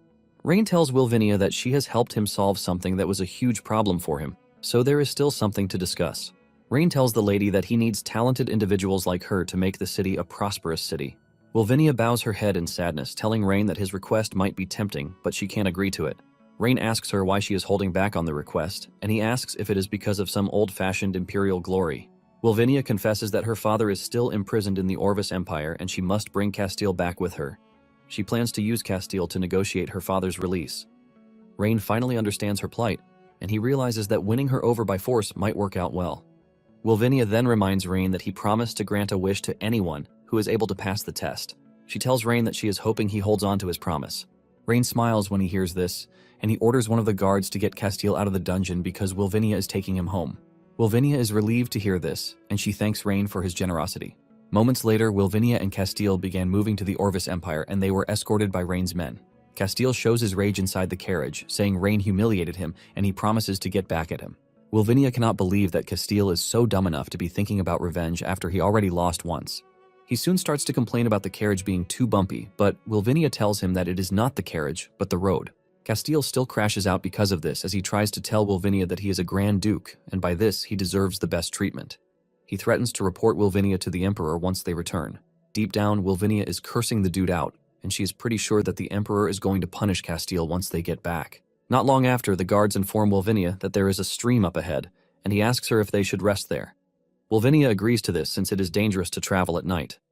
While they are settling in at the stream, Wilvinia cannot get her mind over the request given to her by Rain. She doesn't want to believe that Rain is willing to hire her as his retainer. Just then, Castile spots one of the maids, and his attention immediately shifts to her. He grabs her and demands to have fun with her, but the girl urges him to let her go. Castile is pissed that the girl is rejecting his offer, and he angrily slaps her across the face. Wilvinia is disgusted by this, and she urges Castile to show some semblance of nobility. However, Castile is a pig, and he tells Wilvinia to get out of his sight because the matter doesn't concern her. Suddenly, the Emperor's assassin appears out of nowhere and pushes a knife straight into Castile's chest before he can even react. This leaves Wilvinia shaken, and she starts sweating all over. The terrifying assassin then turns to Wilvinia, telling her that it is her turn to die. Wilvinia and the maid make a run for it, and they alert the soldiers that they are under attack. The leader of the unit cannot believe that there is someone bold enough to go after the Duke of the Orvis Empire, and he immediately orders his men to be careful. The assassin shows up, telling them how easy it is since they are all gathered. He plans to wipe them out at once, but the leader of the escort unit urges the assassin to surrender since they have him surrounded. The assassin laughs at them, telling them that they are the ones who are actually surrounded. With just a loud whistle from the dude, hiding Orvis soldiers emerge from their hiding place. Wilvinia is shocked to see soldiers from the Orvis Empire in the forest. The leader of the escort unit is in disbelief when he realizes that the assassin is colluding with the Orvis army. The assassin decides to let them in on the secret, since they are all going to die anyway. The assassin mentions that the Emperor wants a war, and he wants to use them as the catalyst for the war. He lets them know that their deaths will be a reason for them to be able to invade the Iceling city. Wilvinia doesn't want to believe this, but the assassin assures them they are all facing the grim reality of things. The assassin orders his men to go after Wilvinia and the escorts. Wilvinia trembles in fear, and she considers herself a failure because she has managed to involve herself in politics, which her father was always warning her about. She now understands why her father didn't want her near politics, because she is just a kind soul. Just as they are about to meet their makers, Rein's voice echoes through the tree line, and with it emerges his troops. Rein mentions his dissatisfaction that the Empire has dared to cross into his lands to kill people. The Orvis army nearly wet themselves when they saw this because they had already scouted the area beforehand. Rein mocks them, telling them that the methods that they use are simple and unrefined. Wilvinia is surprised by Rein's arrival, and she asks him why he came. Rein then asks her if she is so naive to the extent that she thinks the Emperor would allow Castile to return safely. Wilvinia is shocked to hear this, and she asks Rein if he knew this all along. Rein says yes, and he assures Wilvinia that she would have died before getting to the Orvis Empire. Wilvinia asks him how he knows this, and he reveals that the Empire has wanted to use her death as an excuse to start a war. Surprisingly, Rein is not against this. The assassin tries to act tough, and he tells his soldiers that they have to kill Rein so that the city can fall into chaos. The soldiers charge toward Rein and his men, and Rein casually tells Rosalind to wipe out the invading soldiers. Rosalind descends into the battlefield from above just so she can aura farm and show the enemy troops how it's done. A fierce battle ensues, but Rosalind is on another level, and she creates a decimation scene across the battlefield, causing the enemy soldiers to start trembling in fear. She looks like a total maniac in battle, and the soldiers start admitting that she is just too strong, and they might not have a chance against her. The assassin urges his men to stand strong because Rosalind is just one person, and they can take her down. Since the assassin is so brave, Rosalind turns her attention to him. She almost smashes his head in with her spear, but he narrowly escapes the strike. The assassin blocks her attack, and one of the soldiers tries to sneak up on her from behind, but Rosalind renders him limbless on the spot. Rosalind then turns to the assassin again, and she delivers a high-powered kick that sends him staggering backwards. He coughs in exhaustion, and Rosalind urges him to surrender if he doesn't want to die. The assassin boldly tells Rosalind that he is not scared of her, and she gives him a reason to be. She dashes toward him at a blinding speed, which he is not able to react to. Rosalind lands a strike on his shoulder, causing the dude to fall to his knees. The enemy soldiers see this, and conclude that Rosalind is way above their league. Even the assassin now realizes that Rosalind's strength is completely beyond his expectations. Standing in the rear is Rein, and he is also impressed by what he is watching. He realizes that Rosalind is going to be totally unstoppable when she starts wearing a bulletproof vest and wielding a submachine gun. Rosalind then urges the enemy soldiers to drop their weapons, surrender, or die. The soldiers have no choice but to start dropping their weapons as they beg to be spared. The assassin tries to rile them up to fight, but the soldiers prioritize their lives. Rosalind then informs Rain that all the enemy troops have been captured. Rain is glad to hear this, and he commends Rosalind for a job well done. The assassin is brought to Rain, and surprisingly, he tells the soldiers to let the dude go. The assassin urges Rain to kill him if he wants to, because he is never going to beg for mercy. Rain smiles when he hears this, and he assures the dude that he has no intentions of killing him. The assassin is shocked to hear this, and Rain tells him that he is sparing his life because he needs him to pass a message along. The assassin wonders who he is trying to send a message to, and Rain says the message is for the Emperor of the Orvis Empire. This shocks the assassin, who starts racking his head in an attempt to figure out what Rain wants to do. Rain tells the assassin that since the Emperor is looking for an excuse for war, he is willing to satisfy him. Rain tells the assassin that he is going back to the Empire to tell them that he was the one who betrayed the Alliance and killed Wilvinia while they were returning to the Empire. Rain basically tells the assassin to pin everything that happened on him, but he is waiting to show the Empire why they are not supposed to mess with him. Rain then tells Wilvinia to return to the city with him, since the Empire was already planning to kill her. The assassin finally leaves, but he tells Rain that he is going to regret his decision to let him live. After the assassin has vanished, Wilvinia asks Rain if he is not scared that the Empire is going to launch a full-scale attack on him and the city. Rain says he is more afraid that the Orvis Empire army might not come. He confesses that what he actually wants can only be given to him by the Orvis Empire. Wilvinia asks him what it is, and Rain smiles before revealing that he wants the land of the Orvis Empire. Rain then tells Rosalind to take back all the prisoners and reform them into workers. Rain is glad that he just got a new set of workers because he was already short-staffed. Later on, Rain takes Wilvinia through the dark lobby of the castle, and Wilvinia assumes that Rain is leading her into the dungeon. However, Rain shocks her, telling her that he has no interest in keeping her locked up in a dungeon. Rain takes her into the math room, where Selena has almost lost all of her brain cells, trying to figure out how the abacus works. Rain then tells Selena that she doesn't need to stress herself again because their savior has arrived. Wilvinia is shocked when she sees the number of accounts that Rain is trying to cook up. Rain then tells Wilvinia that the Elven Queen will be coming for a financial report in 3 days. Rain wants Wilvinia to help him set up the account and hide everything he doesn't want her to know. Some days later, Wilvinia shows up totally sleep-starved to show Rain all the accounts that he asked for. Rain checks them out, and he commends Wilvinia for a job well done. Wilvinia is glad that Rain is satisfied because she, on the other hand, is just trying to survive. Rain then assures the lady that he has no intentions of killing her, since he is the one who brought her back himself. Rain then asks her what reward she would like for helping him falsify the accounts. Wilvinia reveals that she actually wants something, but she doesn't think it's something that Rain can actually do for her. Rain smiles when he hears this, and he asks her if she wants him to rescue her father. Wilvinia is stunned when Rain says this because she didn't even say anything. She starts wondering if the dude can read minds. Rain tells her not to be surprised because he figured it out easily, thanks to human emotions being the easiest thing to see through. Wilvinia then asks him if he can truly rescue her father. Rain lets her know that there is no deal in this world that he can't make. Upon hearing this, Wilvinia realizes that Rain is actually someone she can trust. However, she thinks rescuing her father is too much of a reward for a mere creation of fake accounts. She then asks him what else he wants from her. Rain is glad that Wilvinia is such a smart person. He then explains that Wilvinia has been cooking the books for him in the past couple of days, and all he wants is for her to continue doing it. In addition to this, Rain wants Wilvinia to become his retainer. This shocks Wilvinia, who thinks Rain must be joking with his request. Rain then tells Wilvinia that he is not a joker, and in addition, he hates trouble more than anything else. Rain doesn't think it would be a good idea for him to help rescue Wilvinia's father, then send her back to the Empire, with a chance that she's going to stand against him. Rain makes it simple for her that if she wants to save her father, all she has to do is become one of his subjects. Wilvinia is conflicted by this because she is being asked to betray the Orvis Empire. However, if she refuses the offer, her father might as well die in the shithole. Rain notices her conflict, and he tells her that she is not mandated to answer immediately. Rain mentions that Wilvinia has been up all night for a couple of days, which has caused her to be tired. Rain advises her to get some rest, and once she is done resting, she is free to think over her decision carefully. Rain then turns to Leah, telling her that they need to check out the construction site. Moments later, Rain arrives at the site, and the team leader welcomes him, telling him to come with him so he can show him the ongoing progress of the site. Rain is glad that the construction is going smoothly, and this is thanks to the additional labor they are getting from the prisoners. Rain then notices a supervisor beating one of the prisoners harshly, and the team leader mentions that the dude lost his family a few years ago when the Orvis Empire invaded the city. It is because of this grudge that he is acting cruelly to the prisoners. The team leader wants to talk to the dude about it, but Rain stops him. This shocks the team leader, and Rain reminds him that the Orvis Empire army didn't go easy on the civilians when they invaded, so there is no reason to go easy on them too.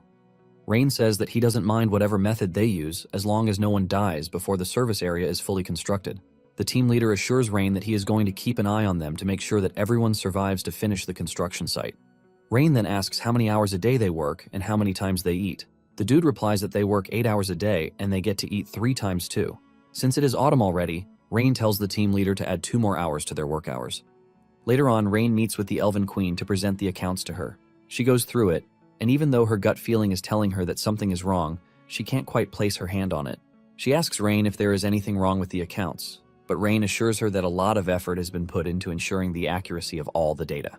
The Elven Queen decides to take Rain's word for it, and she tells him that she hopes he doesn't let her down. Since she is satisfied with everything she has seen so far, she provides Rain with the promised 150,000 gold coins.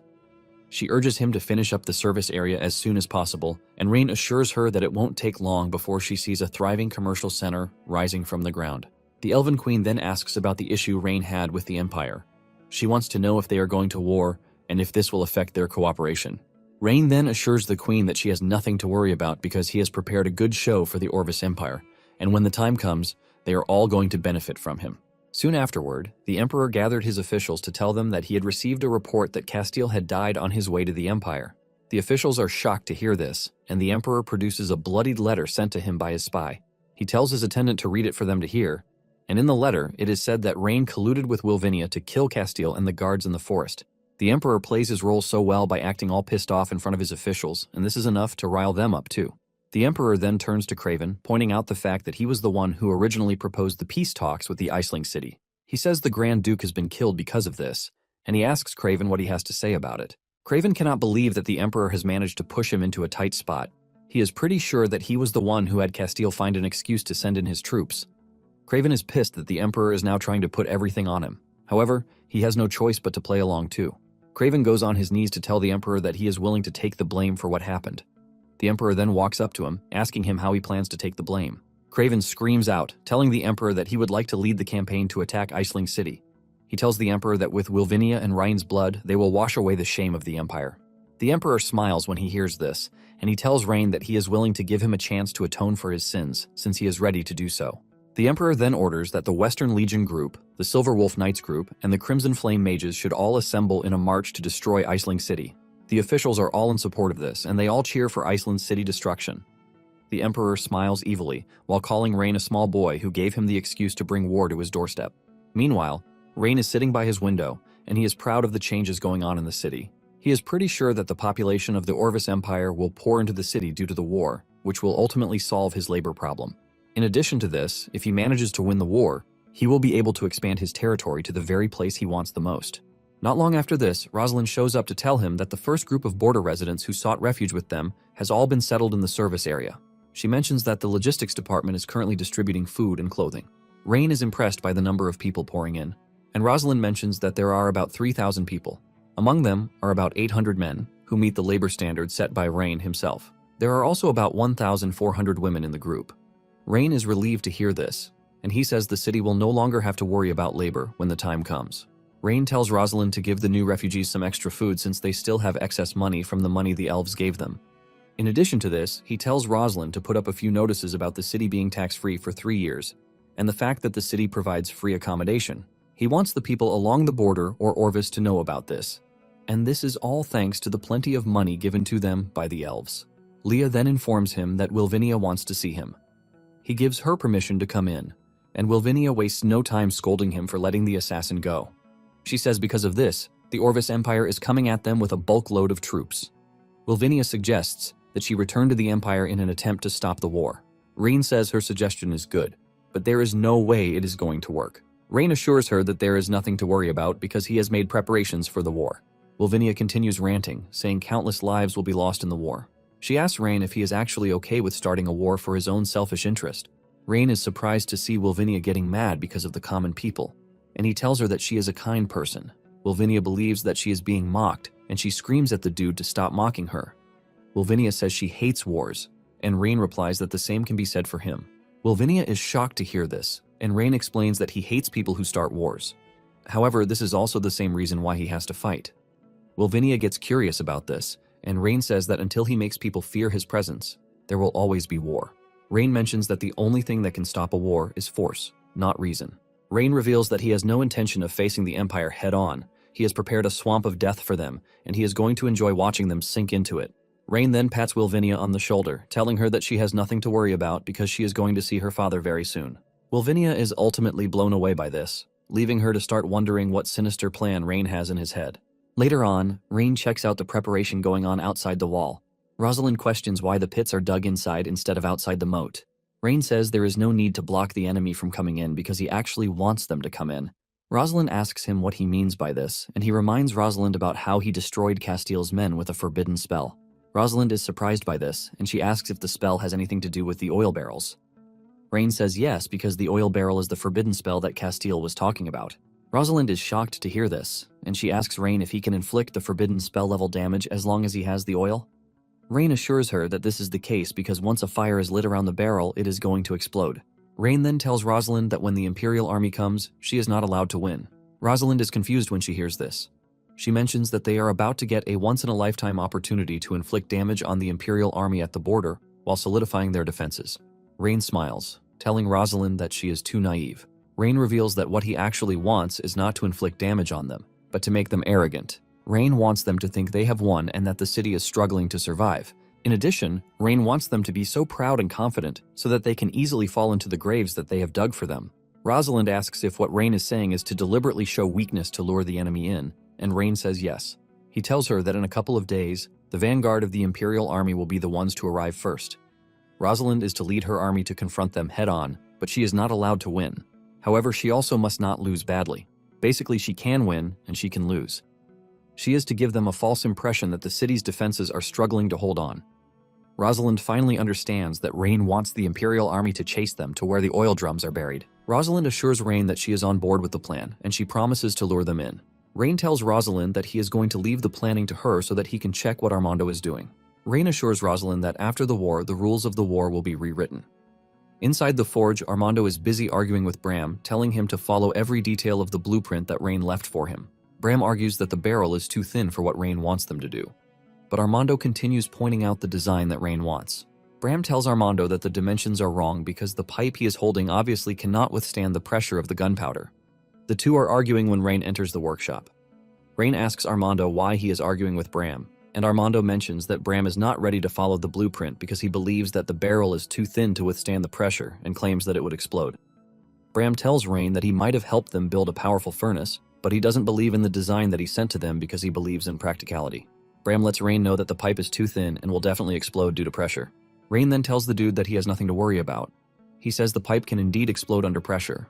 Bram celebrates when he hears this, telling Armando that he is right all along. Rain then cuts in, telling him that as long as the pipe is designed according to the rules, there will be no problem. Rain mentions that the gun's design is the result of precise calculations and numerous trials. He adds that in terms of gunpowder usage and firing range, it will not explode as long as they control it properly. However, it is going to exert an astonishing and overwhelming power. Bram then tells Rain that, considering the size of the tube, he doesn't think it can have as much power as Rain is claiming it to be. Rain assures him that from 50 meters away, a single shot can penetrate the chest of a heavily armored cavalryman. The dwarves hear this and burst into laughter, believing that Rain is just messing around with them. Since there is none of them who are ready to believe him, Rain tells them to follow the design and produce just one gun for him. Bram agrees to this, saying they are going to see if the drawings would produce what he said. Bram is also curious to see if Rain's understanding and wisdom on things can actually break their belief. Soon afterward, the dwarves finish making the gun. Rain checks it out, and he is impressed by the gun because it was made to perfection. Bram immediately demands to see the power of the gun, which Rain claims to be overwhelming. Rain suggests that they go outside to test it out. Armando is worried about the safety, and he asks to test it instead, but Rain assures him that he has nothing to worry about. He tells Armando that his design would allow the gun to fire stably. They step outside, and they place a knight's armor in the distance for Rain to shoot. Rain fires the shot, and to their shock, the bullet travels with so much power and speed that it breaks through the armor. The dwarves cannot believe their eyes at the amount of firepower that the gun can produce. Bram stares at it with so much terror and realization that it can actually pierce through the finest knight's breastplate. Bram is left questioning where Rain got all his insane ideas from. Bram figures out that the emergence of the gun is enough to change the war landscape and might as well end the knightly era. Rain then turns to Bram to ask him if he is now convinced. Bram goes on his knees, telling Rain that he and the dwarves will forever be loyal to him. Bram admits that Rain's wisdom far surpasses theirs, and he assures him that they are willing to become his blacksmiths so that they can forge the strongest weapons for him.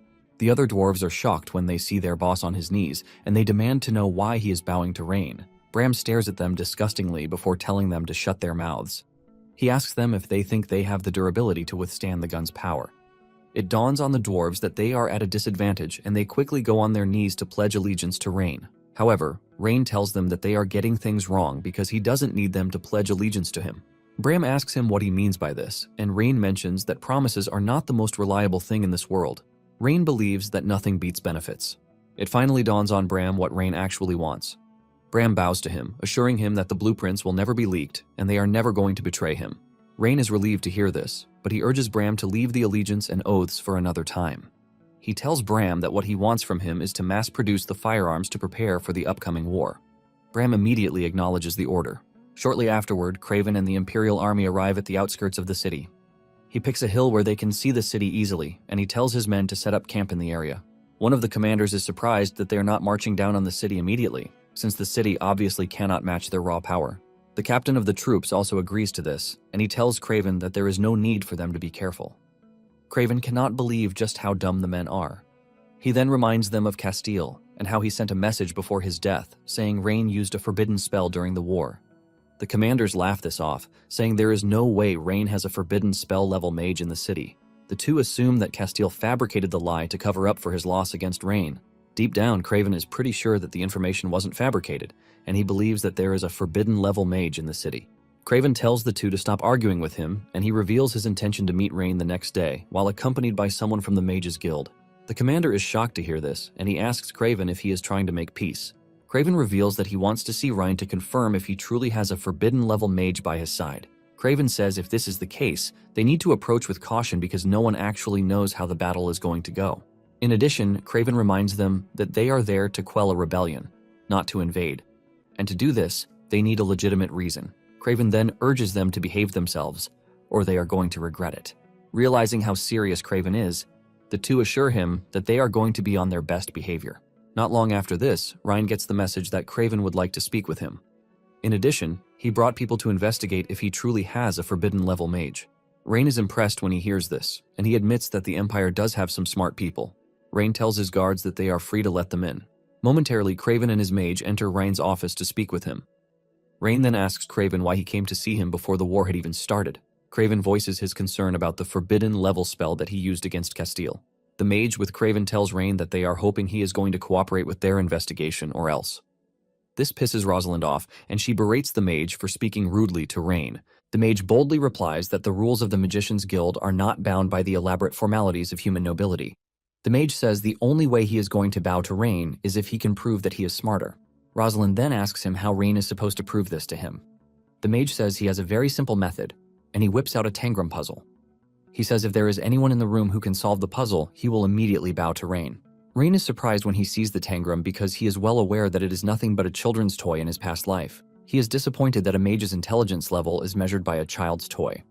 Selena also recognizes the puzzle, and she reveals that it is a puzzle meant for the mage's advancement exam, and there are always countless possible arrangements for it. However, in rare cases, the puzzle can be perfectly pieced back into the frame. Selena explains that the puzzle tests the mage's extraordinary spatial imagination and logical thinking abilities. The Empire mage confidently says Selena is right.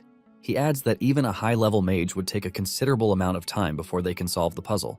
In fact, it took him in person a whole month to finally solve it. He then tells Rain that if he is able to solve it, he will immediately bow to him. Rain wears a look of disappointment because he can't believe that the dude used a month to figure out a 4-year-old's educational toy. Selena then decides to give it a try, since she solved a similar tangram puzzle during the high-level mage's exam. Selena picks it up, but after so much trial, she fails to put it together. She apologizes to Rain for being so incompetent, and the Empire's mage rides the wave to insult her.